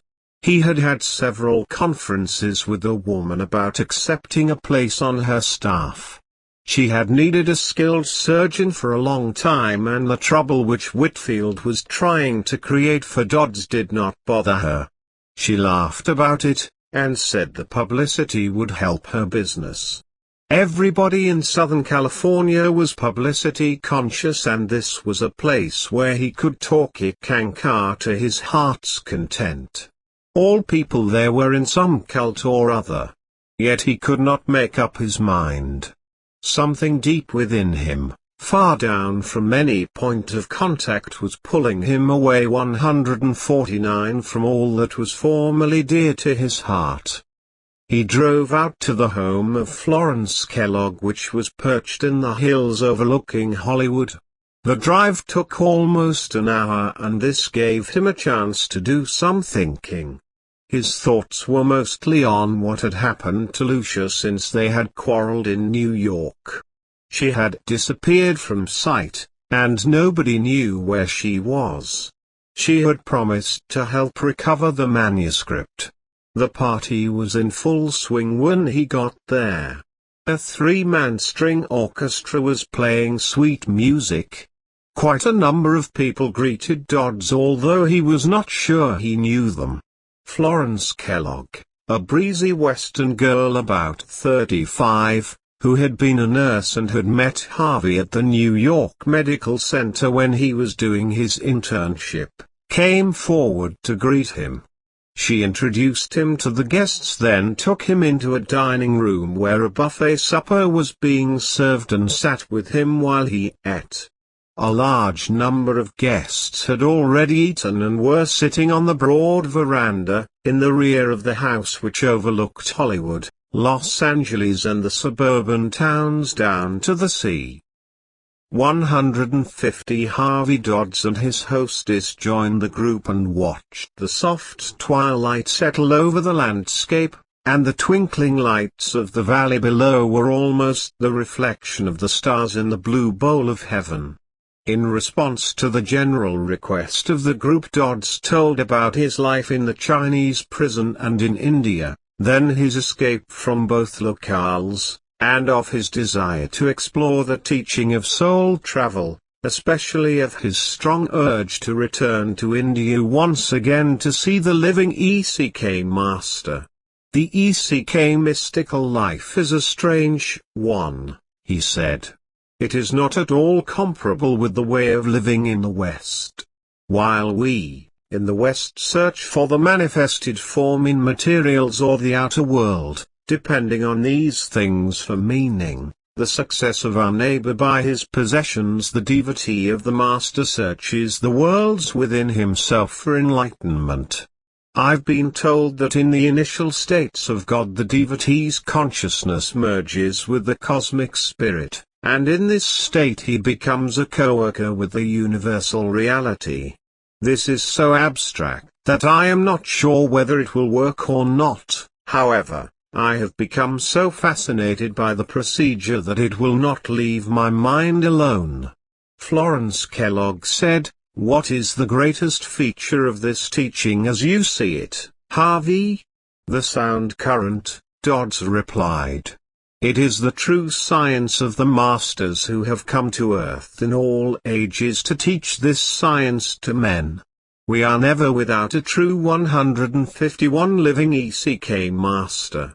Every individual in the world must seek the path for himself and walk upon it himself, alone, except for the master. The master is the only one who can accompany him. You must have a living master, for he can act as the transformer to light the spark within to start the search for God. The sound current is the basic aspect for all religions. It is often called the audible life stream, and this is the cardinal, central fact in Ekankar, known as the science of soul travel. It is what distinguishes this teaching from all other sciences or systems. It is the one sign by which a genuine master may be recognized. And no one can be a genuine master unless he teaches and practices the audible life stream. This current is the ECK power, love, or what you might call the ECK consciousness. It is the word. It is a stream, a life-giving, creative stream, and it can be heard. The fact that it is audible is extremely important, and the idea of any system that applies a name to it shows that teaching to know of its importance. This current or wave contains the sum total of all life emanating from God. It is God in expression, and it is its method in making itself known to all. The Word of God is called many names: the voice of silence, the voice of God, the music of the spheres, nada in Hindu, or Shabdadan, the melodious sound. Often it is called Akashbani, which means heavenly utterance. The Muslim saints call it Sultan, 152 Alaska, meaning the king of the ways. In a sense it is not a sound, for it cannot be heard by the physical ear. It is audible only to the spiritual ear, which is attuned to its higher vibrations. In the West it is that divine logos known as the lost word. This creative current may be likened to the electromagnetic waves of a radio, filling all space. The receiving set is the soul within man. As soon as the living master tunes in on this current and shows the way of keeping that tune in, then the entire body, and its mind and other subtle bodies must be cleansed and purified, then attuned to the higher vibrations. When we are ready to die, it becomes very easy for us to throw off the physical body and, under the Master's guidance, ascend this divine wave to God.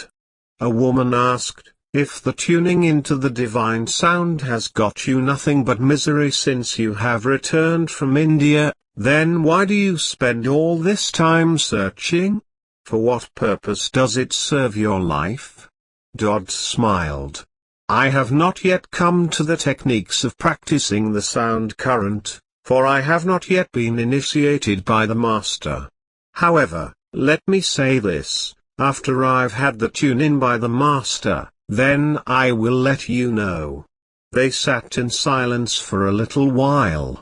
"Harvey," Florence Kellogg said, breaking the silence, "there is a Tibetan monk visiting in the mountains north of here. I understand that he is practicing this teaching. I heard of him a few weeks ago. I'm told he prac 153 times the real art itself. You ought to go see him." "Where does he stay?" "In a little mission called La Palma, some 20 miles from here on the coastal highway. His name is Rebazataz. I really don't know what he is doing here. Now I wish you'd forget this long enough to say the word that you will work for me." Dodds looked off into the valley at the twinkling lights, wondering why there was such a sudden urge in himself to see the Tibetan monk in the mountains. Turning, he nodded to the woman. "I'll let you know right away, Florence." Lal Ghosh was growing desperately ill over his family affairs. The key of the political campaign hung upon the safety of his daughter and her return to the family fold. He finally decided that it would be best to write Captain Harvey Dodds about this trouble in his household, and that it would be best to send Shyama home, since the boy did not apparently want to follow his father's instructions and had not answered the previous letter Ghosh had written him. Perhaps the boy's presence in the household would bring about the desired change which Bhola Lal Ghosh was seeking. Perhaps his luck would change, and God would smile upon him again and cause the enemy 154 to release Amir without injury. Then his old life would come back strong and pleasant. Of course, this meant that Shyama would not be able to finish his schooling in America and fulfill his desire of becoming a doctor for the Indian people, who needed the services of skilled surgeons more than ever before. His wife had wept until her body seemed to shrink with the agony of sorrow. She could not possibly have wept any longer, because, he knew, that her mind and heart had become dry from the anguish. So, dry-eyed, she went about her household duties each day, hoping that her prayers would be answered and the change in their family affairs for the better would come through a miracle, in time to save them from the onrushing climax of this awful catastrophe. So Ghosh sat down on this particular evening and started the letter, dutifully writing his request that the American persuade his son to return home for a short time in order to help with certain problems which could be solved with the boy's presence. As his pen glided over the paper, the image of the tall, lean, handsome face of Harvey Dodds appeared in his mind, and the emotions of what he was trying to do to this man almost overcame him. As much as he loved Harvey Dodds, there must be some way of luring him back to India. Should he tell the truth and appeal to Dodd's sense of justice? Yet where was justice when it came to bringing Dodds back to 155 India to swap his life for Anmia's safe return? He seemed unable to control the pen as it poured out his heart to the foreigner to help save his daughter. He did not seem surprised at what he wrote. A spirit had seized his hand and was putting into expression the great love he had for his daughter. Quickly he finished the letter and without bothering to read it back sealed the envelope, put an airmail stamp on it and gave it to one of the servants to post at once.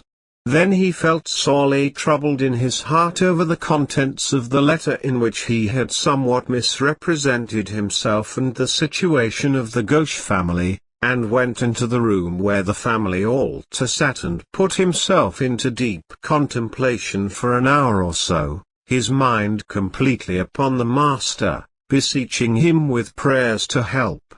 All of a sudden he opened his eyes. Before him stood a tall man cloaked in a white shining light. Fear entered his heart, but he shut it out quickly, for it was the Master appearing to him in the subtle body. The Master looked at him gently. "You call for me, my son?" he said. "No. Do not touch me, for it would be dangerous to your physical body. The problem which is bothering you, Bola Lal Ghosh, is you. You have lost your emotional control, and you must overcome this wrong thinking. It is true that, whether we realize it or not, we are directly or indirectly responsible for everything that has 156 happened to us.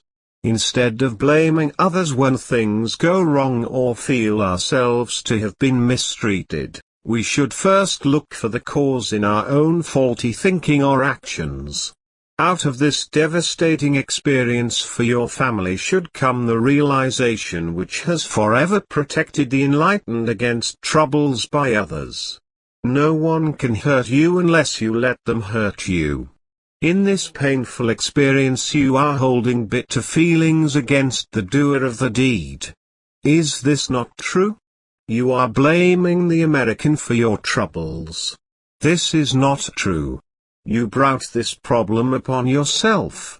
Why give any individual the power to keep on hurting you by becoming emotionally upset and mentally disturbed every time you think of him?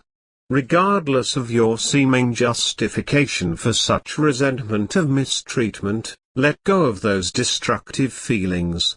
It is impossible for you to apply your mind to other worthwhile activities and objectives as long as it is disturbed by this misfortune. Dismiss your feelings, once and for all, with the resolute declaration in consciousness that nobody can hurt you unless you let them hurt you. The great law of the Sugmad is that you will attract whatever is in your consciousness. Remember, Bola Lal Ghosh, that it is not the things that happen to us that count. It is how we react emotionally and mentally to what happens. This determines our pain or pleasure and of course our 157 karma in our successive lives. The shining figure of the great Master gradually faded into nothingness. Slowly Ghosh rose to his feet, wondering if he had seen an illusion or was it that he had slept. Harvey Dodds got up early that morning, determined that he would drive up the highway to see the Tibetan ECK master who Florence Kellogg had spoken about. He had hardly gotten into his clothes and was preparing to inform Shyama to get dressed to leave when the telephone rang. The call was from Congressman Jackery's office in Washington.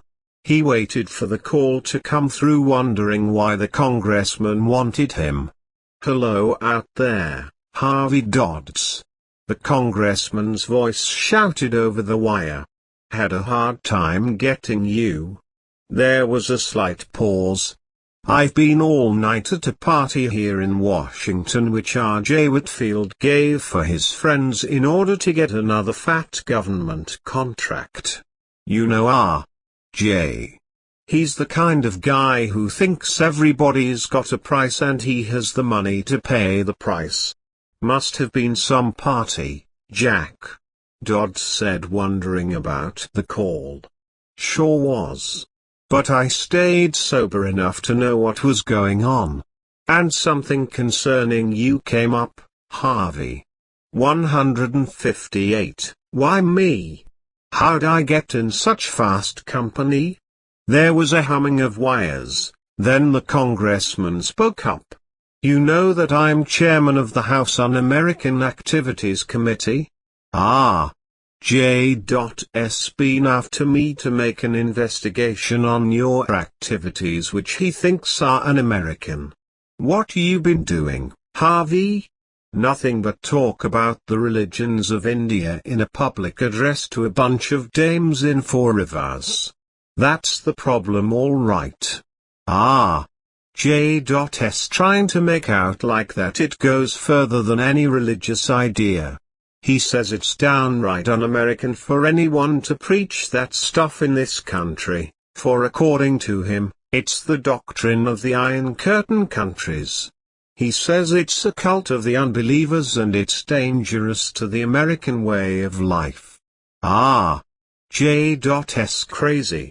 Crazy or not, he's gone bugs on the subject and is chasing me around like a senator after his secretary to make me get you on the witness stand.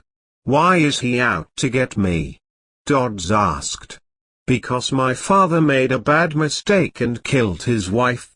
That's the start of it, but he thinks I'm trying to get revenge by making Lucia fall in love with me, or some silly nonsense like that. I didn't cause Lucia to leave him, that was of his own doings. The congressman said, thought I'd let you know, Harvey. I haven't given in to his 159 pressure yet. In fact, I had a couple of boys in Four Rivers not long ago checking on you but found nothing. It looks though like he might make me find something on you. If it does happen, I'll make it as light as possible on you. Goodbye. Dodds hung up, wondering if Whitfield would ever stop persecuting him. Then he put in a call for his aunt in Four Rivers, who told him that she had heard that Lucia Whitfield had closed her New York apartment and gone back to California. The plant was still out on strike and the people of the city were beginning to create a desperate mood against Whitfield. He hung up and went to the door to pick up the mail just left. There was a letter from Lal Ghosh. Going inside, he fixed a cup of coffee and sat down to read it. His heart gave a sudden start. The letter was beyond anything he had expected from Ghosh. The man wanted his son to return home to help him with boosting their morale over the problems now facing the family. Beyond that, Ghosh appealed to him to personally bring the boy home. What did Ghosh mean by this? Why, it would put his life in danger to return to India. Amir was in the hands of the communists and that was trouble aplenty, but something had to be done to help the Ghosh family. Shyama came downstairs. Dodds put the letter in his pocket and greeted him casually, then went about getting breakfast. After eating, he decided to face the issue 160 squarely and pulled the letter from his pocket and asked the boy to read it. When Shyama had finished, he handed it back saying, "Yes, I received a letter from him while in New York asking that I return, but it is impossible. I love my family and am sorry to know what has happened, but I love you more. There is also the debt of my life to be repaid." Dodds said, "That debt has been paid 100 times to me. It will be hard to part, but sooner or later we must do so. If necessary, I will do as your father asked and take you back to India myself. It would be no problem for me to give up everything and do that. No. The boy turned pale. You must never go back. My father didn't mean it. Curiosity stirred Dodd's. What's wrong, Sammy? Why don't you want me to go back? Is it because you think I'd be in danger?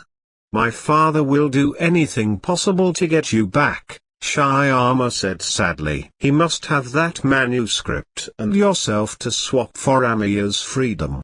Those are the terms made to him. In spite of his great love for you and his sense of honor, he is desperate to get my sister back. I've been instructed to do anything to make you return to India. Once you would be taken prisoner and shipped back to Red China. Please believe me, Harvey. It's only the love for Amiya which turned my father this way. 161 Dodds stared at the boy in amazement. 7 R.J. Whitfield rang for his secretary, then leaned back in his chair. His peace of mind had been disturbed in the past few weeks over the death of Julie Vanners. He was trying to rationalize his actions in this matter, but the more he tried, the greater the guilt feeling grew in him. Elsa Spain opened the door and stepped into the office. Yes, sir, she said. What has become of that piece of paper that Price sent here a few weeks ago? It's locked in your file cabinet. Do you want to see it now? Bring it in, please. She returned with a brown envelope. It's that parchment which is supposed to be a masterpiece. Harvey Dodds and that Indian boy brought it to the States. I checked but found there was no declaration made on it. You may have use for it. This belonged to Dodds and the Hindu, he said. Maybe Price had something after all. He kept blabbing away at making money out of it. I think so, she said. I checked with the City Museum and they will look it over if you want to sell. You know, Elsa, this might be the way for me to make an extra wad of money in a quick way. The U.S. Oil Corporation is 162 a clean-up deal for anybody, but I haven't the cash to put into it at this moment. I might get it out of this. She asked, you want me to take it over to old Kennedy to see if the museum would be interested? Not him. He's a bloodsucker. He's rigged me too many times, on everything in the art line. Can't you make a direct contact with someone at the museum? I don't know anything about ancient parchments. R.J. Kennedy does. He can get more cash for it than we could think of, if it's worth anything. He'll know if it's genuine or not. Well, all right, but mind you, only 10% for his part and no more. Make it clear to him. He went out to lunch with some of the office people thinking about Julie Vanners. Maybe he could make it up by giving Reverend Vanners' church a few $1,000s for a new bell or a glass window. That would ease this off his conscience. When he returned, Elmo Kennedy, the art dealer, was waiting for him. I've looked it over, Mr. Whitfield, the man said, and we can do business provided you pay the right commission. 10% for you, Whitfield said. 25. I can't make any money that way. You'd probably sell it for 10,000 and that would cut into my take. The man laughed. Why man, 10,000 ain't nothing. I can get you 5 times 163 that much. I made a call while you were out and the City Museum said that if it's authentic there was a wealthy old geezer who would pay as high as $250,000 and give it to the museum. Whitfield dropped in his chair. $250,000? He whispered. Take your 25% and be happy.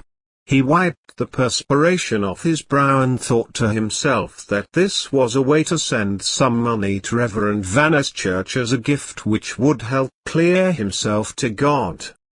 164. Chapter 9. Harvey Dodd sent Shyama back to his family, in Srinagar, despite every protest he could think of to keep the boy with him.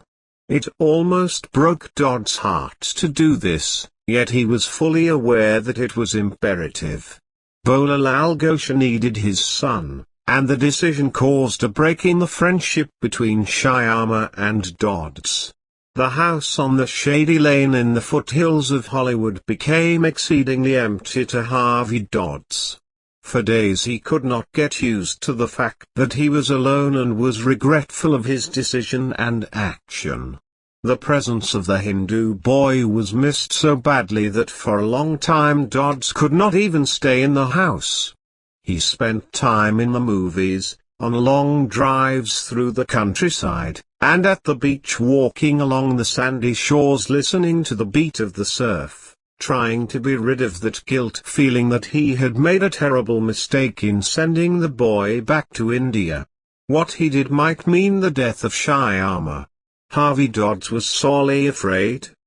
The letter from Bhola Lal Ghosh combined with what Shyama told him about the plot to get himself, Dodds, back into India again, had set off a chain of reactions within him.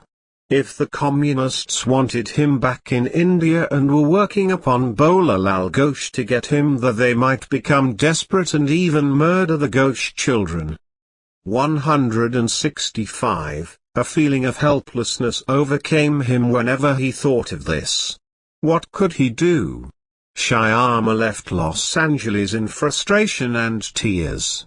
He was in a sullen mood, angry at Harvey Dodds and his father, because he believed that his own life was at stake. The letter from Lal Ghosh was so pitiful in its appeal to Dodds for the return of his son that it had broken Dodd's heart. No longer could he entertain the thought of keeping Shyama in America despite the fact that the boy went back without the manuscript, a requisite also included in the demand for Amiya's release. As for his loneliness, he tried to justify his decision with the fact that the trouble between Bhola Lal Ghosh and the communists would soon run its course and then Shyama would come back to him to finish his education in America. But within his heart he was aware that this wasn't true. He was only making excuses to appease himself.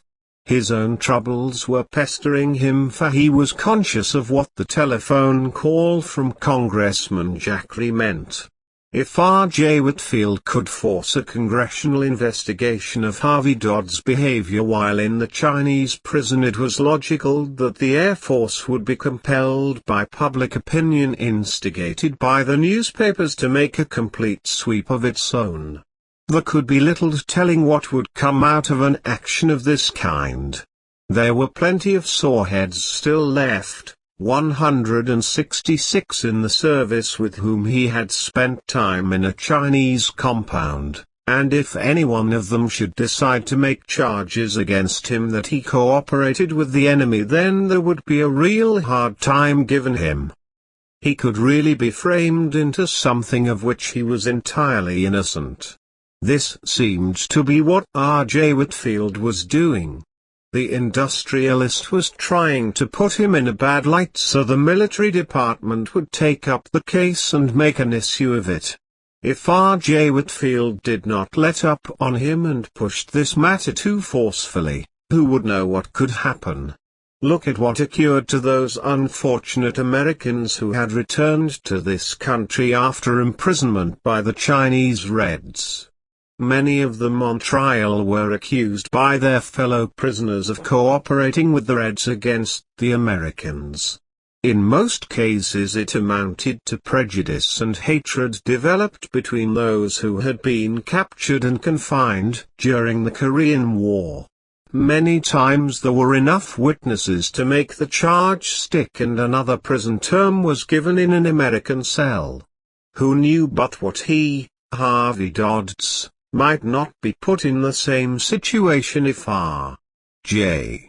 Whitfield could get enough evidence regardless of what it might be. There might be someone who didn't like him during the prison stay while in Red China and could make it rough for him on a witness stand. His thoughts returned to Shyama. The 167 boy had made a scene about returning to India. Smiling, Harvey Dodds laid down on his couch in the living room and smoked. The Hindu lad had adopted enough American habits to make him difficult now. Although the training was strong within him, the emotion of love between Harvey Dodds and the Indian boy was stronger. He wondered how the communists would take to this idea of sending Shyama home without himself or the manuscript. Would Shyama actually have the courage to get to his home in Srinagar, or would he leave the plane somewhere between America and his destination? Just before the plane took off from the airport, he and the boy embraced and wept together. Even at the last moment, Shyama had to be pushed away and put on the plane. The boy pleaded not to have to leave Harvey Dodds. People watched them, smiling at the scene between the two, but totally unaware that a terrible agony of fear was going on between them. There was nothing that Harvey Dodds could do about it, since Shyama was determined to make his demonstration at that time. Harvey Dodds, however, had consoled the boy and told him that soon he would be coming to India to be with the living ECK master again. When it would be, he was not quite sure, but to look for him any moment. Shyama protested in fear that he could never come back to India, for his life was not safe there as long as the communists were allowed to openly operate 168 inches that country. Suddenly at the last moment he told Shyama that he was bordering upon the decision to return within a few days to India and give himself up for Amia's release. That he loved her dearly, and if Bola Lal Ghosh could extract an iron-bound promise out of the Reds on this, he would certainly return. Shyama smiled through his tears. "I'm afraid by that time it will be of little use. But I must stay here, Shyama, until soul tells me that it is right. When that comes, nothing will stop me." He drove back to the house thinking about his future. Now was the time for him to get busy again. What to do wasn't certain, but perhaps that job at the Kellogg clinic wouldn't be so bad after all. It would be a starter for him to begin working again. He got the woman on the telephone and told her of his decision. It made Florence Kellogg very happy, and she said that it was a decision which he would not regret. She gave him a week to report for work. R.J. Whitfield swiveled around in his massive chair and lighted a long slim cigar. He was waiting for his daughter to arrive at the office as she had announced by telephone a few minutes before. Lucia Whitfield entered the office with 169 long, confident stride. Her striking poise and compelling beauty instantly put a harmonious feeling into his mood. He was thinking that she was a beautiful girl. It was a fact that every time he saw her his mind was forced to recognize this more and more. She took a seat in one of the soft, leather chairs near his desk and faced him, looking into his hard, granite face for a long time in a dark, angry gaze. He smiled crookedly, one corner of his mouth pulled up. "Why did you send for me?" she asked in a forceful tone. Her voice struck him wrong, setting in motion negative vibrations which made him reply roughly. "I want to get at the bottom of this trouble between us." "What's wrong with you?" "You, Father. That's what is wrong with me. What in the name of God has gotten into you? How stubborn can you get?" He laughed loudly. "What is the trouble now? Still weeping over Harvey Dodds? You should have forgotten him a long time ago. I should have, but frankly I didn't, if that is any of your business. Now what is this that you've gone beyond Jackery to the Air Force and asked that they dig up something on Harvey for a charge against his conduct as a prisoner of war? You are going pretty deep, aren't you? God's never going to allow you to get away with this. He puffed on his cigar and little white balls of smoke flew toward the ceiling. 170 Look who's talking about God with that heathen belief in Tibetan religion that's pouring through your mind. He banged the desk with a fist. How low can you get? I never thought you'd stoop to this sort of thing. Look at you now. A beautiful woman who could marry just about any man you desire in the country, or in the international set for that matter. But you'd rather play around with a heathen cult and a bunch of ragged tramps who make a practice of fleecing rich men's daughters. She said scornfully. You make a practice of talking God to me whenever there is something in my conduct you don't like. You don't know anything about God. You use God as your tool, so you think. You've tried to buy God with a price just like you do everybody. It's your motto. Everything has a price, and I've got the money to pay for it. Even Reverend Vanners is on your payroll. You dumped a lot of money into his church and that makes you a great man with God. What did you do for the Reverend when the board of his church asked that he be removed from his parish? Nothing, as usual. You had all the use of him that could possibly be. So you quietly sat by and let the poor man talk himself out of his own livelihood and the church. I don't like that kind of talk coming from you, Lucia. He said low, hard and warningly. I brought you here to talk over 171, my will. Are you going to listen? She ignored him. And for your information, I'm not marrying anybody that you have got picked out for me. I would marry Harvey Dodds any time, any day in the week if he'd ask me. Now what do you want to see me about? He glared at her. You'd marry that tramp? Yes, I would, she said firmly. Then that makes up my mind, he remarked hotly. I tell you again, I asked you here to discuss my will. If you are willing to give me proof that you can give up this nonsense about those Oriental philosophies, I'll leave you the entire estate of $3 million, immediately upon my death, as always planned and which now shows in my will. Otherwise, I will today change my will to distribute $1 million among my faithful employees. Give $500,000 to the church in Four Rivers and the rest to my only legal relative, my half-sister, Jane. She stood up quickly. So that is what you have been wanting to see me about. I can be bought as you have bought all the others. You ought to stop and take a look at yourself, R.J. Whitfield. See how you have used people. You took advantage of poor Reverend Vanners while he was in that terrible state of mind over Julie's death and used him. Now you're throwing him to the wolves. Why don't you will him some of that money? The poor fellow is going to be out in the cold very soon and will, 172 be there a long time, and will need some of that cash. What are you going to tell him if he should knock on your door and ask for help? She paused and went on. Why don't you distribute some of that money among your employees instead of a favorite few, or give up the profits to that greedy bunch of stockholders?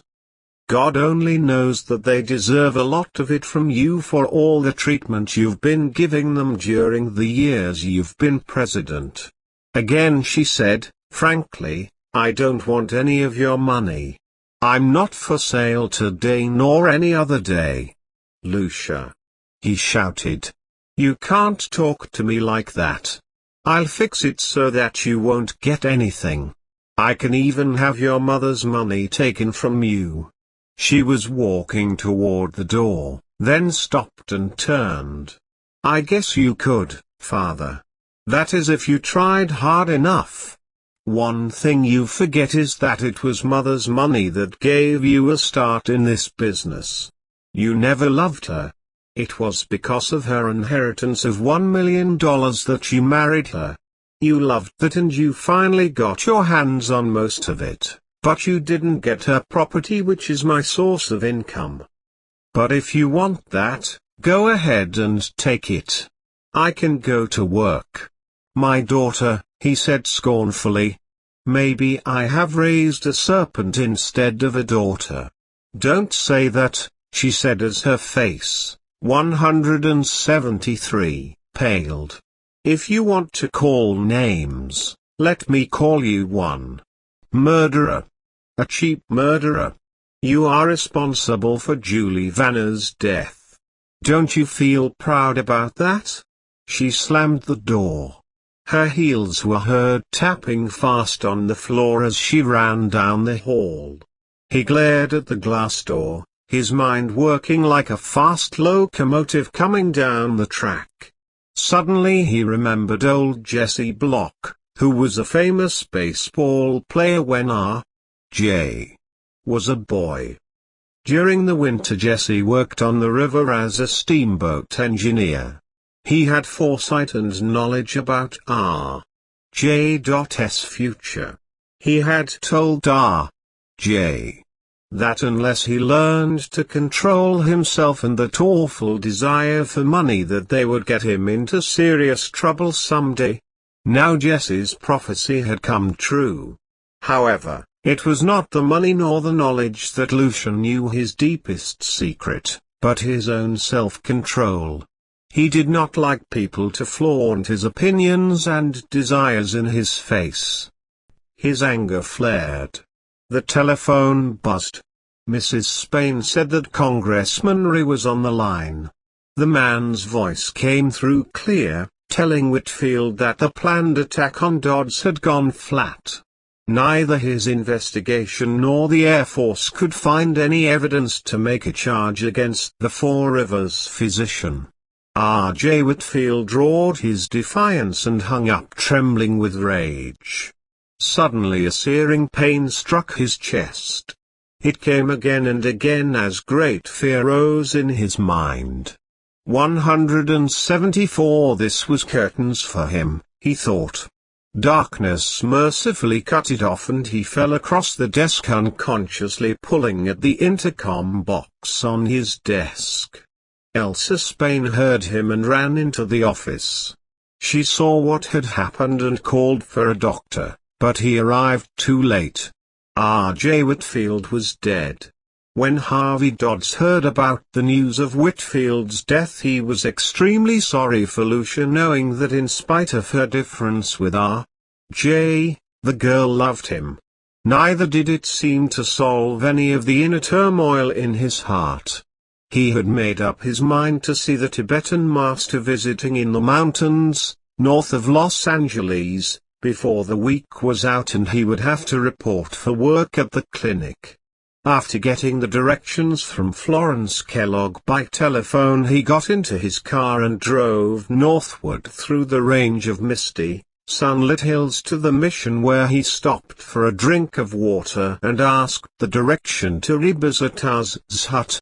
He found the shack settled in a lovely little glade on the side of a sloping mountain, at the end of a long lane.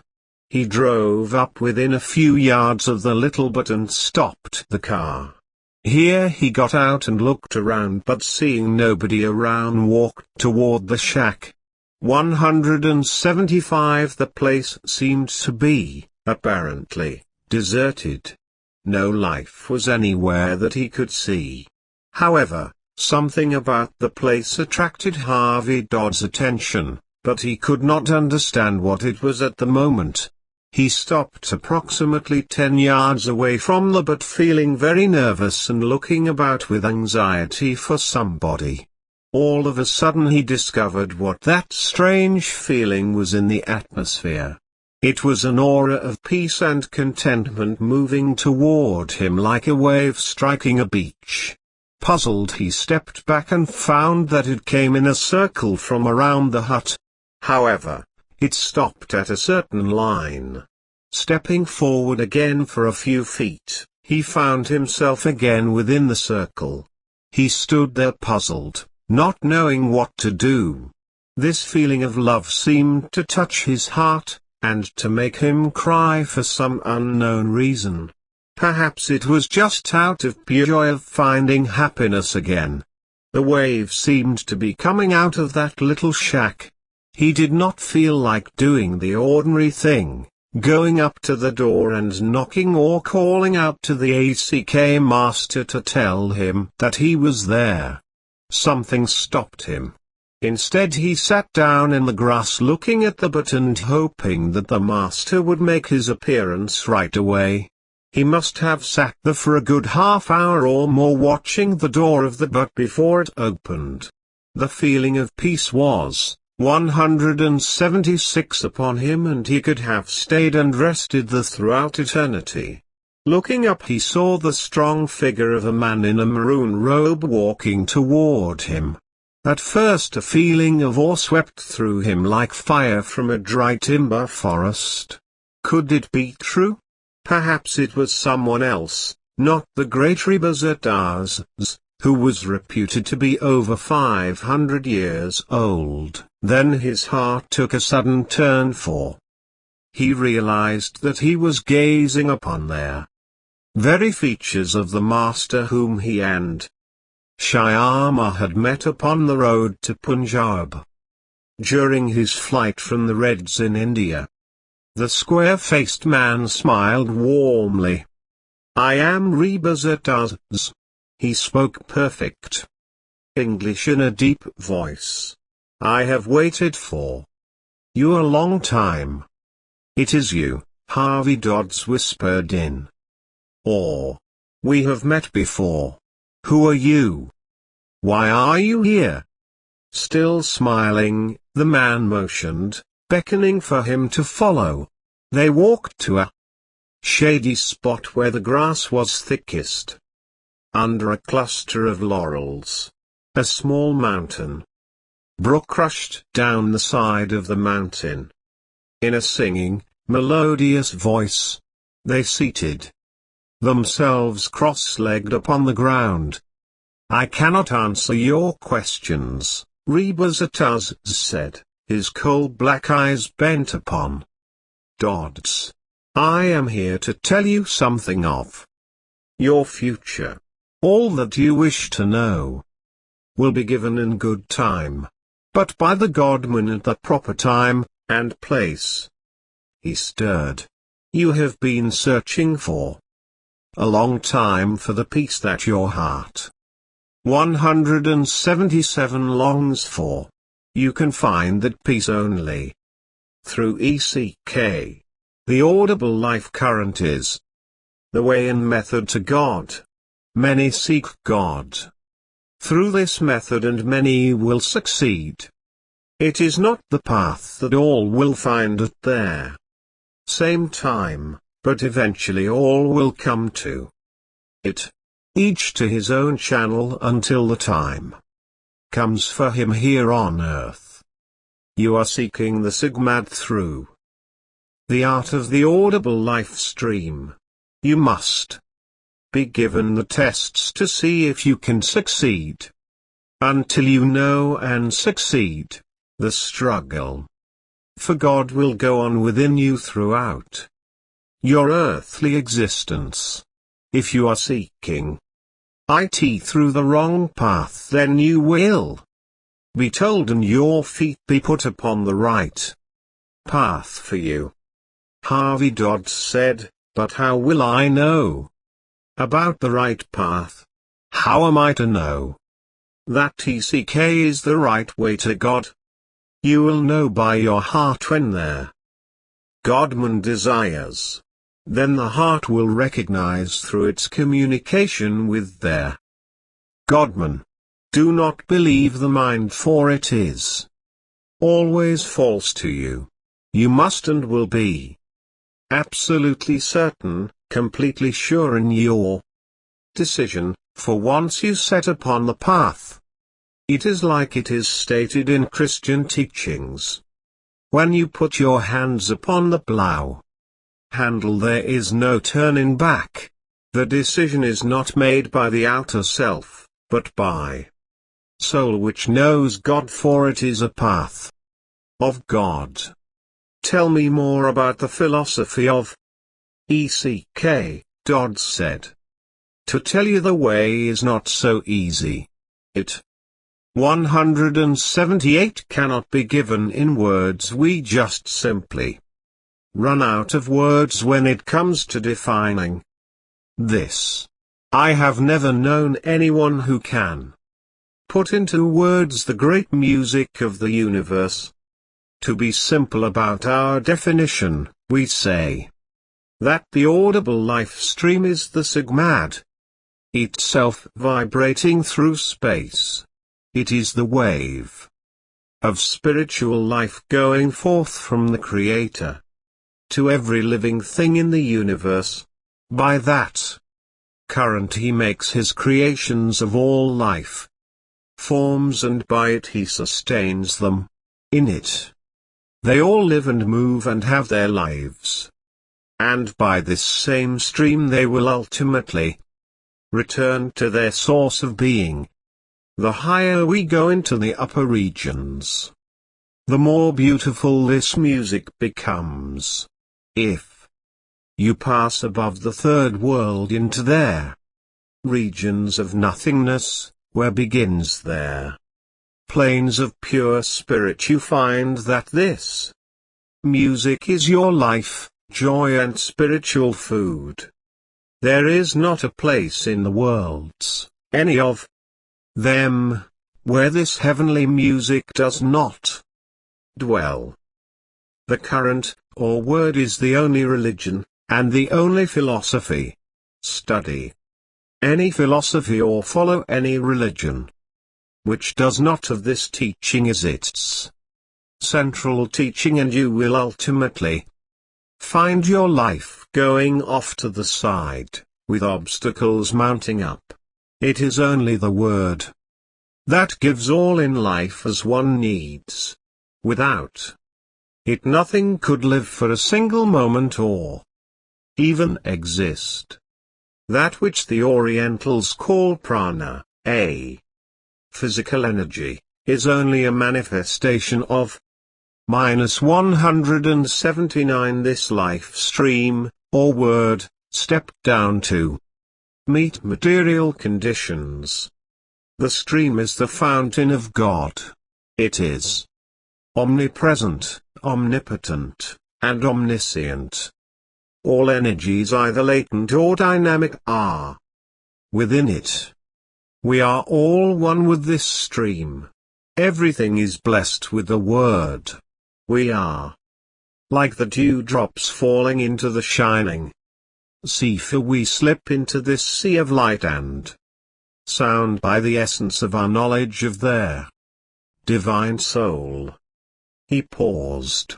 You question the death of the great American capitalist who had to pay his karma through his deeds with mankind. He was the result of over-passion and work, the example of those in the Western world who find happiness in materiality and personal power. After a long time, Harvey Dodd said, "What must I do to find this path of knowledge and love?"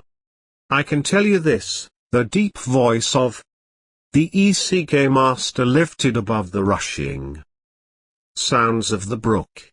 The lesson of your life can only be found through love. Then all will be given through the living ECK Master. When you have the proper inner preparation, then you will be taken into the Godman's fold. Now look here. I tell you that the lesson can be learned only through sacrifice. Their decision, however, lies only within you to go to the Godman and learn what this lesson might be. The sooner you do, the quicker soul will start its journey to the true home. -180, again I say, go back to India and see what the Master will say to you. Harvey Dodds looked at the Tibetan with amazement. But I cannot go back to India. My life is in danger there. I will be sent back to the prison in Red China. The Tibetan smiled gently. You must believe in the Master. Go and see what he wants with you.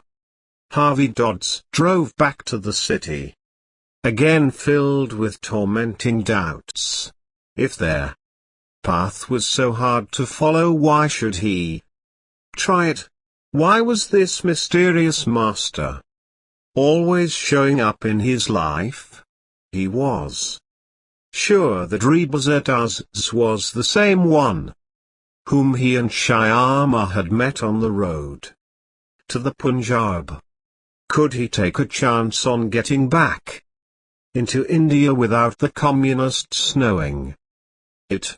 This thought crossed his mind several times. Just how the Master had the answers to his problems of life was yet to be learned. But in that brief hour's ride back to the house, Harvey Dodds had made up his mind to go to India and see the Swarakakraji there. Thought frightened him, but he knew that any danger which was risked was minute in comparison to that great inner urge driving him to the very jaws of death. He got home and without waiting began to pack his things, scarcely eating when their cook called him to dinner. He told her that 181 he was closing the house and that she could have a month's salary to look for another job. The next movement was to see about their schedules to India and check his passport. He packed a great number of things and called Florence and told her that he was coming by. Then he drove downtown to a telegraph office and sent a wire to the Master saying that he would be in India within a week. Following this, he made reservations for air travel to India, and then went to the passport office to make application for leaving the country. It was getting late in the afternoon, so he went back to the parking lot for the car and drove up to Florence Kellogg's house on the hill overlooking the city.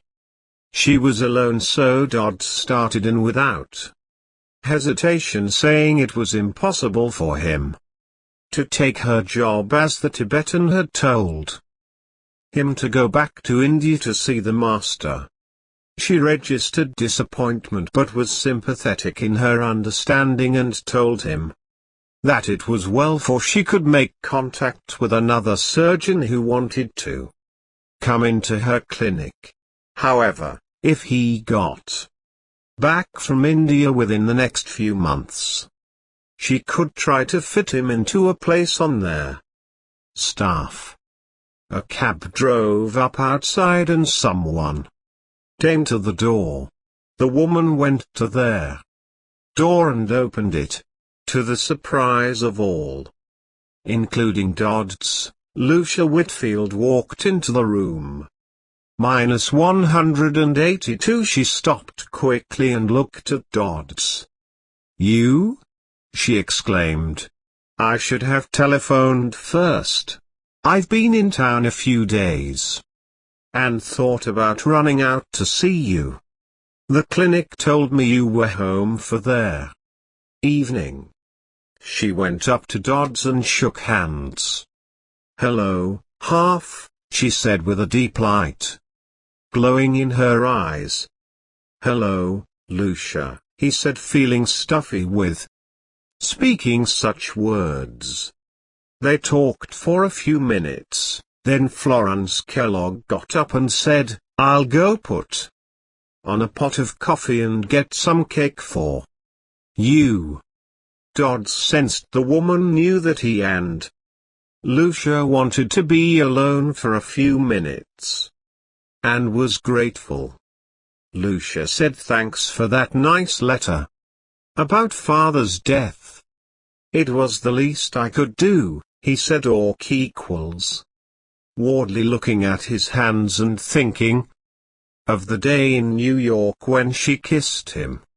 I know what you are thinking, Harvey, she said. But I didn't come out here after you. I had to for a reason.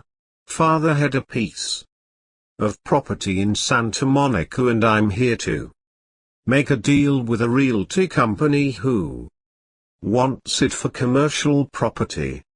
I understand, but there is nothing that can be done about the way I feel. You know that R.J. gave me such a bad time that I naturally feel you're a part of him. She wiped her eyes. Let's leave R.J. out of this. He can't hurt you anymore. He was a great man in his way. 183, she said, it wouldn't have been so bad. Except that I feel that I was a part of their cause of his last heart attack. He has had them for years but wouldn't pay any attention to them. That was R.J. for you. He preached the philosophy of the self-made man. Always thought that was the end of living. God didn't even exist in his mind. God was a toy and a plaything for the masses of people to be hypnotized by, for those like himself to have control over. You'd thought he invented God. The only thing that R.J. loved was money. He tolerated me but was always puzzled why I could never come under his control. He really drove himself to death. But I could have been a little kinder and loving toward him, although he would never have controlled me.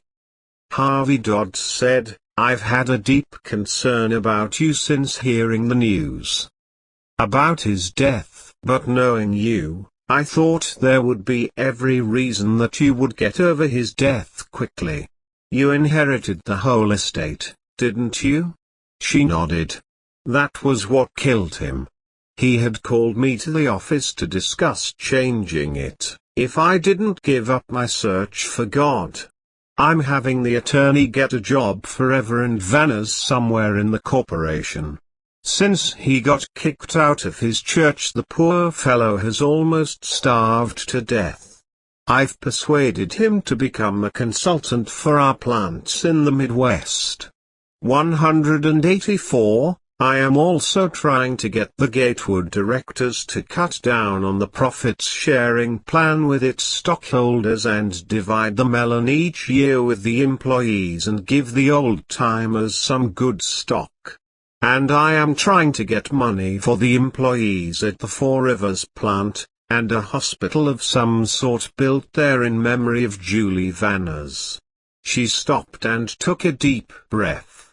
You are going to be shocked, Harvey, but I know that R.J. was the responsible person for Julie's death. She admitted it to me the last time I was in Four Rivers. He sat up quickly, staring at the girl. Amazed, he shook his head. Things are happening too fast for me, Julie, he murmured. What about the manuscript? Did you ever find it? Not yet. But I am willing to try and help the Ghosh family on that. I will try to raise money for payment of the scroll and an agreement if that parchment is found my money will be returned from out of the sale. That's more than fair, Dodd said. I don't know what my future will be, Harvey. But frankly, I'd like to return to India to see the master and find out what this money can do for his organization. If he wants it all, then he can have it. All I need is enough to live comfortably on for the rest of my life. What mother left will do that easily enough.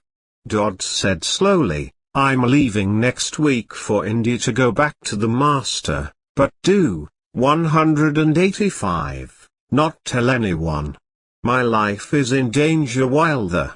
He told her of his visit with the Tibetan monk. She became excited and spoke up, telling him about the same being who appeared in the lobby of the hotel in New Delhi and gave the message about Dodd's escape from the communist prison and being at the ashram. I wonder who it could be, she concluded. Florence Kellogg came into the room at that moment with a tray of coffee cups and a huge pot. I see that you two have gotten together again, she said cheerfully. Harvey nodded with his eyes on the girl. He saw her now with new understanding. 186. Chapter 10. Harvey Dodds reached Bombay after 2 days of flying across the far reaches of the Pacific by clipper plane.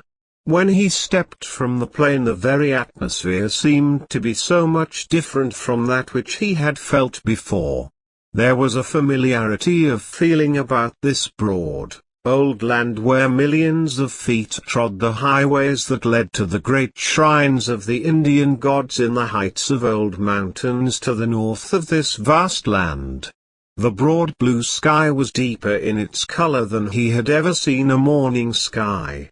The pennants around the field fluttered in the wind. This was India. This was his India. Its great spiritual forces seemed to sweep down and lift soul completely out of his body. He checked his baggage in a locker in the airport building where great crowds of people mingled through corridors impatiently awaiting their planes to take off for some distant parts of the world. He went into a telephone booth, at one end of the building, and put in a call for Shyama, at Srinagar.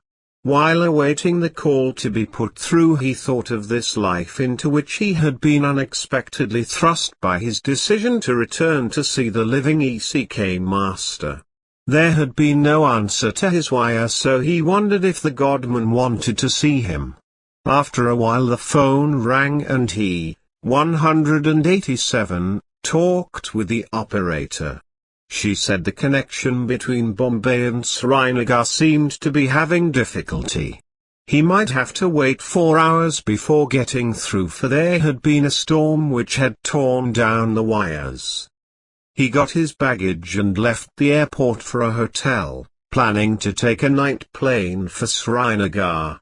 Later he was told that all air flights for the north had been cancelled because of the storm. He then made reservations by train for the following morning. Dodds washed up in the hotel room and laid out some light clothes for wearing, then lay down in bed to sleep for a couple hours. His thoughts turned to the master whose wisdom he had remembered, especially that morning in the ashram when the sunlight was lying across the mountains and fields. If you put the power of soul into every act, however small, or commonplace, you will have revealed to all who, and what you really are. The only way to develop a perception of truth in large things is to trust absolutely to your perception of truth in small things. Turning over on the pillow, he went to sleep only to awaken later and find the gold of the day had passed and a soft velvet twilight had set in with a short, quick shade of darkness. His mood had changed to a more subtle pattern. He arose from the bed, washed the sleep out of his eyes and put on the clothes which, 188 had been laid out, then went down to the dining room where there was a good English menu and ate heartily. Afterwards he tried another call for Shyama to discover that the lines between Bombay and Srinagar were still down. Then he walked along the streets window shopping. Strolling slowly down the street, he had a queer, vague thought of soul seeking a release to the satisfaction of itself. Why had he come 6,000 miles to find relief from this strife within himself? Why did soul make him give up everything in his native land to seek out the unknown, when it meant the greatest personal danger? It was like hearing the call of the wild, the roar of the old lion on the hill, which awakens the leonine nature in the lion cub which had been reared among the sheep. The call of the wild duck which bid the domesticated wild bird to use its wings and forsake its barnyard environment. He had heard the deep calling to the depths of soul. He felt within the stirring of that awakening which had been aroused from its dream state. What was he going to do about it? Suddenly there came an alarm within him, a feeling that made him turn to see a man walking toward him in the half-light of the windows. When the man saw that he was being watched, he turned quickly to act interested in something in a shop's window. Dodd knew instantly that the man was following him. For what reason could it be? Of course the man was shadowing him. Per 189 haps to rob him. The communists could not have known that he was in India. It flashed into his mind that he had seen that ugly face somewhere before. It was an evil face that would stick in his mind. Turning fully, he got a complete glimpse of the man's countenance, but the Shlower saw what was happening and tried to dodge back into the shadows. In that minute Dodd saw all that he needed to know. He recognized the man. That was one of Nath Dwork's men who had tried to capture him that day at the camp of the Kazakhs, where Amiya came into his tent to warn him. The surprise was so startling that he could only stand staring at the shadows where the man had disappeared. His mouth gaped in a frozen position. Why would Ashur be following him in Bombay, almost immediately upon his arrival in India? He had not been in the country over 5 hours, and he had not told anybody that he was coming to India, not even Shyama. Yes, he had. He had told Lucia Whitfield that evening in Florence Kellogg's home. But that was impossible. He shrugged off the thoughts. Amiya was growing more discouraged daily. The wait for her release grew into days, into weeks, and now into months. She thought it impossible to ever see her family 190 again. Nath Dwork visited often, bringing a new delicacy for her palate or a word about her family. She always appreciated his visits, though they were not too often, for Ling suspected Dwork's emotional ties with Amiya. There was little for her to do. She was far matured for her age to try any intelligent discussions with the men, for they were simple hill people hired to work for the communists. Most of them were extremely loyal to Nath Dwork, but the Red Agent, Ling, had bought them with gold and they were switching loyalties. Ling visited her twice and tried to talk about the glories of communism, but did not succeed in getting far. She had a sharp mind and countered him on every point. Soon he grew angry at his inability to cope with this tiny, highly intelligent woman and gave up, leaving the but muttering to himself while puffing fiercely on his cigar. This evening Nath Dwork rode into camp and came to her prison, but where she was sitting outside watching the twilight. The big man looked at her tenderly as he seated himself on the ground nearby. She matched his gaze, wondering if it was possible that she was in love with this gigantic bandit chieftain. "You seem very worried this evening, Nath Dwork," she said slowly, feeling that she was basking in the light of his love. "Is there bad news again? What could be as bad as that you've brought me in the past?" "There is something serious, Dworkmut, 191 Tayad. I must tell you, although it may distress you, I have gone far past being distressed. Tell me." He fumbled with his fez briefly. "Your brother is back in India," he said slowly. "He arrived 2 weeks ago today. I didn't know anything about it until 2 days ago. He came unexpectedly." Joy danced through her heart. Shyama had come home. This was wonderful, for it would give her father and mother great joy to have him there again. She smiled through her tears. He shook his great head. "It is not good news, my dear one." Shyama did not bring the parchment back with him. Neither did the American come. "You are still a prisoner." She sat silently looking at her hands. "Your brother might as well stayed in America. His life would not have been in the danger it is now. He hasn't yet grasped the understanding of your predicament and seems very indifferent to the problem. His behavior is far from pleasing.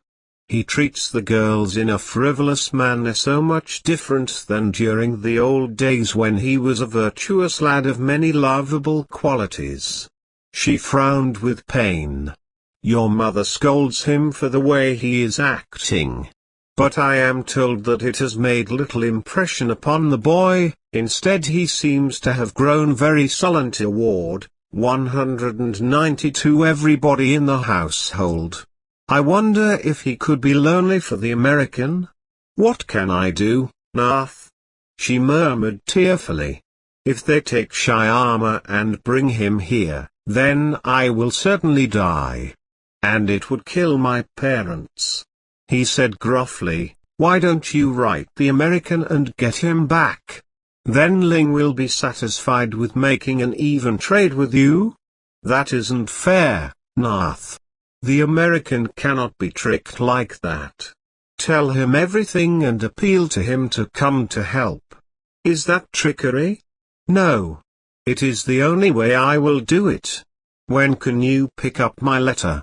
"This evening at 8.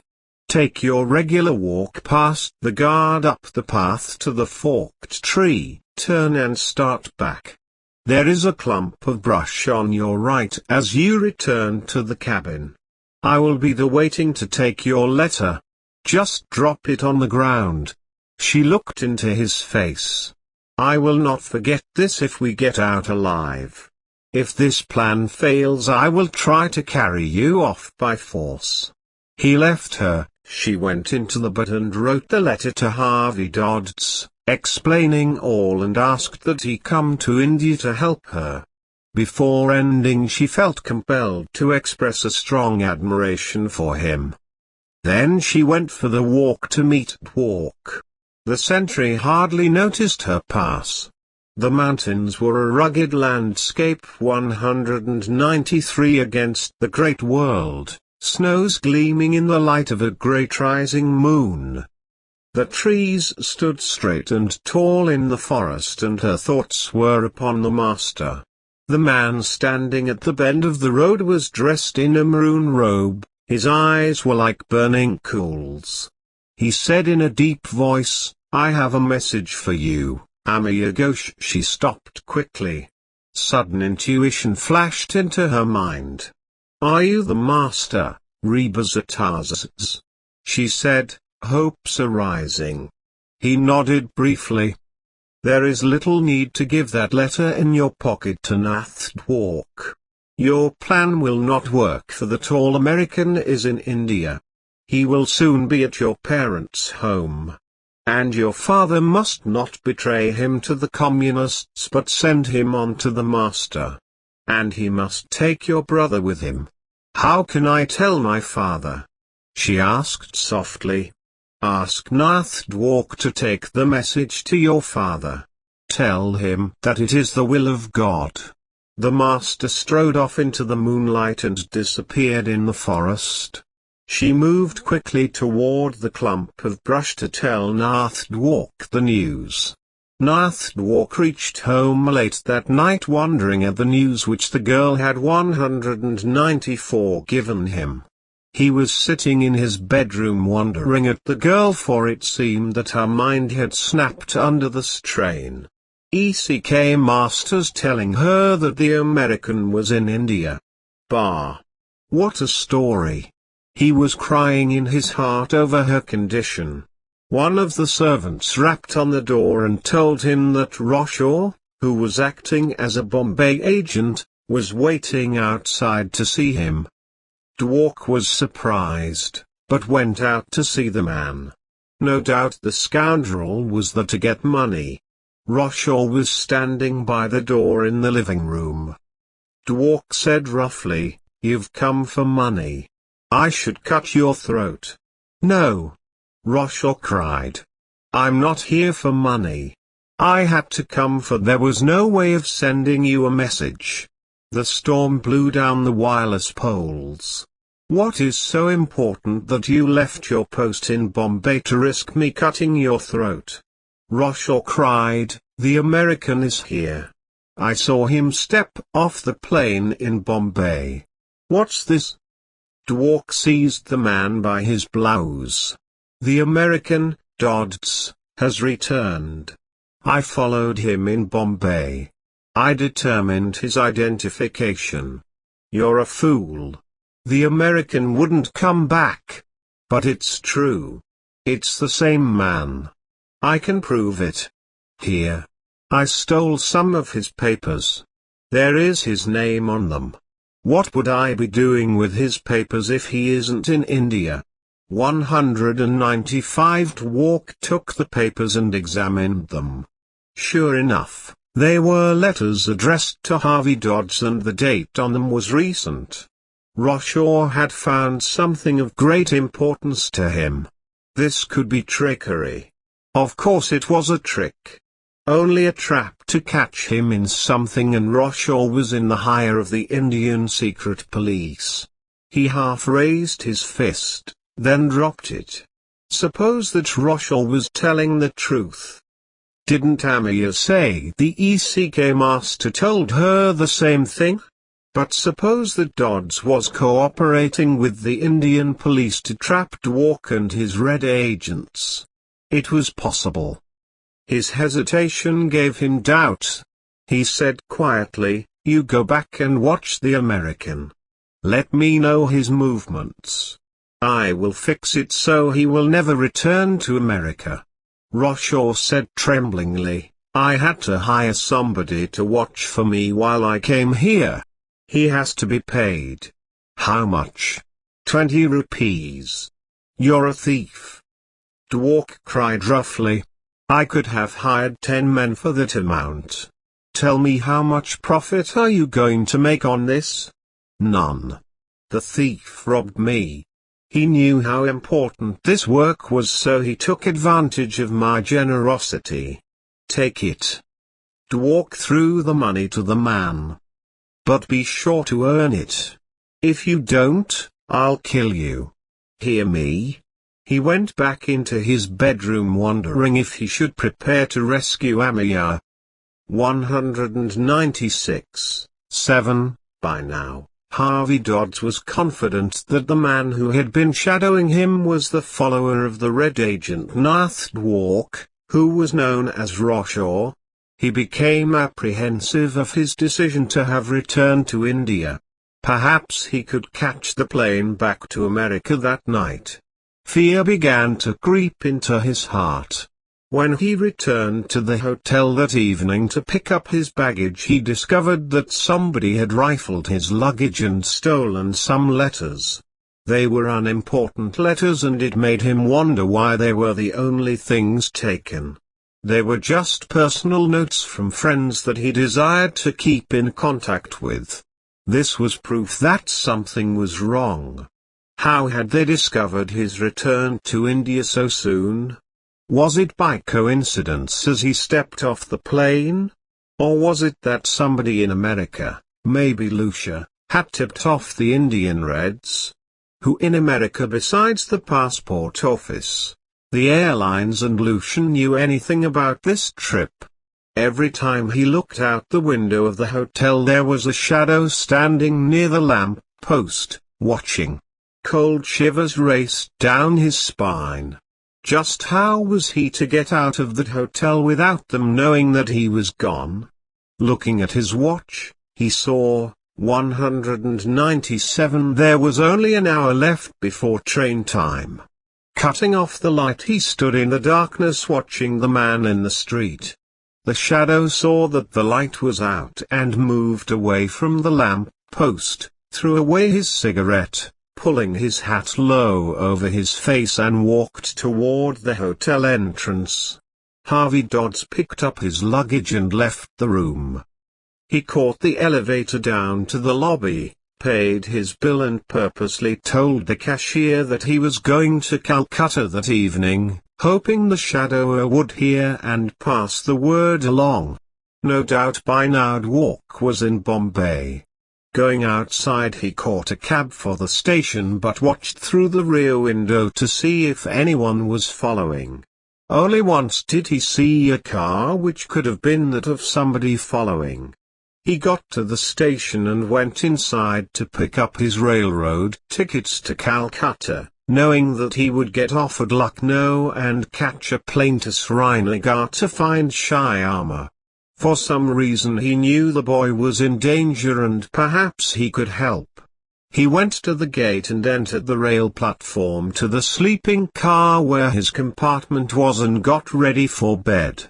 He lay down with a revolver under his pillow, waiting to see what would happen. Apparently nothing came, so he dropped off to sleep, awakening only once that night when the train pulled out of a station. The next morning he dressed quickly, put 198 his luggage together, and hopped off the train at Lucknow. Nobody looked suspicious to him as he went out to a cab and rode to the airport. He was in luck, for a plane was taking off for Srinagar within the hour.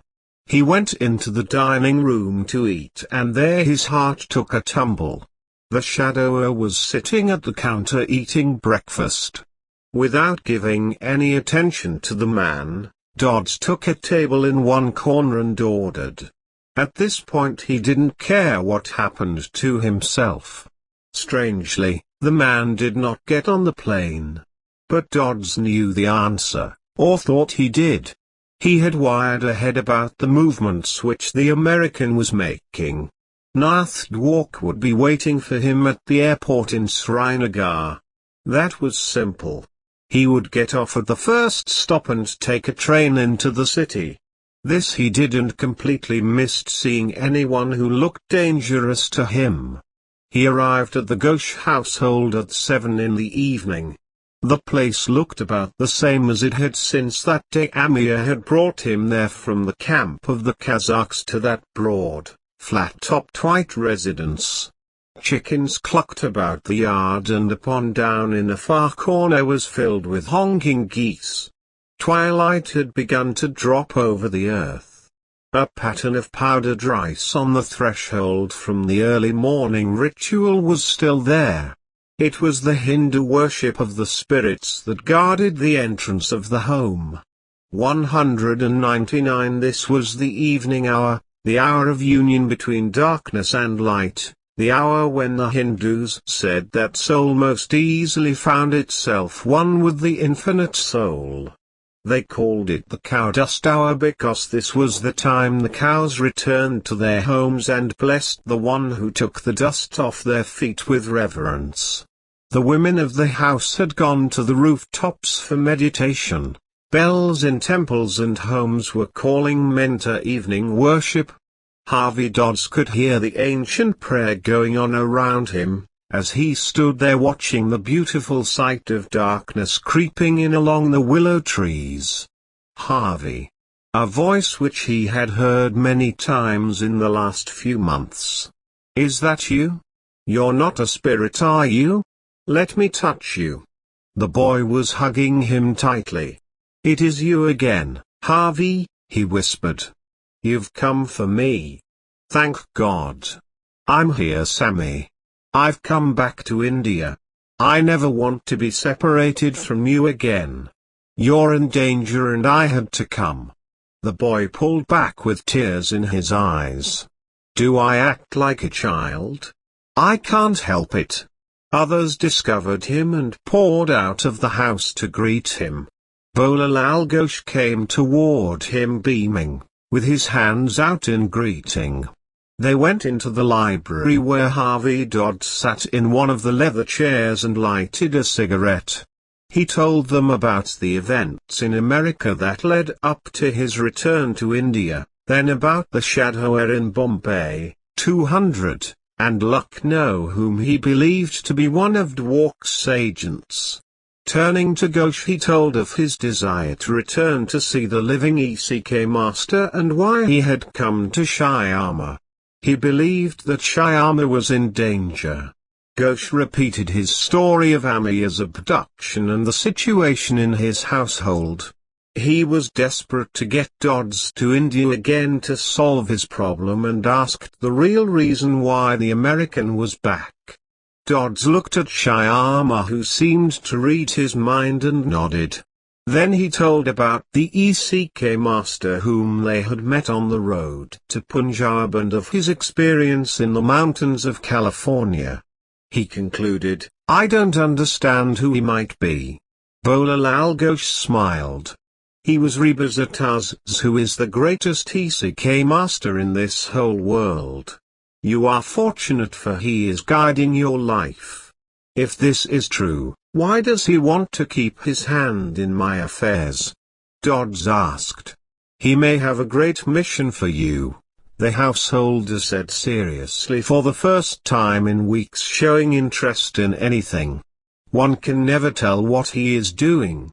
I am very curious about this Viswat Party. Who is he and what does he do in this world?" There is a great mystery, Captain Dodds.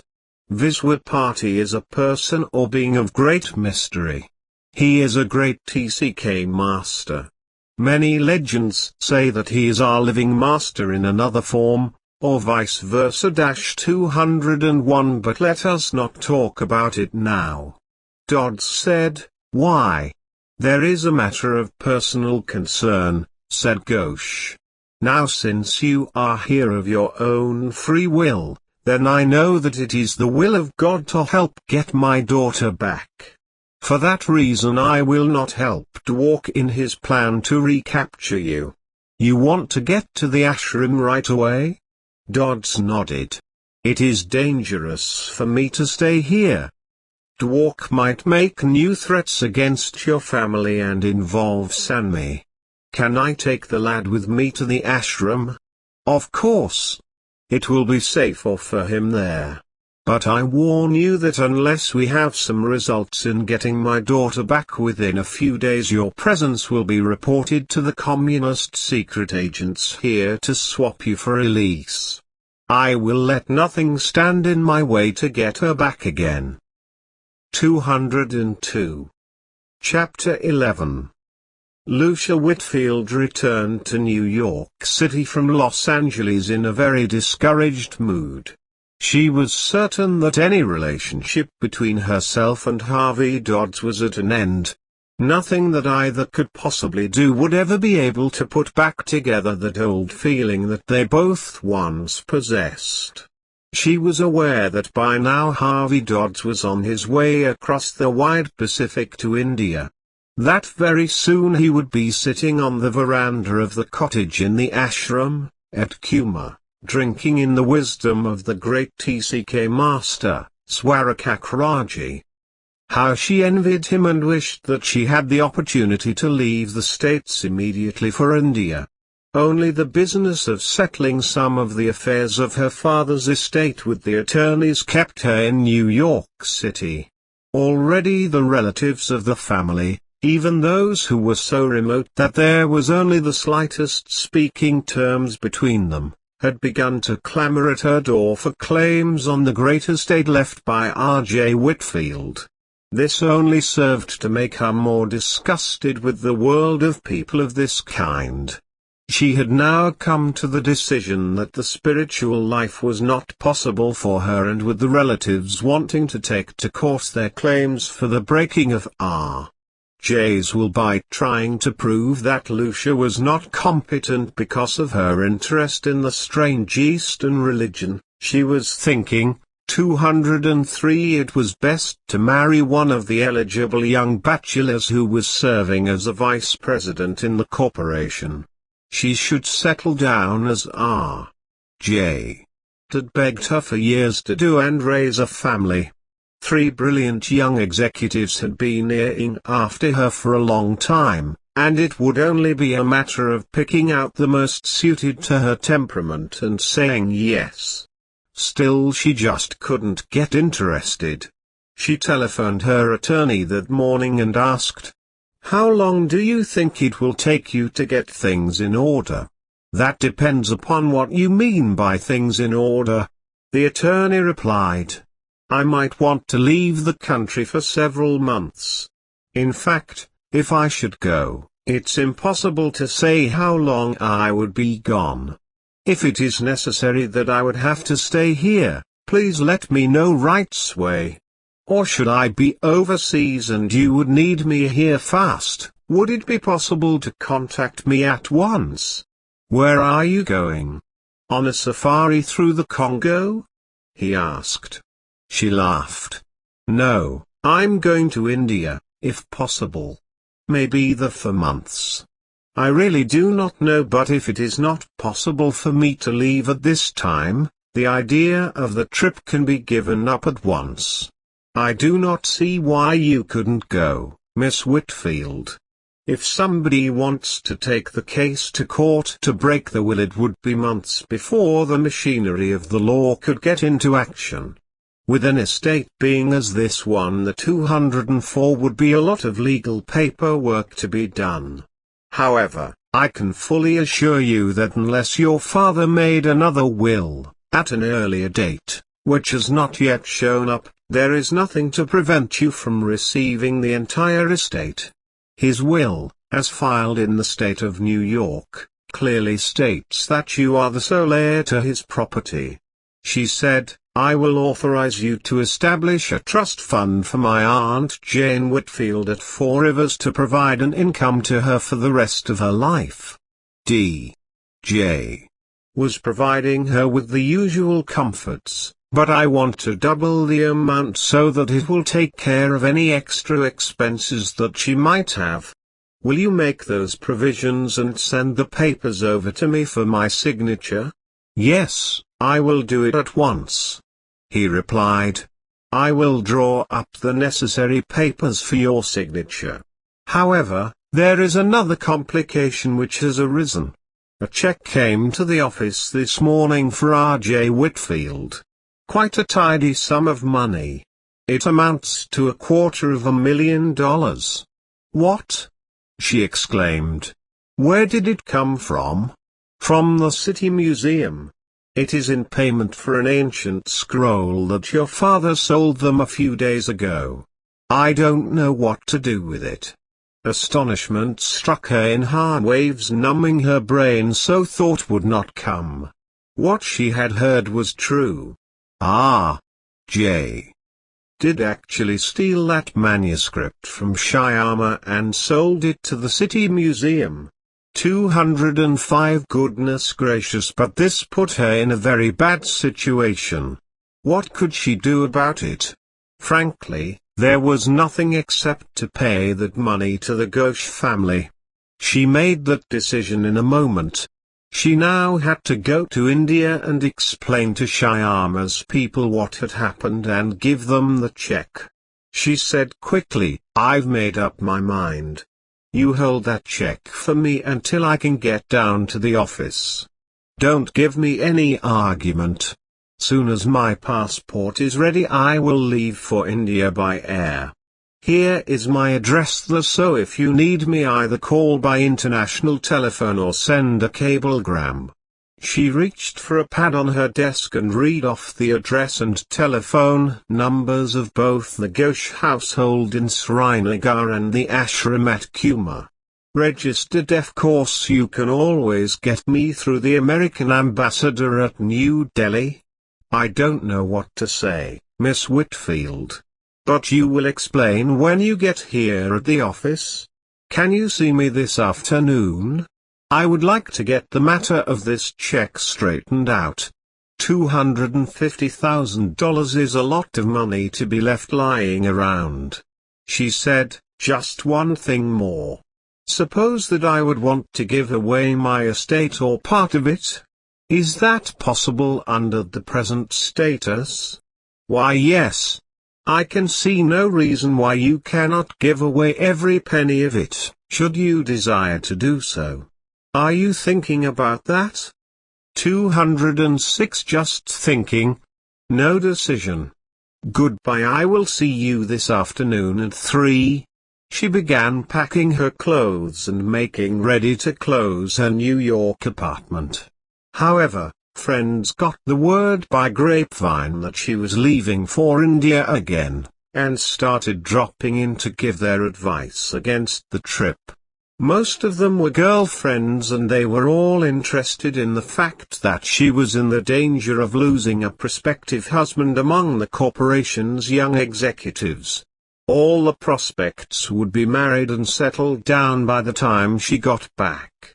And was it true she was going to give away all that money her father had left? Lucia was impatient. This chatter was wearing down her last nerves. Firmly, but politely, she told each that if she missed marriage in America at this particular time, there would be plenty of other men in the firm, and if not there, others in the world who wouldn't let her $3 million inheritance go to waste. Somebody would always be around and pick up what they could from her money. It made her visitors uncomfortable and much unhappy, but nevertheless they left satisfied that Lucia was going mad. To chase a miracle monger halfway around the world was something they couldn't understand and told her so. Lucia got fed up on this voluntary advice and locked her apartment and went to a hotel where none of her friends could find her. 207 This was the way she stayed until her passport came through, and then she got tickets for India on one of the overseas clippers. It would take 3 days to get there by way of Bombay, transferring to some domestic Indian airline for Srinagar to meet Harvey Dodds and the Ghosh family and turn the check over to Shyama. From this she would go directly to the ashram at Kuma. She wasn't at all certain how Bhola Lal Ghosh would take this story. But she was willing to amend the situation by offering him the original check as payment on the debt. The trip across the ocean and over Europe down through Western Asia was uneventful. She arrived in Bombay a few days later and flew to Srinagar to hear that Harvey Dodds and Shyama had left for the ashram at Kuma. She was left there alone to explain the mystery of the missing manuscript, and offer Bhola Lal Ghosh the check made out in her father's name. Her heart wasn't in the task. Bhola Lal Ghosh, puzzled over his visitor's return to his home, all the way from America, to offer him a large sum of money for the lost manuscript. He had a mixture of feelings. Swayed by delight with the offer of an unusually 208 large sum, for it would purchase the freedom of his daughter. On the other hand, he was pestered with doubt and discouragement because the Reds had demanded the actual scroll. What would they do? Perhaps now was the time for him to see his old enemy, Nath Dwark, and talk over the proposed plan for releasing Amir and paying the ransom with good rupees. Dwark had been pretty decent during the whole situation, and now it was time to test the bandit chief's real goodwill. However, he wasn't sure just how Dwark would receive him now. Since the return of the American, Harvey Dodds, to his house and departure for Kuma to the master's ashram with his son, Bhola Lal Ghosh had a feeling of confidence surge back into himself. He was feeling much better now and was going fairly regularly to his offices to conduct the daily routine with his usual high efficiency as of old. His wife looked upon him again with a more pleased expression in her eyes. He went out into the yard this morning and found her making a pattern of powdered rice on the threshold as a part of the early morning rituals for the worship of the spirits that guarded the entrance to their home. He waited until she had finished and gone out to throw grain to the crows and crumbs to the insects and feed a holy beggar at the doorstep.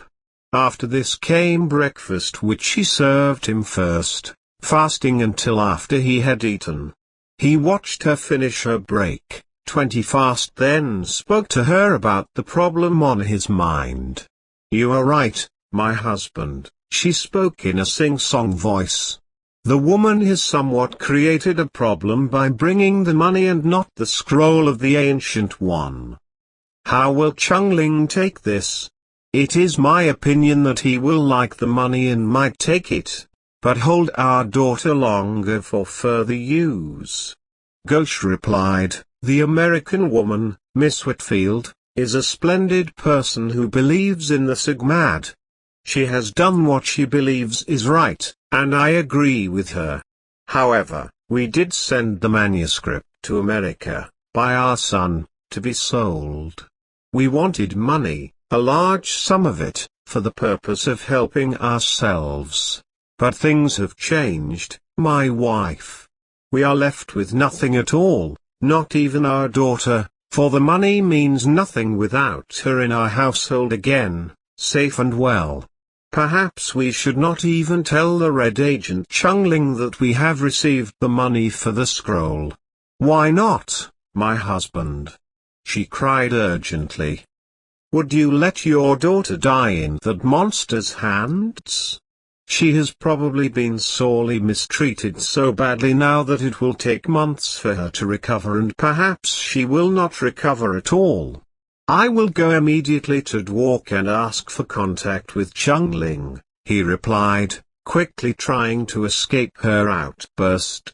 After breakfast, Bola Lal Ghosh set out on his journey to Dwark's office with a reluctant feeling in his heart.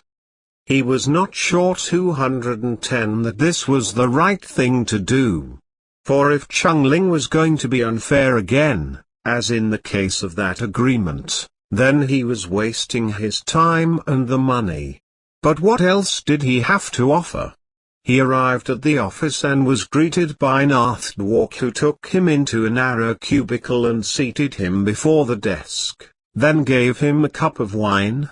Lal Ghosh wondered at this treatment, which was so much unlike his old enemy. "This is an unexpected visit, Lal Ghosh," the big, hawk-nosed man said. "What has brought you to my office so early in the day?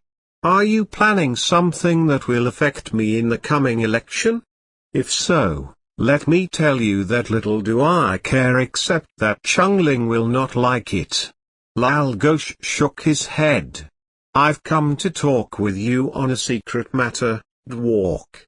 This is something that is between you and myself, concerning the return of my daughter to my home. Your advice is needed. Can you trust me, Lal Ghosh? You know that I am your enemy, but suspect that you are taking advantage of my love for your daughter. Is that not true?" "That is true, Dwark," Ghosh added. "Then tell me what is on your mind." Ghosh told him about the money received for the manuscript. "I don't know what to do, Nath Dwark. If I offer the money to Chungling, then all may be wasted, for he might take the money but hold Amir longer for further advantages. I know not what they could be, but there is nothing that he, 211, can think of which isn't possible."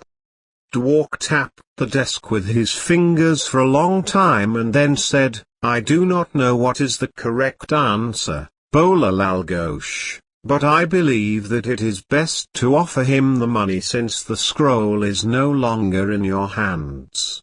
Perhaps it is best to send him a message stating this data but offering only a certain sum far less than the payment of the scroll. If he agrees to exchange Amir for the money, Make him deliver the girl first before passing over the money. That is an excellent idea, Nath Dwark, Ghosh said slowly while studying over the plan in his mind. Would you act as my messenger to Chungling? Dwark's great countenance changed rapidly to doubt, then back to its original composure. Finally he said, yes, I will do the job for you provided that you enter into an agreement with me, Bolalal Ghosh. Are you willing to look forward to an agreement with me again? I don't know why not, Dwark. You have been very decent about this matter of mine. In fact, I didn't ever expect that you would take the attitude toward me that you have in this time of my trial in life. What is it that you want of me this time? Dwark hesitated. Well, it's like this, Bolalal Ghosh. He scratched his cheek. We've been enemies for a good number of years, in some ways more than we can count. If I win the election this year it will be at your expense, but that's something which I do not relish, even though 212 months ago it would have made me extremely happy. What I ask of you is this. If Amiya is returned to you in safety, and if she is willing, may I have the honor of calling upon her and asking for her hand in marriage?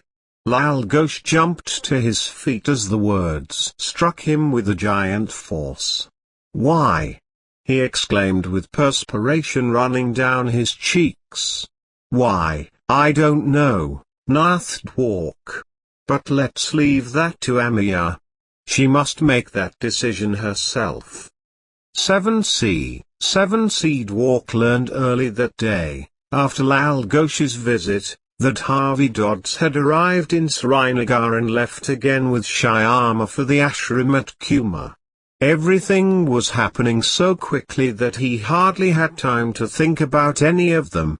This intelligence had caught him by surprise, but the offer that Bolalal Ghosh had made to Chungling about payment of money for Amiya's release was stronger in his mind than anything else. He raged at his failure of thought to grasp the significance of what was happening. He was certain that his mission to Sealing would be a failure for Ghosh. He knew that Roshaw had carefully watched the American leave Bombay, followed him across to Punjab where he got off the train en route to Calcutta and took a plane for 213 Srinagar. The only trouble was that nobody, even himself, remembered to instruct the men to be on the lookout for the American. As a result, nobody witnessed his arrival in Srinagar. Dwark was more confused now that the daughter of the late American capitalist, Miss Lucia Whitfield, had arrived in the city and was trying to dicker with Bolalal Ghosh over the payment of the scroll of Kabir. His brain whirled around like the notes of music coming out of a woodwind. He was quite fearful, however, that Chungling would accept the money and neglect Amiya's safety. The Red Secret Agent was really not a man of his word. Dwark decided upon one course of action. That he would present Bolalal Ghosh's request to Ling, but if the Red Chief showed any signs of treachery, it meant he had to kill Ling. Amiya's life was at stake and that was more precious than his own. He checked the load in his revolvers, thrust them into the gear cummerbund around his thick waist and loosened the dagger in his sheath. Then he went out to his stable and saddled the great, iron-grey stallion. He rode through the late evening into the hills, up the slopes to the camp where Ling was engaged in a game of chess with some of his men. First, however, Dwark went to the cabin where Amiya was prisoner to find her walking the path for her daily exercise. He waved the guard aside and joined her. Your master was right, he spoke in a 214 low cautious voice, then told her that the American was at the ashram with her brother. I saw your father today. He asked that I convey a message to Chungling. He is willing to pay a large sum of money for your release. A large sum of money, she exclaimed. But where in the world would he get any large sum of money? How much does he propose? $100,000 in American money. Her mouth gaped at the words. How does he go about collecting that much money for my benefit? Dwork told her about the arrival of Lucia Whitfield and the story of the disappearance of the manuscript, that Lucia had learned what had become of it and the payment for it. He said, I am going to inform Ling of your father's proposal, but if he shows any sign of treachery, I will have to kill him. You be ready, for there will be an uproar in the camp and I'll come for you. Be sure to stay out of the guard's way. He might try to kill you. Otherwise, I will come to report what Ling has said. You cannot do this, Nath, she whispered, clinging to him. Do nothing that will harm you. You are all that I have left. Please do as I ask. Putting both hands on her shoulders, he looked deeply into her dark eyes. I will give my life for you if necessary, Amir, he said hoarsely. Now do as I ask. Return, 215 to your cabin and wait. I might have to come for you in a hurry. With that he walked off hurriedly toward the steep grade where the large cottage sat under a large pine tree. Lights gleamed from the windows, giving off a cheerful glow in the mountain darkness. He made a final inspection of his weapons, knocked, then went inside. I see that you have come again, Nath Dwork, the man said. He was sitting at the table with a chessboard and another player. What is on your mind this time? Something about that moon-faced wench? Dwork swallowed his wrath. Bola Lal Ghosh came to my office today, in Srinagar, he said. The man has been lucky. He has received money for that manuscript which you demanded from him. He is willing to give it to you provided the girl is returned safely. But you must first deliver her into his hands and he would pay you. How much? Ling asked flatly. $100,000 in American money. The Chinaman's eyes blinked slowly behind the blue cigar smoke. Finally he spoke. That's not enough. I want the full amount which he got for that scroll. My man in Srinagar tells me that he got a bigger sum, $250,000 American dollars. Tell him to deliver it to me here on Thursday of next week, and I will consider letting his daughter leave. Dwork's temples pounded with thick blood beating against them.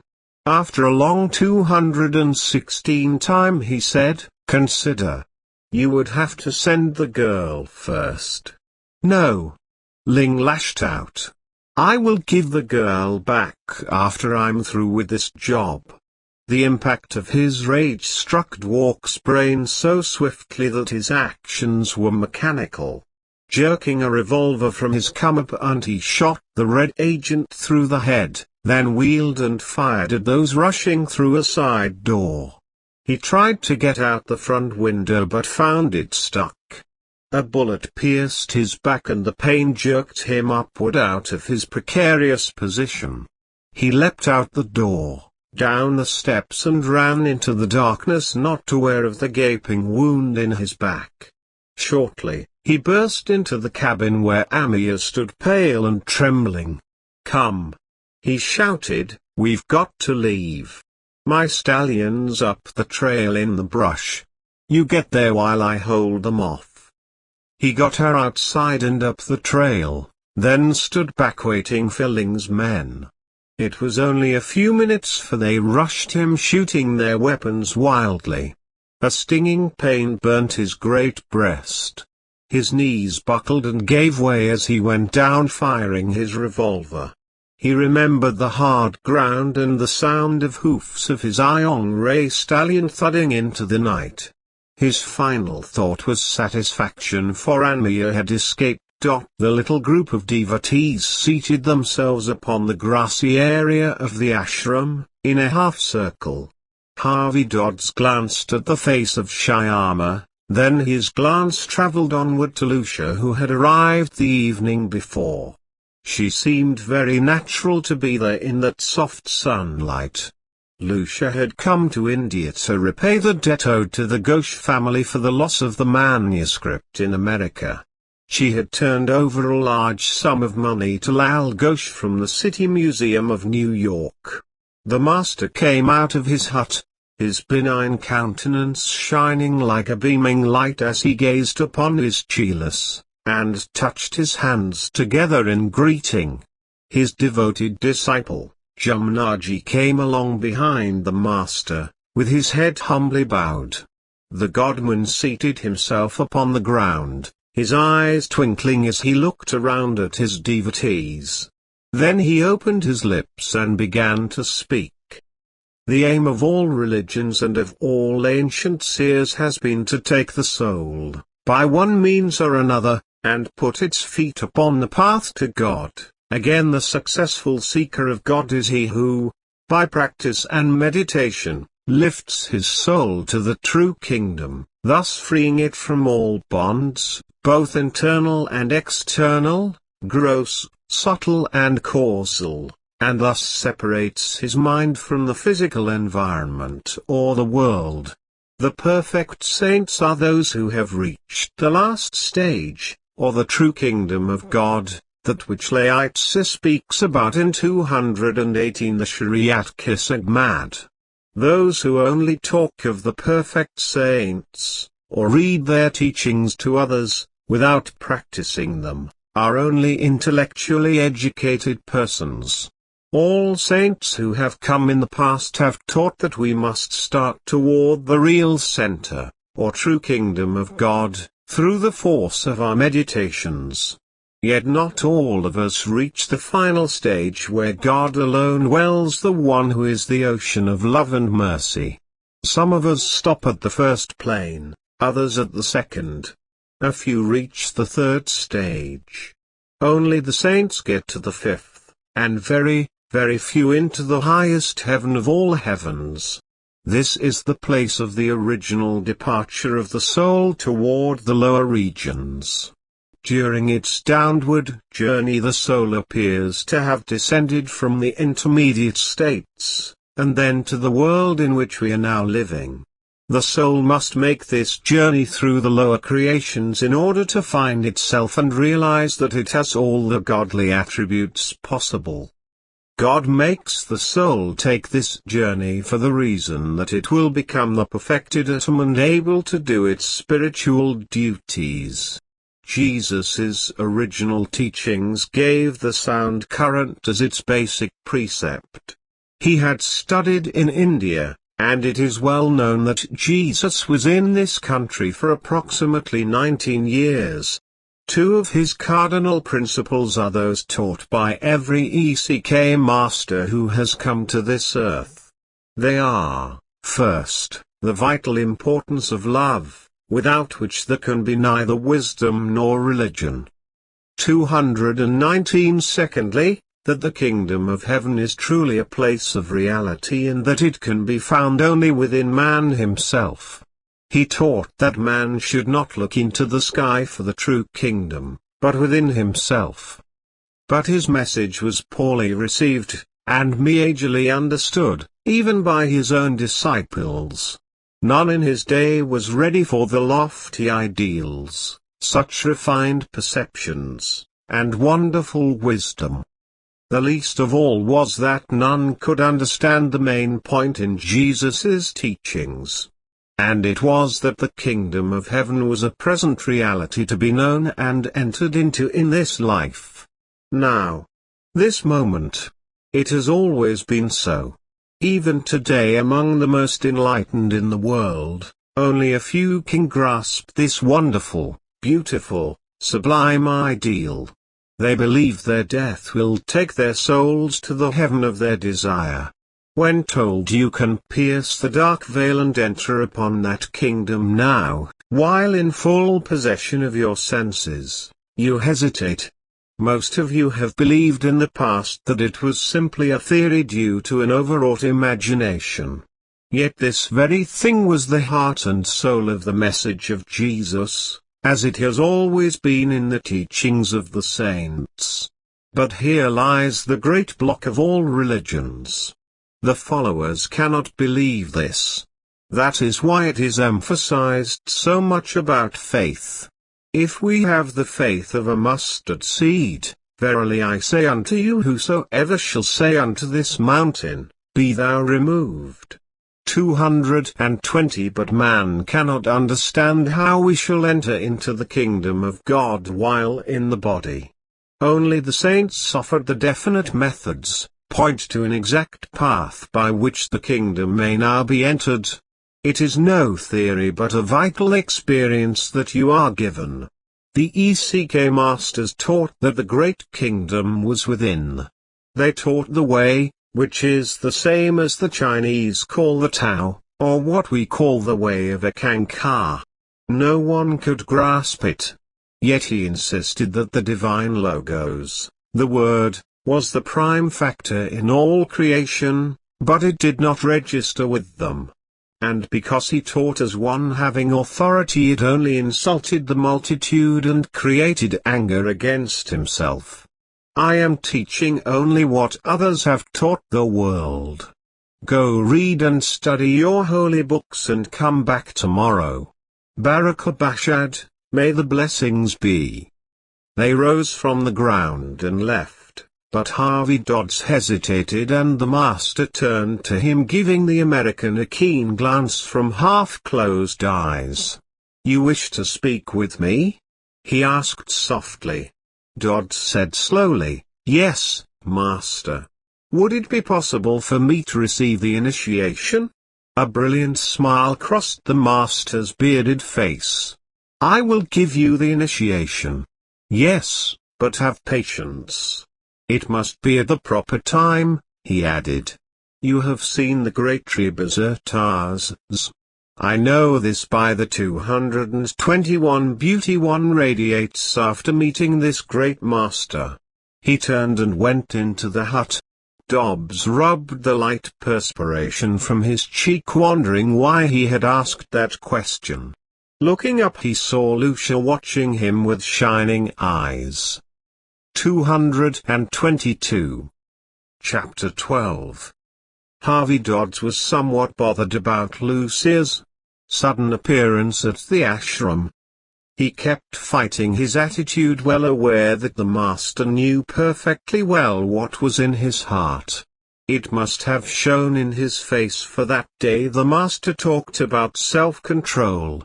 Just the same, Dodds felt that it would be best to reveal his feelings to Lucia and learn for himself how to get rid of that selfishness within his heart. After the talk this particular morning, Dodds asked the girl if she would walk around the ashram grounds that afternoon. She said that there was work to be done for the master, but she would do so anyway. The godman never let any of his chelas stay at the ashram without working at some duty. Dodds had charge of the medical units, and there was always something to do as the villagers arrived daily at the ashram for supplies during the seasons when food was scarce.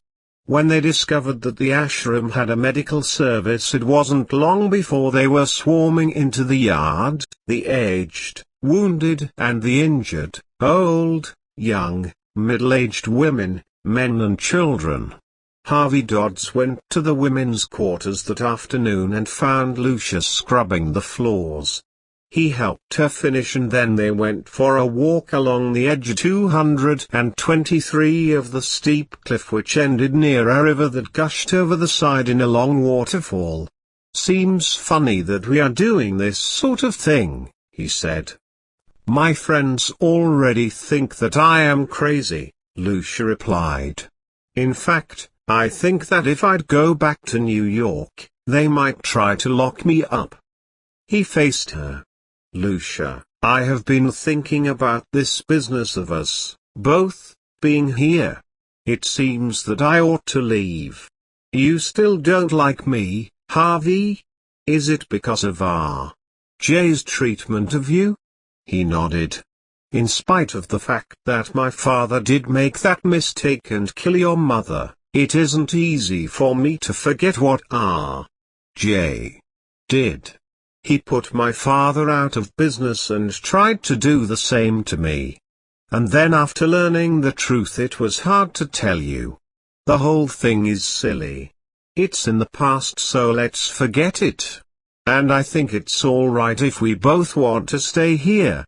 The trip back to India hasn't been pleasant for me either. I had to face the Ghosh family, who believed that my father stole that parchment from Shyama. Besides, things aren't going well for me. I'm not feeling good, and the heavy work I must do here doesn't agree with me. However, I am determined to prove that I'm neither snobbish nor a stuffed shirt, because R.J. left me a lot of money. She seated herself on a stone wall with 224 her back to that awful gulf. The valley lay far below them and off into the distance in the misty afternoon sunlight. Small rooftops pushed out of the treetops in gleaming array. The master doesn't want my money, she said in a hurt voice. I offered all of it to him. He said there were things in America to use it for. Mainly, to build a hospital in Four Rivers for those people who can't pay for regular treatment, including the employees at the plant. He explained that Julie Vanner's death served the purpose of showing Four Rivers how badly it needed a hospital. That her karma was served out to help the many, not the few. He says that it wasn't an accident that things have happened as they have, but the play of the divine hand to get the benefit of his money for humanity, instead of a selfish purpose. It is ironic that his earnings are serving a cause which he absolutely refused to have anything to do with. Dodd said curiously, why didn't the master want any of your money? Oh, he took a few dollars. I made arrangements to give him $5,000 annually for the next 5 years. He said that was all he needed. He has to build a new kitchen and stock up on supplies. Has he told you why you were brought back here? Dodd shook his head. Only to help in getting Shyama's sister released from the Reds. He said that now I was here that she 225 would soon be returning home. I don't know what he meant by that. Amia heard the shots at the bungalow and jumped to her feet, blowing out the light. She tiptoed to the door and stood listening for the guard. No sound came to her ears except for the wind rustling the leaves of the trees outside. There was a deadly silence, a silence beyond the conception of thought, one that was pregnant with danger and fear. Her body trembled with anticipation of meeting with the guard. She searched her mind for some sort of weapon that might protect her against the guard, then remembered the stick of wood left from yesterday's fire. Then she moved cautiously across to the stove and felt in the pitch darkness and found the stove wood. Slowly, she moved back to the door again and stood waiting. Now the rasping breath of the guard, outside, could be heard. She raised the stick with both hands. There was a slight scuffling of feet upon the earth and a faint rattle of the door, then it began to push back slowly. A dark shape pushed into the room. She brought the stick down upon the head with all her strength and the guard crumbled without a sound. 226. She leaned over him listening to his breathing, and satisfied herself that he was not dead, only unconscious. Dropping the club, she ran outside and up the trail to where the iron grey was tied in the brush. The horse snorted slightly as she came out of the darkness and put her hand over its nose. The sounds of the fight grew closer to the cabin. Wild outcries from the hillman broke the night, and occasionally Nath Walk answered them with his great, hoarse shout. Her heart was pounding in her throat as she peered through the brush, hoping that the light from the rising moon would show what was happening. Then suddenly the sounds stopped, leaving her as though hung in a world of black space without any visible support. Cautiously, she peered through the brush again and saw lights flaring from brand torches coming up the trail. Fear drove through her, and quickly mounting the stallion she dug both heels into its flanks. The stallion reared abruptly and neighed wildly, breaking into a dead run down the trail in the opposite direction. She seemed to hear Nathwalk's outcry for her to go quickly as possible. She was aware that it was his death cry and stifled the burst of pain in her throat with deep sobbing. For a long time she let the mount have its way, racing through the night, knowing that the communists would soon be after her. But she had the advantage of the night on her side, for none would dare to race their 227 horses dangerously through the night along a mountain trail as she was doing. She took great chances but cared little about the dangers confronting her. Almost an hour passed before the valiant stallion began to break its speed and slowly moved into a walk, panting hard. Foam flecked its glossy coat, and the perspiration made Amaya have a great sympathy for its efforts to save her from death. She thought back there in the dark lay her only love, Nathwalk, a rough bandit chieftain who had given his life for her and sent her home again. She was dry-eyed, but deep waves of pain shot through her body. The first rays of dawn were breaking over the mountains when she became aware of herself again. Then an idea struck her. She could not go back to her father's house in Srinagar, for the Reds were surely watching the trail toward the city. She had to go somewhere else and hide until the trouble had passed. Not even her father should know where she went, because the Reds might force him into making her return to them. Then she thought of the master and decided to go to the ashram, even though it was hundreds of miles from there and she was without a single rupee. Dismounting, she let the horse drink from a stream of water flowing through a mountain field. There was nothing else to do but ride that stallion through to the ashram. That was the only way to reach the master. 228 Amaya's arrival at the ashram brought great excitement. Roshor and two of the old bandits' gang were caught by the Indian Secret Service and confessed that Ling was dead and the power of the subversive group in northwest India was over. Harvey Dodds was no longer hunted by the Reds, and free to move about as desired. All was soon forgotten in the busy life at the ashram, and Amaya, who was ragged, tired and filled with misery over the turn of events which cost the life of her friend, Dwark, turned her mind to her family.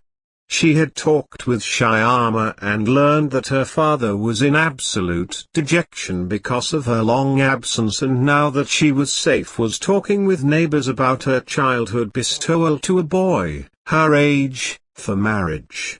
Shyama told her that Lal Ghosh had promised to go through with the marriage provided Amaya was ever released from her captives. Now the day for the wedding date was only a matter of months. She talked this over with the master and was told to follow out her father's desire, for that was the destiny with which she was to fulfill during her life here. She was aware that in spite of any protest and show of independence that she would have to go through with the plan that her father had made. For an Indian girl to violate the wish, 229s of her family was indeed sacrilegious. She was filled with the memories of Nathwalk and his wonderful love for her. To marry somebody else now was only to diminish her feeling of affection for the dead beloved. She could not even bear to think of this. She made up her mind to see the American, Harvey Dodds, and talk with him about this. He would understand and perhaps help her in some way. It was only a chance that perhaps something could be done for her that, despite the master's advice, could be worked out in harmony for all concerned. Her love for Nath Walk would live forever in her memory and never be replaced by anything else. She was aware that the American, Harvey Dodds, would be too gallant to do anything not of the highest order in trying to help her. If only there were some way for her to get to America, then the trouble, and her marriage with her father's choice would not be forced upon her. What puzzled her, and hurt her consciousness, was that fact that she might completely disobey the master's advice. She knew that if this were done it would go opposite the divine will. This would make her a disgrace in the eyes of her people and become an outcast among them. This was the worst thing a Hindu girl could do. However, if she got to America, Shyama could return. Perhaps it would be well that she be able to continue her schooling and with Shyama, return someday to India to help the poor people there. 230 She knew that if she should make a plan and it got back to her father she might be called there quickly to explain, or he might come to Kuma and take her back to Srinagar. Strangely, he and her mother had not come yet, but seemingly expected that she would be well cared for by the master who would in time send her home well, again.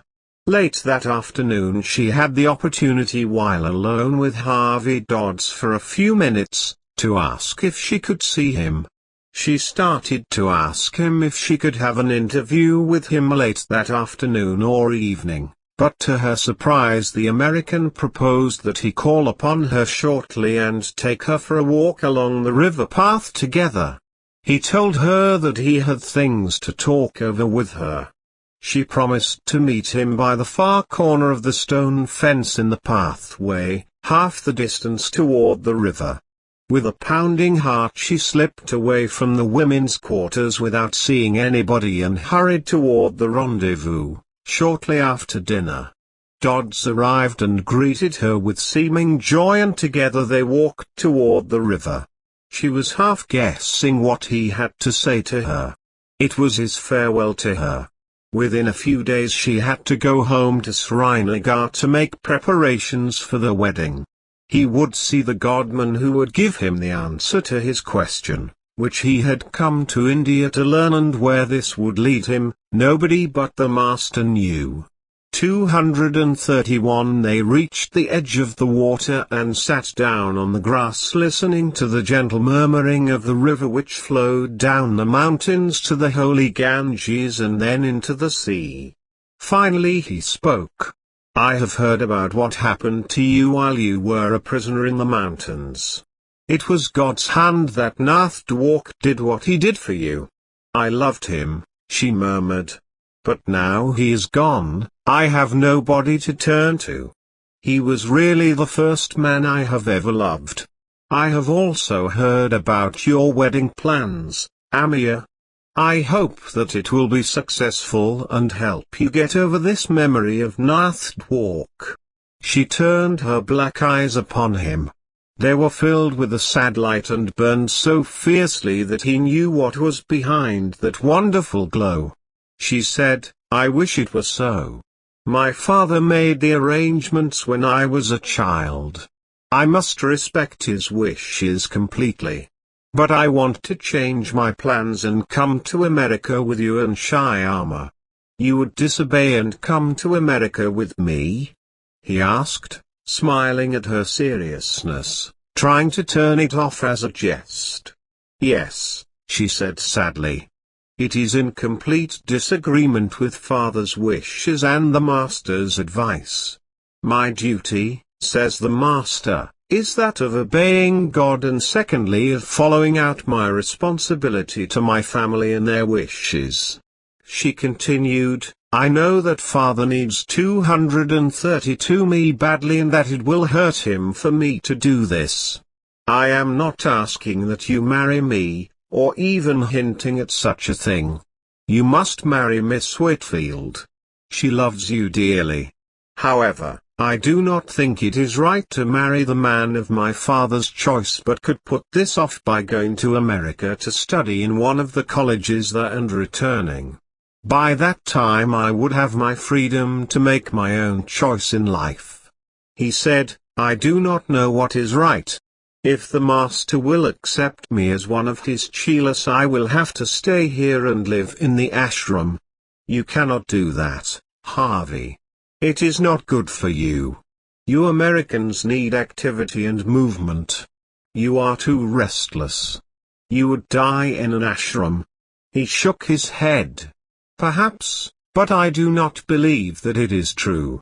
Anyway, I must refuse your desire to go back with me, unless Lal Ghosh gives his permission. He would never do that, she said sadly. I am sure you are right, he replied. She got up quickly and ran up the path toward the ashram without looking back.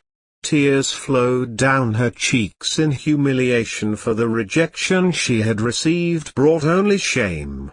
Dodd awoke the following day disheartened over Amiya's reaction and wished that he could do something about it. When he met her later during the day and tried talking with the girl, she completely avoided him. Her eyes were swollen and had a downcast expression. Instead of the friendly, 233 unassuming Amiya, she had become an unhappy girl. He wanted to talk with the master about this, but knew that Swarakakraji with all his vast powers already knew about the situation and could very well handle it without discussion. But it would relieve his mind to know what the godman was thinking. To his surprise, the master sent for him that afternoon. He left his medical but wondering what the godman would have to say. In the first place, he should have never tried to see the girl alone. She should have been in bed resting. The master met him at the door of his but in an apparent good humor, and they sat down together on a grass mat.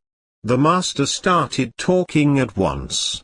I called you back to India to explain the mission of your life. What happened to you in America was foreseen long before you left us. You were not ready for the obstacles which you underwent there. Dodds nodded. Amiya is very ill.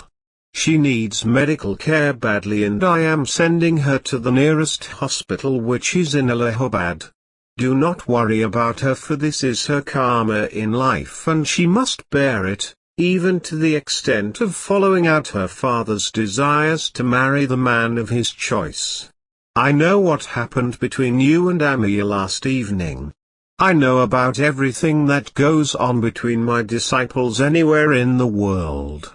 You will someday 234 learn why I say this. Amiya's love for Dwark is still burning within her, and unbalancing her mind temporarily, but it will be all right in time. She will marry this man and live a happy life. I tell you this. Love is a magnetism between people. We give and take in this love. A child takes its mother's love, and the mother takes the love which is from the husband. This secures the home circle in an aura which is most valuable to the human being. Remember this, my son. We thrive upon the love of one another. There is no substitute for the love given off by happiness and affection. Those children who have been given love in their life have a wonderful opportunity to find God. Now comes the great question for you. Tell me, what is the choice you desire to make in life? Harvey Dodd said slowly. I wish to stay here with you for the rest of my life. And I would also like once more to gaze upon the wonderful countenance of Rebazataz. The old man sat in silence for a long time. Finally he said, I cannot give you the answer, my son. What is to be will be. I will send you into the mountains to meditate. When you receive your answer, return and tell me. He spoke again. Tomorrow at sunrise, dress yourself in a blue robe and take the beggar's bowl. Walk the mountain road until you have come to the end of it in the 235 mountain fastness. There find a place of your choice for the spiritual exercises of ECK. When you receive your answer, come and tell me. Harvey Dodds arose from his bed long before dawn and prepared to leave. Shyama got up and helped him. He was given a dark blue robe with a cowl that fitted over his head, a begging bowl and sandals lying on a chair by his bed. His regular clothes had disappeared. He left the ashram at sunrise. The grey dawn was breaking in the eastern sky with red, purple and green banners. Dressed in the robe as his only garment, he walked up the dusty, rutted mountain road toward the misty peaks which loomed high against the horizon. They were gradually lighted with golden rays of the dawn shining on their lofty, snow-capped heights. He wondered at himself walking along a lonely mountain road some 6,000 miles from America. A little worm of doubt twisted through his heart. What would he find there in his meditations in the wilds of the Himalayan peaks? He had to face the wilderness alone with spiritual courage, regardless of danger from bandits and wild animals. He had only his hands, feet and brain and heart to conquer it. This was like Christ in the wilderness, or Buddha under the famous bo tree. Suddenly he remembered that the Master had 236 not advised him about provisions. He fought down the panic which threatened to override his heart. He climbed higher into the foothills, looking backwards into the valley where lay the little town of Kuma. It kept growing smaller with each footstep he took upward toward the lofty peaks of the giant range. Some way beyond the road would run out and he would have to walk among the wild crags searching for a place where he would meditate for his answer or die of starvation. He had asked Lucia to wait for his return and received her promise. During the middle of the afternoon Dodds limped into a tiny village that clung perilously to the mountainside. He was surprised to see the villagers were expecting him, and one who could speak English said that word had been received about him. He wondered but was too tired to ask questions. The villagers fed him and let him sleep for a couple of hours. Then the one who spoke English took him to a small temple where dwelled the holy man of the village. The holy man was an old person who was seated in a lotus posture upon a tiger skin. He looked straight ahead into infinity. The villager acted as an interpreter. After a long time the old man replied in a low humming voice that sung with joy. The man said, "Our holy man says you 237 must sit here with him. He says that you must spend the night here in prayer and continue your journey tomorrow. He says that you will meet with great experience in the mountains." "I will follow his wishes," Harvey Dodds replied.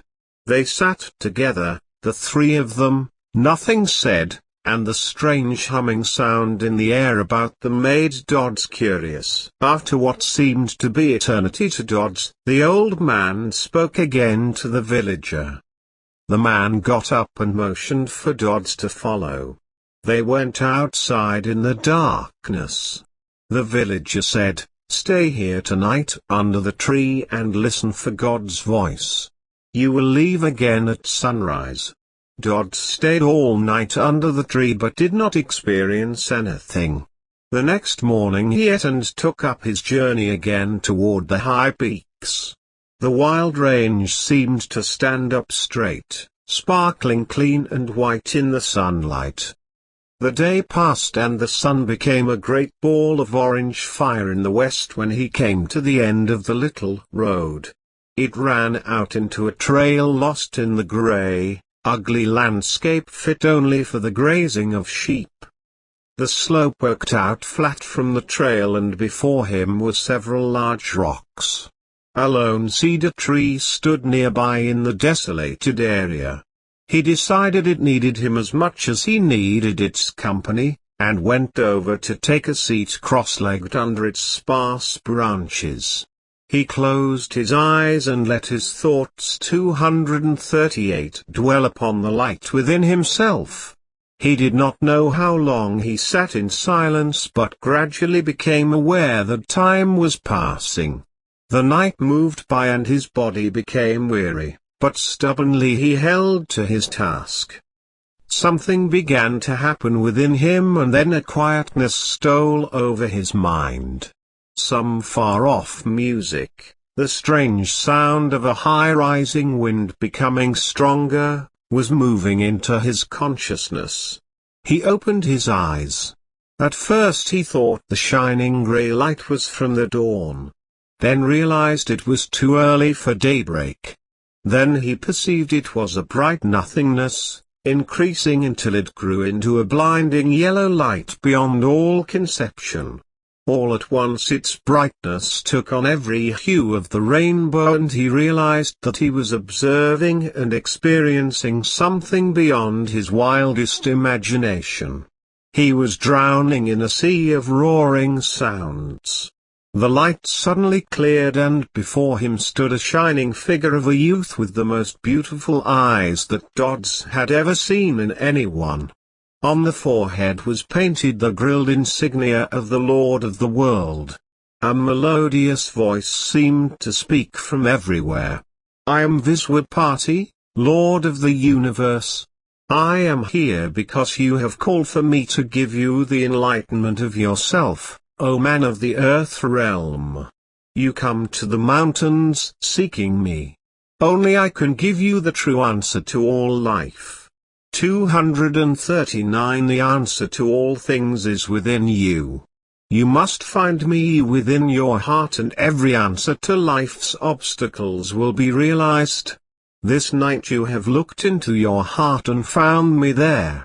Your answer is this: return to your country, and the little town where you have had so much difficulty. You must practice the arts of healing again. This is your destiny, to help mankind through the art of healing. Take the Indian boy with you and see that he gets the proper training to become a great physician to help his own people.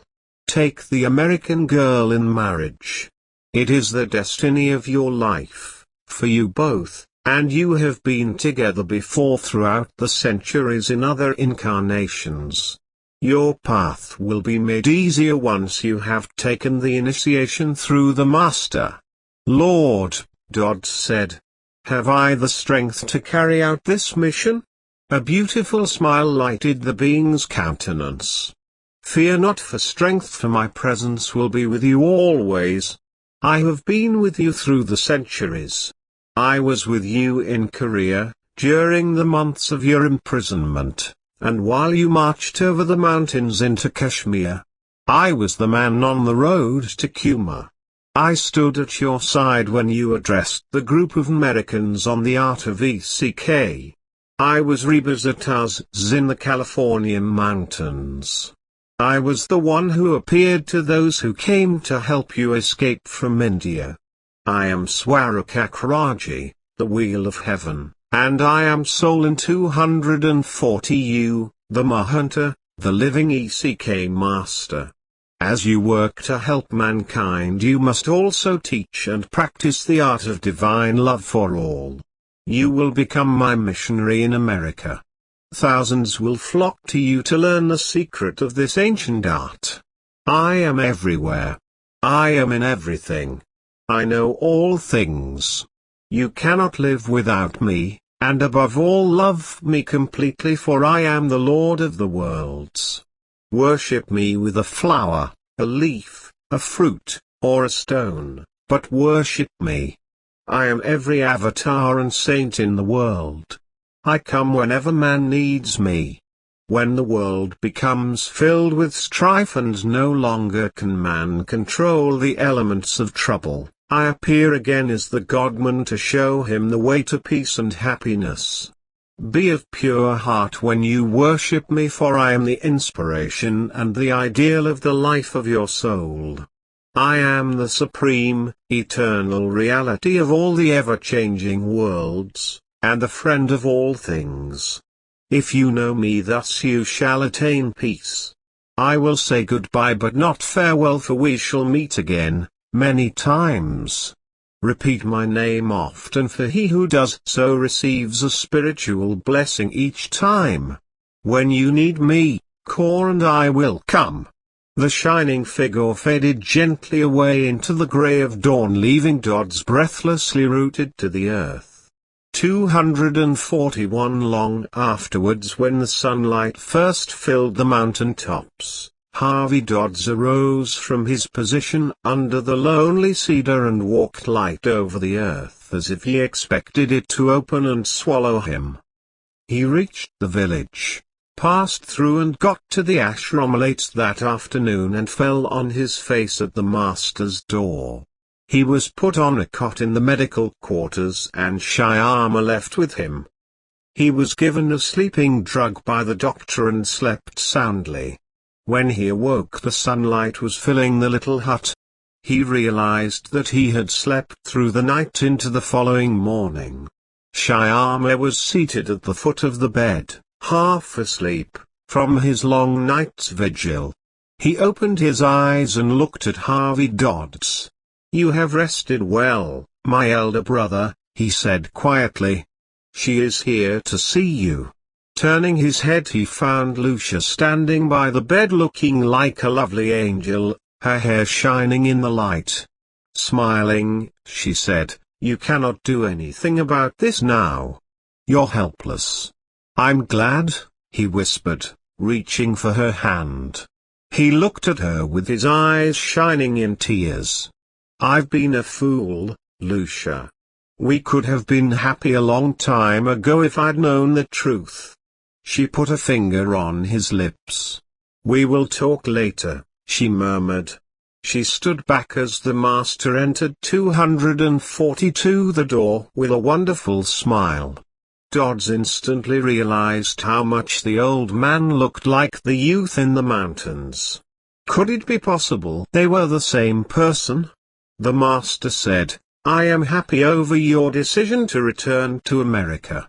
If you can be ready at high noon today, I will give you and Lucia the initiation for a Kankar." Dodds looked at Lucia, knowing he had not asked her to marry him, but saw the smile on her face. He took her hand and turned back to the master. "We would like to be married," he said in a husky voice. Radiant joy seemed to fill the master's face. He murmured, "Your initiation will be your marriage vows. Afterward you may go to the church of your faith in the city and repeat your vows for the sake of your Western customs." The initiation was given at high noon in the little chapel on the ashram grounds. Afterwards Dodds and the girl went to a church in the city where a Scottish minister married them according to the Christian faith. When the plane rose in the air the next morning from Kuma, he and Lucia were sitting together. Across the aisle watching them was Shyama, but Harvey Dodds and Lucia were looking through the window at the little city on the earth below. They could make out the buildings of the ashram which he nor Lucia were ever to see again. The dream of those beautiful days, the 243, hurried through his mind.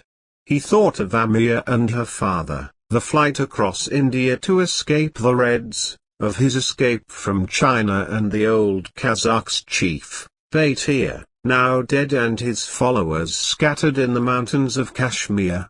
And of the beauty of the light and sound of Viswa party among the wild mountain crags in the early dawn. Then he suddenly knew the beauty of Swarakakraji and the strength of Rebazataz. They were so much like Viswapati. How could they be different? Why, there was no difference at all. They were the same person, the same soul. "Swarakakraji is Viswapati," he said suddenly, looking at Shyama. "And Viswapati is Swarakakraji.